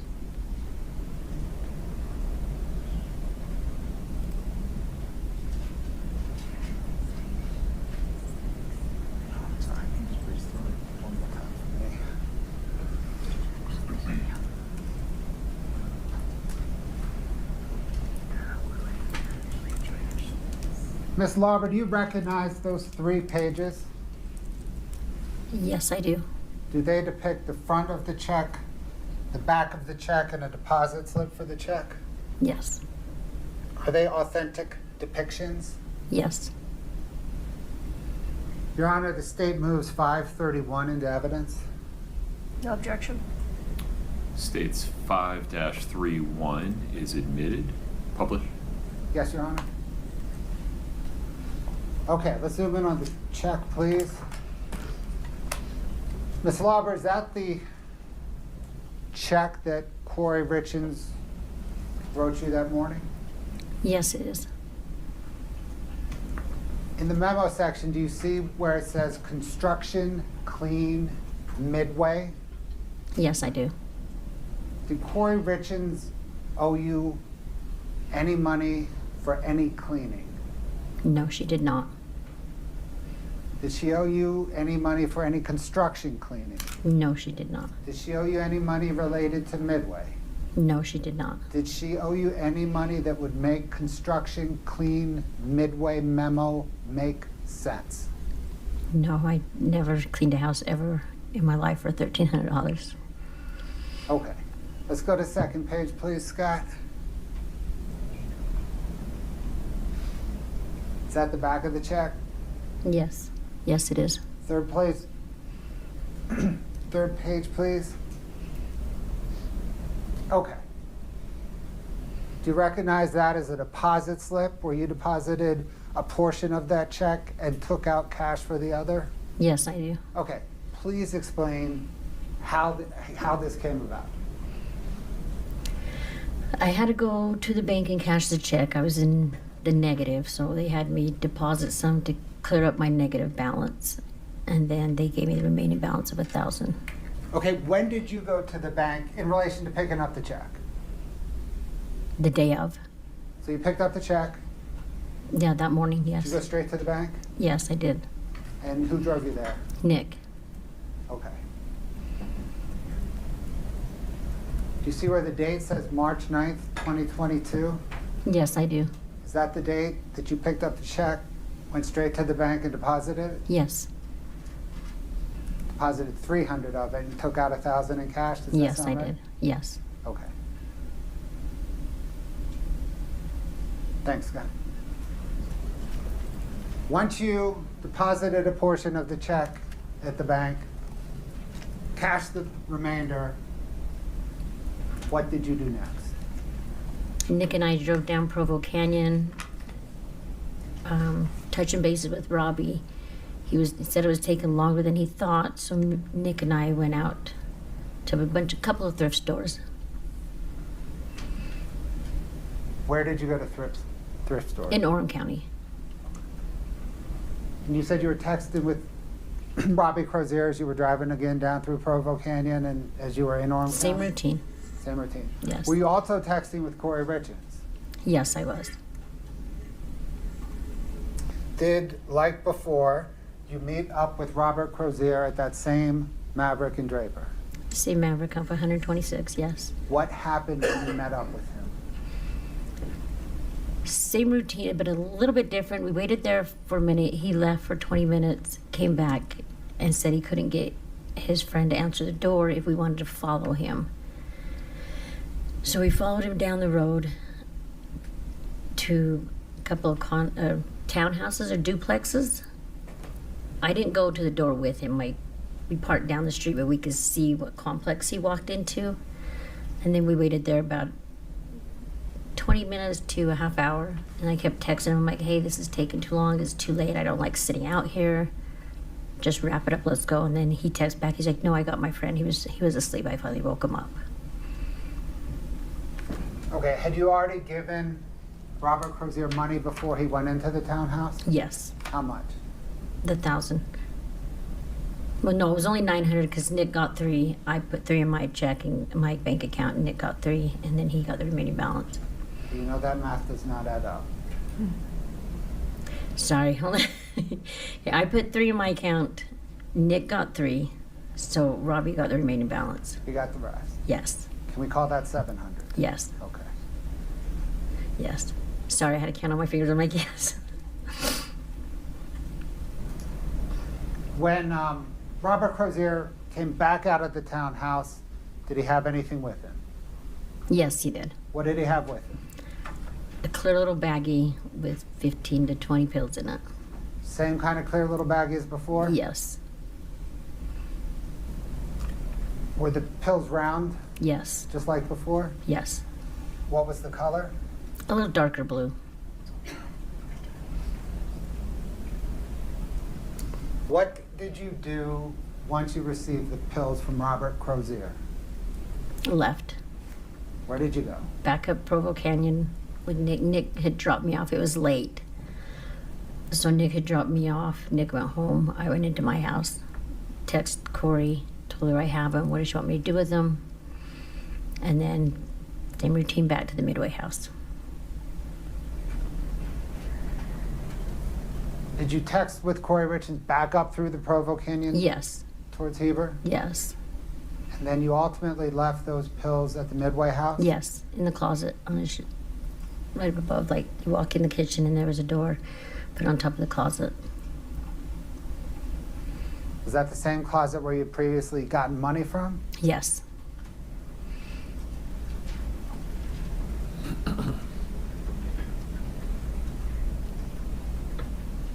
After that, did you ever have any additional drug deals with Robert Crozier? no, I did not. Have you ever been back to that Maverick in Draper? No, I have not. So am I right that the only 3 times you dealt drugs with Crozier were the 3 that you just testified? Yes, And the only 3 times you've been at that Draper Maverick were the 3 times to which you just testified? yes,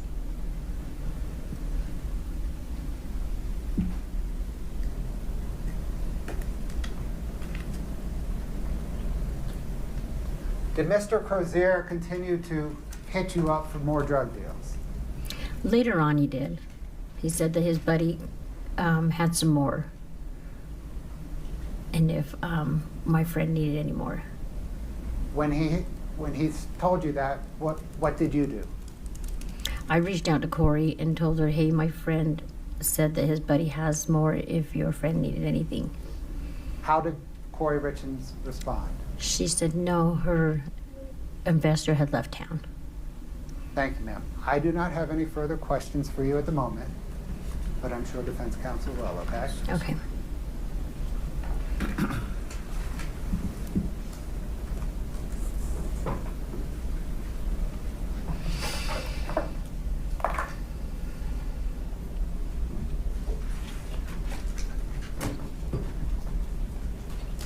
Good afternoon, Ms. Lauber.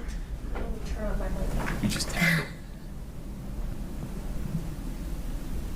Does that work? yes. Okay. Good afternoon, Ms. Lauber. Good afternoon. My name is Wendy Lewis. I am one of Ms. Richins' attorneys. I'm going to hand you some binders. We're gonna go old school here. Oh my gosh.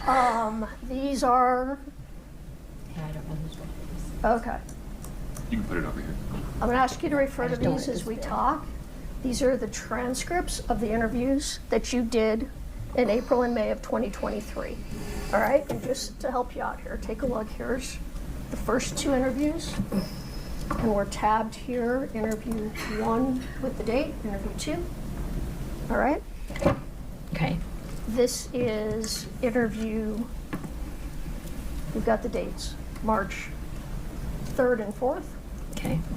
This is separate. This is the interview from March 10th. If you want to just set that aside Yeah. till we get to that. And then your last 2 interviews, 13th and 14th, are right here. Okay. Okay, so we're going to be referring to that. Well, that's a lot.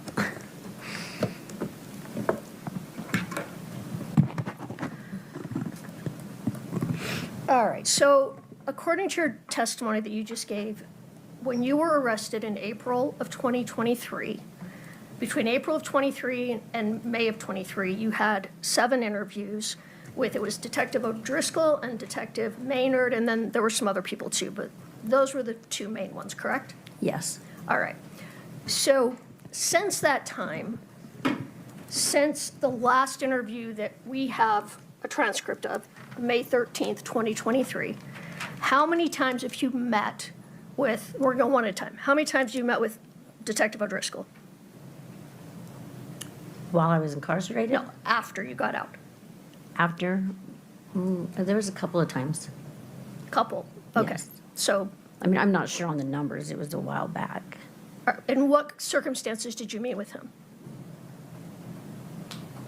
They would come and they would check on my ankle monitor when I was on my ankle monitor. Sometimes it wasn't charging. Sometimes they'd swing by and ask me a couple questions. Questions about the case?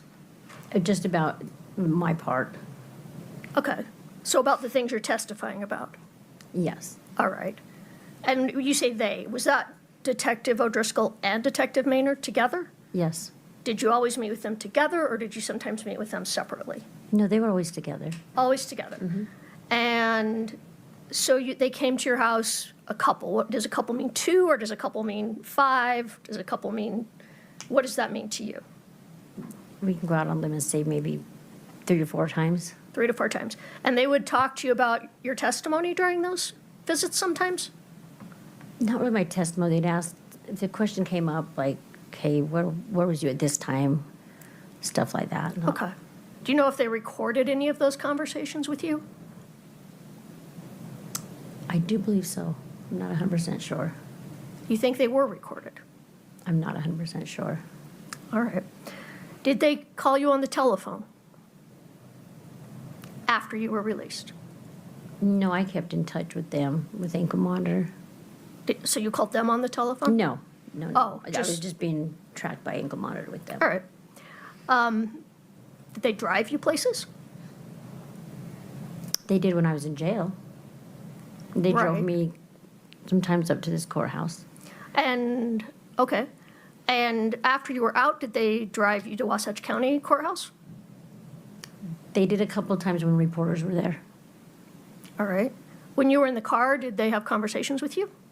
No. All right. What other people from Summit County Sheriff's Office, if any, besides Detective Maynard and Detective O'Driscoll, did you talk to? Were there detectives? Yes, were there any others? No. All right. Have you met with the prosecutors in this case, either Mr. Bloodworth or anyone else? Yes, I have. How many times? There was an initial meeting when this case first came up here with Bloodworth, and then a couple times over the last couple weeks. So when you met with them over the last couple of weeks, was that to go over your testimony? Yes. Did they practice your testimony with you in those meetings? They kind of prepared me for what kind of, I don't know what the word I'm thinking of. They kind of prepared me a little bit of it. Did they review your answers with you? Pause for 1 second. Ms. Lewis, I apologize for the interruption. Hold the mic a little bit to your left. Yeah, you can move the blinders again. Okay. There you go. Now pull the mic more in front of you. There. Let's try that. I'm sorry, if you ask your Sorry, go last ahead. question one more time. Did they review your answers with you? Yes. All right. So they reviewed with you when the drug buys happened, correct? They would ask me the questions and I would answer. Did they correct you if they thought your answer was wrong? Not really, no. All right. Did they practice cross-examination with you? They kind of prepared me for what kind of, I don't know what the word I'm thinking of. They kind of prepared me a little bit of it. Did they review your answers with you? Pause for 1 second. Ms. Lewis, I apologize for the interruption. Hold the mic a little bit to your left. Yeah, you can move the blinders again. Okay. There you go. Now pull the mic more in front of you. There. Let's try that. I'm sorry, if you ask your Sorry, go last ahead. question one more time. Did they review your answers with you? Yes. All right. So they reviewed with you when the drug buys happened, correct? They would ask me the questions and I would answer. Did they correct you if they thought If they thought your answer was wrong? Not really, no. All right. Did they practice cross-examination with you? Yes. So they did we call it a mock cross. Someone pretended to cross-examine you, is that fair? Yeah, they kind of just brought up how you were going to bring up my past, how I was going to feel. Okay. That's all? Yes. All right. Did they tell you how to answer the questions that I might be asking you? No. They can give you any advice on how to answer the questions. No. Did they help you put the pieces together so you would remember what to testify to? Actually, I'm the one that's asked, like, if I needed to know Robbie, I put in my phone, like, obviously it says Kouri, Doreen's niece, Robbie, Nicole's friend, just stuff like that. Wait a minute, I don't know if I understood your answer to my question. So my question was, did they help put the pieces together for you for your testimony, and what was your answer? I said I'm the one that asked for pictures and stuff like that. So you asked them to help put the pieces together for you. I don't know if it was actually helping me put the pieces together. Kind of refresh my memory a little bit. It happened a long time ago. That's true. This happened almost 4 years ago, right? Yeah. Okay. And your original interviews with detectives was almost 3 years ago. Yes. All right, we're going to get back to that. Who else have you spoken to about your testimony in this case? Nobody. Well, now, When I was in jail, when I was incarcerated, okay, in jail, who did you speak to about that you were going to be cooperating? there was O'Driscoll, Maynard, and I can't remember the lady that came from the feds, but I didn't really talk to her. That would be Ms. Whistler. I cannot remember her Okay, name. well, we'll get back to that too. Would you talk to Nick Bond-Savage that you were cooperating in this case during the time you were in jail? Yeah, he's one of my best friends. Okay, so you told your best friend that you were cooperating. Yes. And you told your best friend, man, I don't even remember what happened. You got to help me out here, right? Just in the part where, in the car, yes. Okay. Because Nick was with you one of the times you met Robbie Crozier. Yes. And you had Nick help you remember that because you did not remember that. Specifically, you did not remember the dates, right? I don't remember the dates exactly, no. Okay. Today you remember the dates Well, yeah. because they were told to you. But no, the more you think about it, the more it pops up. Okay. All right. So the dates you couldn't remember 3 years ago, you thought you remember them now. Yes. All right. We'll get back to that. Ms. Crozier, do you have mental health diagnoses? Do I what? Any mental health diagnoses? No. You're not diagnosed with any mental health problems? No. You're sure? Yes. What about anxiety? Yeah. Do you take medication for that? Not so much anymore, no. Okay. Are you on any medications today? No. Okay. All right. Let's talk about drug court. So in 2021, you were given the opportunity to participate in the Wasatch County Drug Court. Yes. All right. And that is an opportunity, right? Absolutely. Okay. And when you were allowed to go to drug court, you had been arrested for a number of felonies. Yes. It was, let me grab some papers.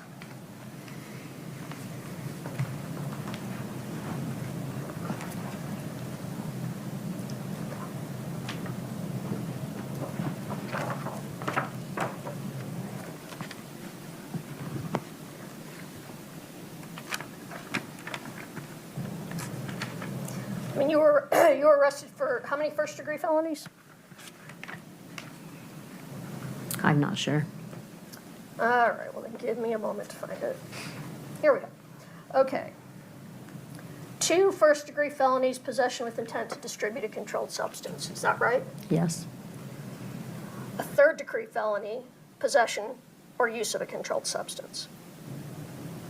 Yes. Right? Mm-hmm. And then a number of misdemeanors that all dealt with possession of controlled substances, paraphernalia, or driving under the influence.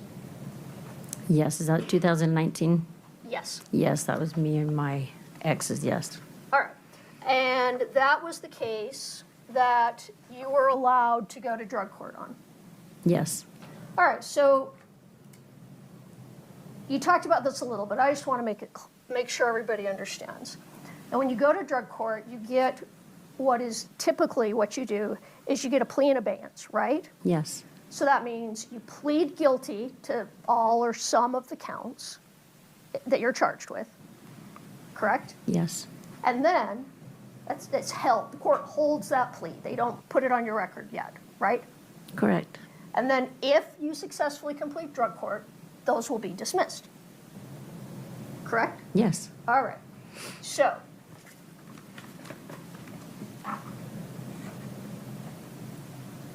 and right now, I mean, you haven't been, we're going to talk more about this, but you haven't successfully finished drug court yet. True? Yes, it's on pause. Okay. But it sounds like you're doing really well. Yes. And you're clean. Yes. And congratulations, by the way. Thank you. I know you had a very difficult time for a very long time. Yes. And drug court's really hard, right? It is, yes. I mean, I was an They, attorney in they drug expect court. a lot in the beginning. It is. I was an attorney in drug court, so I have some familiarity. But you're expected to do a lot. A lot, yeah. You're expected to go to treatment.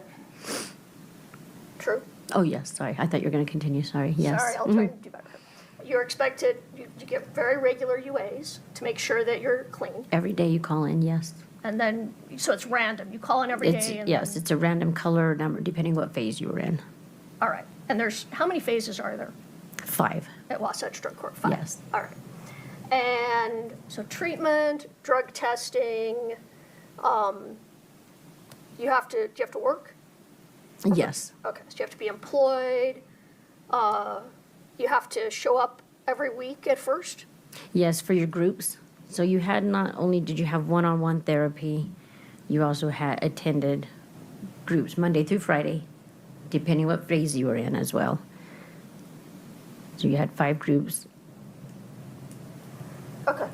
You had therapy twice, 2 or 3 times a week with your one-on-one, depending what phase you were in. All right. And you started your drug court program. It was in 2021. 9 of 2021, I believe. You think it was September? Yeah, I do believe. Well, let's take a look. Or maybe that was my initial evaluation. I think you might be right. Let's just.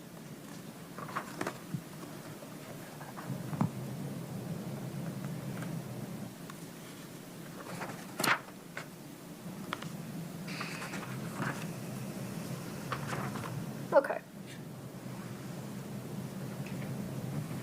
Sure, it looks like September of 2021.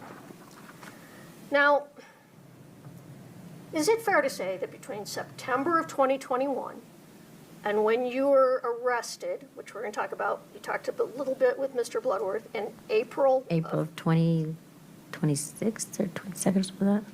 Not quite. I mean, no, I mean the date. April I mean the date. April 2023. Yeah, 23. You were arrested. You're right. I think it was April 26th or 7th. That's of what it was, yeah. 2023. Yes. Okay. You were struggling in drug court, fair to say? In the beginning, yes. Well, that whole time, until you were from September of 21 until your arrest in April of 23, you were struggling. Not the whole time, no. All right, let's take a look at that. So, do you recall that? Well, let me show you. I'm going to show you a document. It might be easier.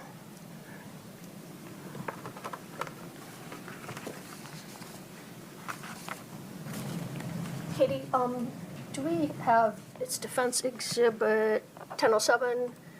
Can you pull it up on the screen just for Ms. Lauber?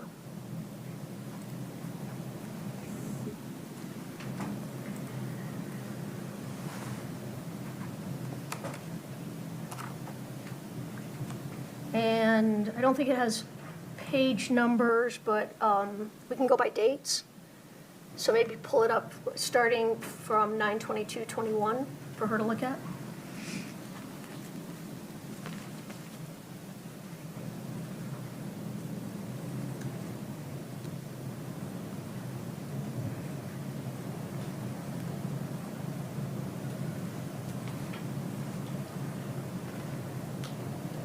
Oh,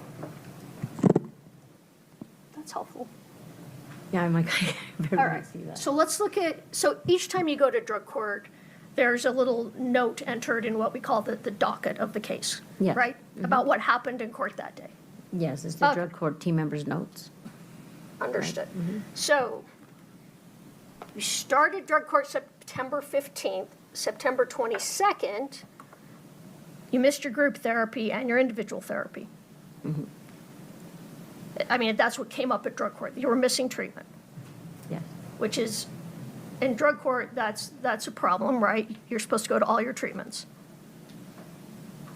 Pause for a moment, Ms. Lewis. Can you see that there?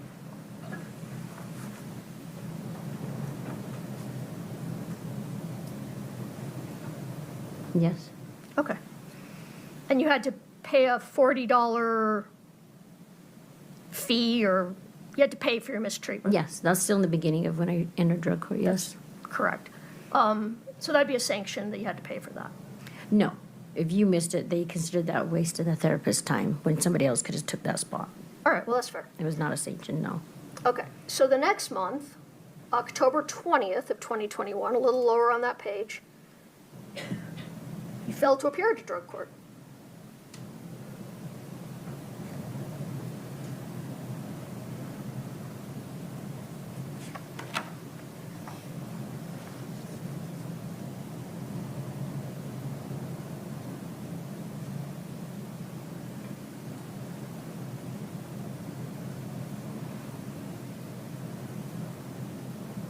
I don't recall that one, but yes.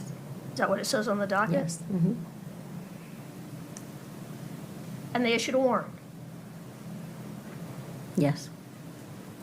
The next week, October 27th, you tested positive for benzos.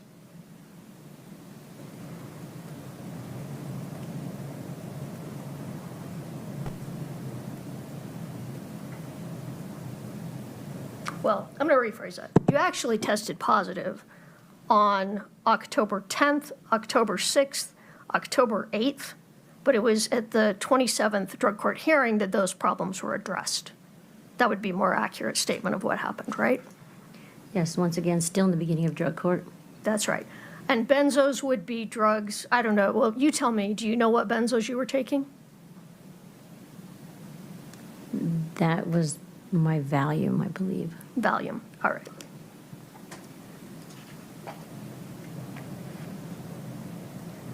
And you were sanctioned, it says.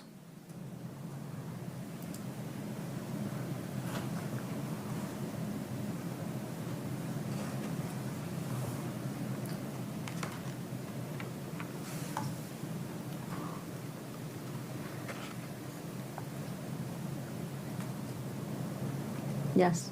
All right.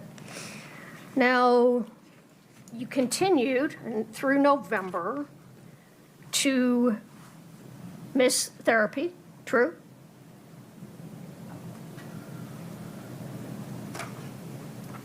Look at November 3rd.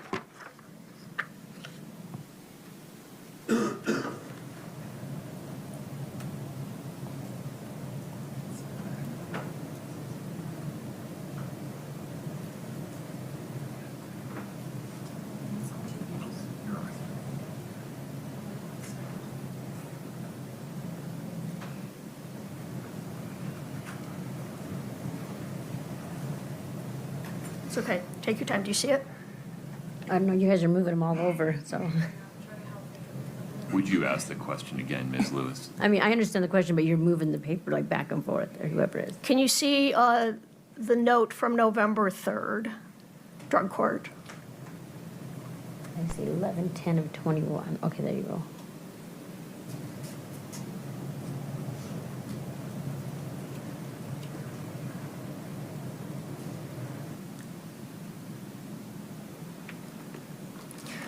Your Honor, I don't know if it'd be all right, but this might be faster if I could point it out to her. Would it be all right if I stood closer to the witness?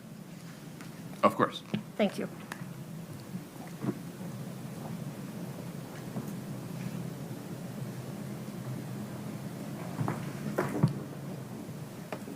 All right, let's see. Ms. Lauper, just remember, when you answer the question, yeah, there you go. Yep. Perfect. Thank you very much. All right, November 3rd, drug court, you missed therapy and received, oh, you didn't get a sanction yet, they waited. Yes. All right. And then November 17th, you came in and you'd missed your drug tests that week. Missed a drug test, correct? Okay, yeah. So tell me, now in drug court, a missed test is considered the same as a positive test, right? Yes, but some of those due to working with Doreen, coming off the mountain, or we're running behind. Sure, that happens, but as a participant in drug court, you are expected to make all your drug tests. Yes, unless you call ahead and say, I'm running behind from work, can I do it next day? And With they approval. sometimes allow that, but it wouldn't show as a missed drug test if you had got permission. It'll still come up as a missed test because you Wouldn't it? didn't go the day of. It would, well, you got a sanction, so Yes. it was a missed test. Yeah, so therefore, I went the next day, but still received a sanction for it. It doesn't say that, but all right. You continued missing tests in 21 through February. You continued missing your drug tests. Right here, missed tests and treatment. Missed tests. You were sanctioned, correct? Yes. All right.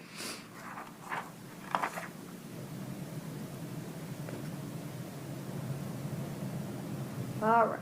Now let's get, you got a negative drug test, it looks like in, What's the year on that? there, you got a negative drug test. No, what's the year on these ones? 2020, oh, now we're moving into January of 22. Okay, so what were the years on these ones? I misspoke, I said February, it was December of 21. Yes. All right. Still, once again, the beginning of drug court. Okay, well now it's January of 22. Okay. So you're missing drug tests.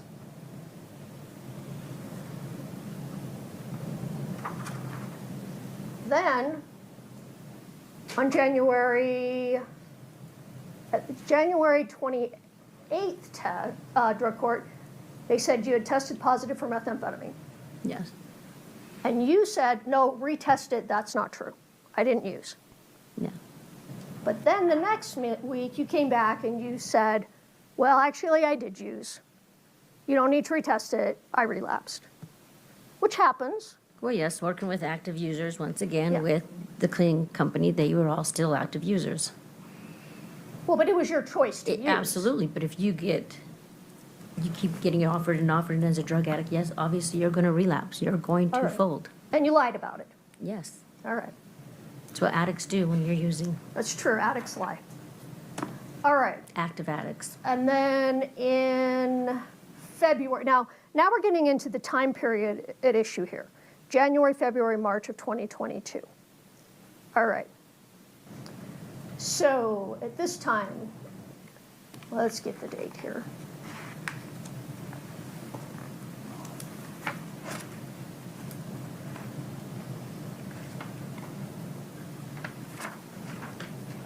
February 9th, you missed your group. Your treatment, so you were sanctioned then, right?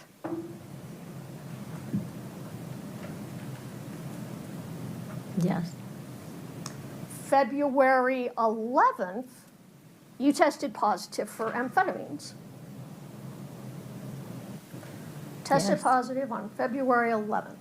Okay, yeah. And again, you denied it. Of course.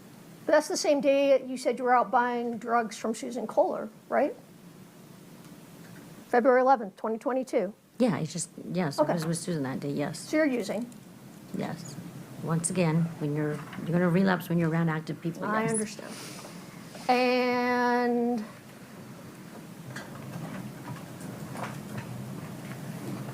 let's see.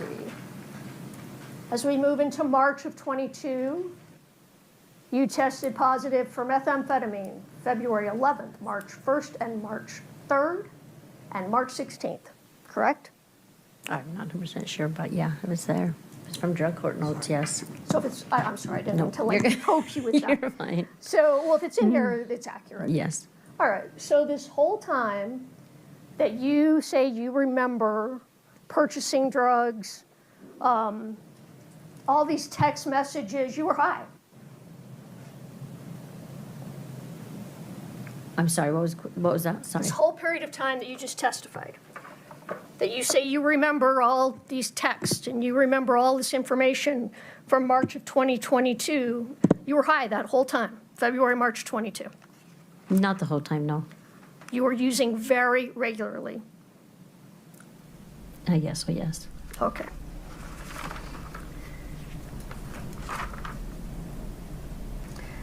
Now,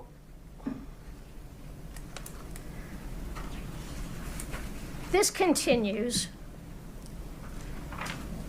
all through. Ms. Lewis, may we pause for a minute?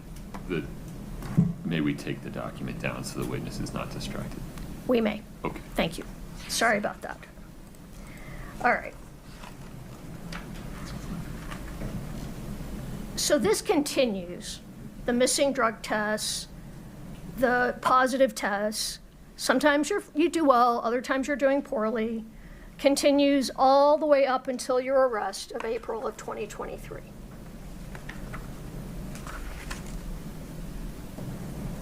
Sorry, what was the question again? The question was, we started talking about, we were talking about that you were using all through February and March of 22.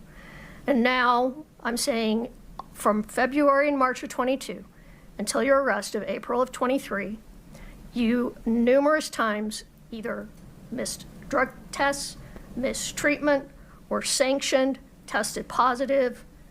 You had a lot of missteps between the beginning of drug court in 2021 until your arrest in April of 2023. Correct? Yes. All right. In fact, you were held back on phases. Yes. You were asked to restart phases. Yes.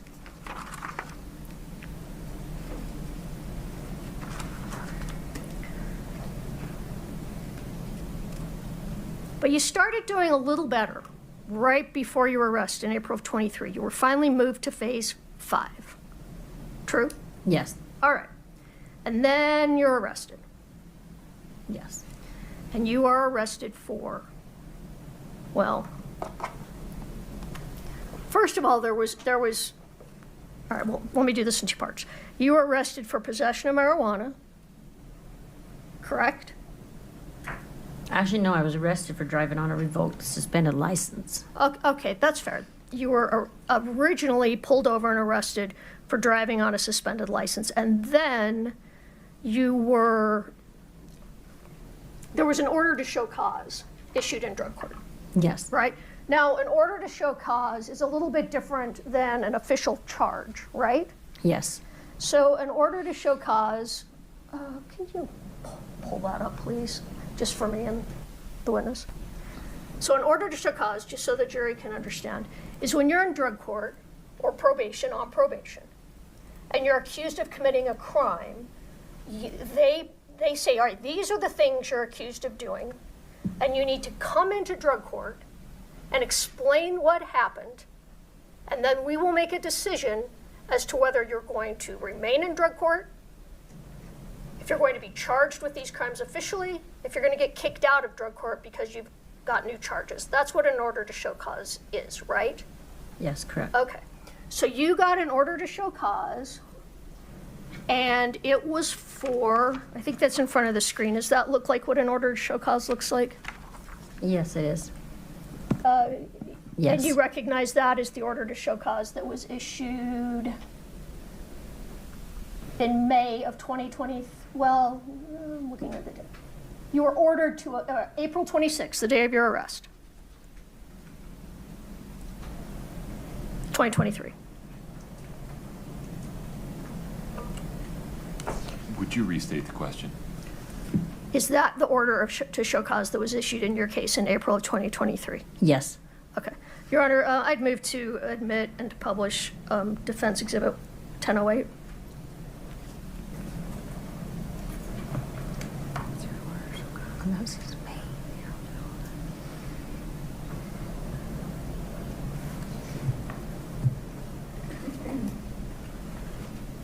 Sure, Your Honor, no objection. Okay. Defendants 1008 is admitted, and we will publish it now.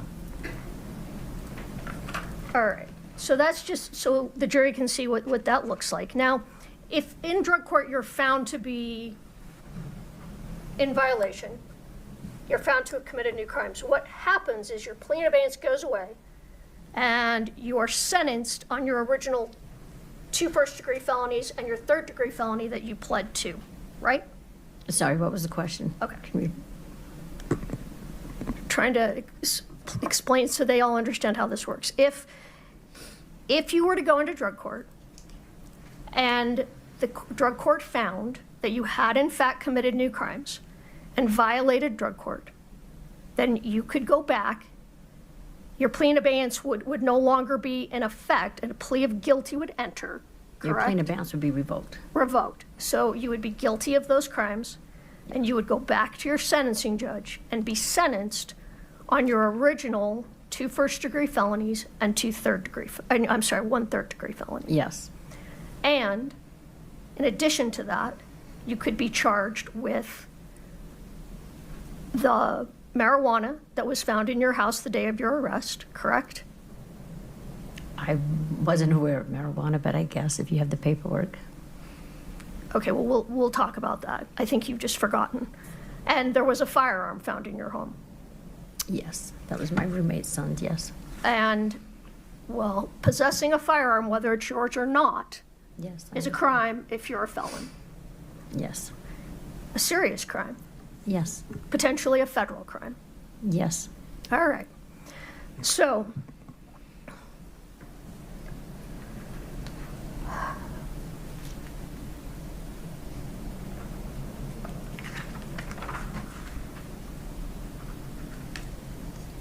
we're going to get back to that, but I want to go now. So you're arrested on April 26th. You don't know yet about the firearm. You said you've forgotten about the marijuana, but you don't know about the firearm. You just know you were brought in on driving on a revoked license.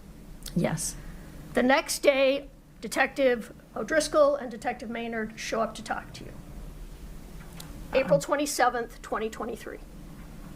I guess it was the next day, yeah. All right. And at that time, you didn't know why they were there. No, I had no idea. But they told you, hey, we searched your place and we found a gun under your bed, correct? Yes. And they tell you your drug court is in jeopardy. You could be violated. Yes.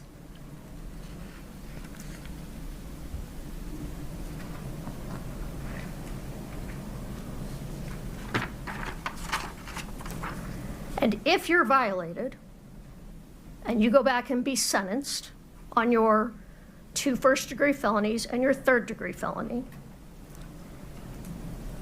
you are looking at 2 5-to-life prison sentences and 1 0-to-5 prison sentence, potentially.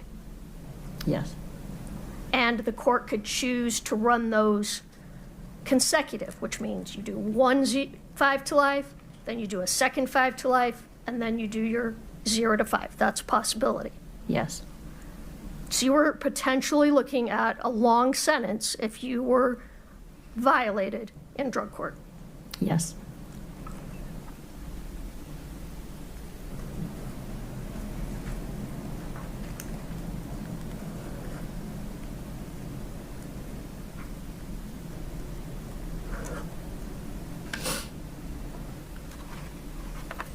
Can I just get I just want to not.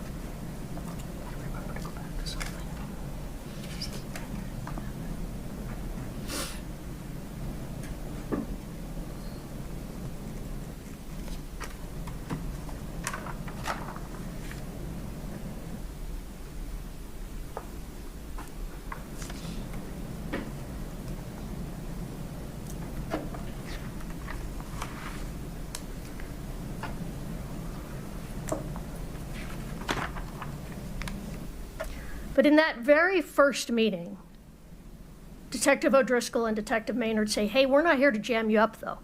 We want to talk to you. I don't recall the exact words, but yes, they were there to talk to me. And if those weren't the exact words, it was words to, we don't want you to get in more trouble. We want to talk to you. Words to that effect? Yes. All right. And that's when they tell you that they think Kouri Richins poisoned her husband, Eric Richins, and they think that she killed him. I don't think that was their exact words. All right, well, I'm not necessarily using their exact words, but they give you that information. Yes. All right. And that he died of a fentanyl overdose. Yes, they did inform me that he died of an overdose. And that was the first time you'd heard that. True? From the officer, yes. Well, from anyone, that he died of an overdose. No. One of Doreen's workers were driving down the road. It was Nancy. She had yelled out the window. She's like, Eric died of an overdose. And that's when I had made the phone call to Kouri asking if, please tell me those weren't for him. Okay. You never told the officers that story, did you? Not till later, I don't think. Well, not in these 7 interviews, correct? Yeah, correct. All right. In fact, what you tell them is you don't use fentanyl, correct? Yes. And you tell them meth, heroin, maybe a few oxys here and there, but I literally never dealt with fentanyl. Correct.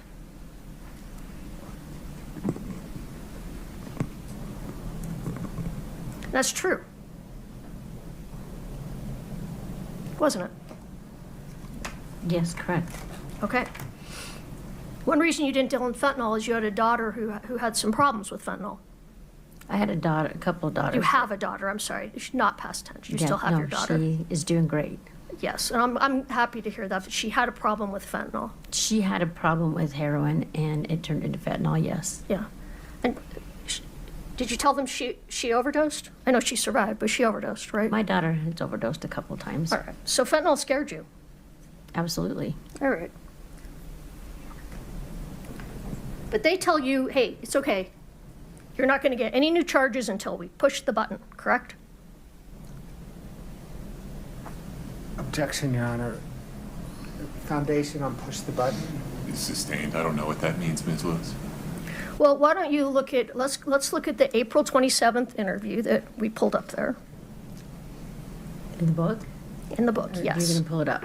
No, What one we're is going it? to use the book. So we're going to go old school on these interviews. Oh There's my too many gosh. pages to ask poor Where do I Katie got to go to? to find them all. You can help her, Ms. Lewis. Thank you. Thank you. 5:30, right? Let's go to the first notebook.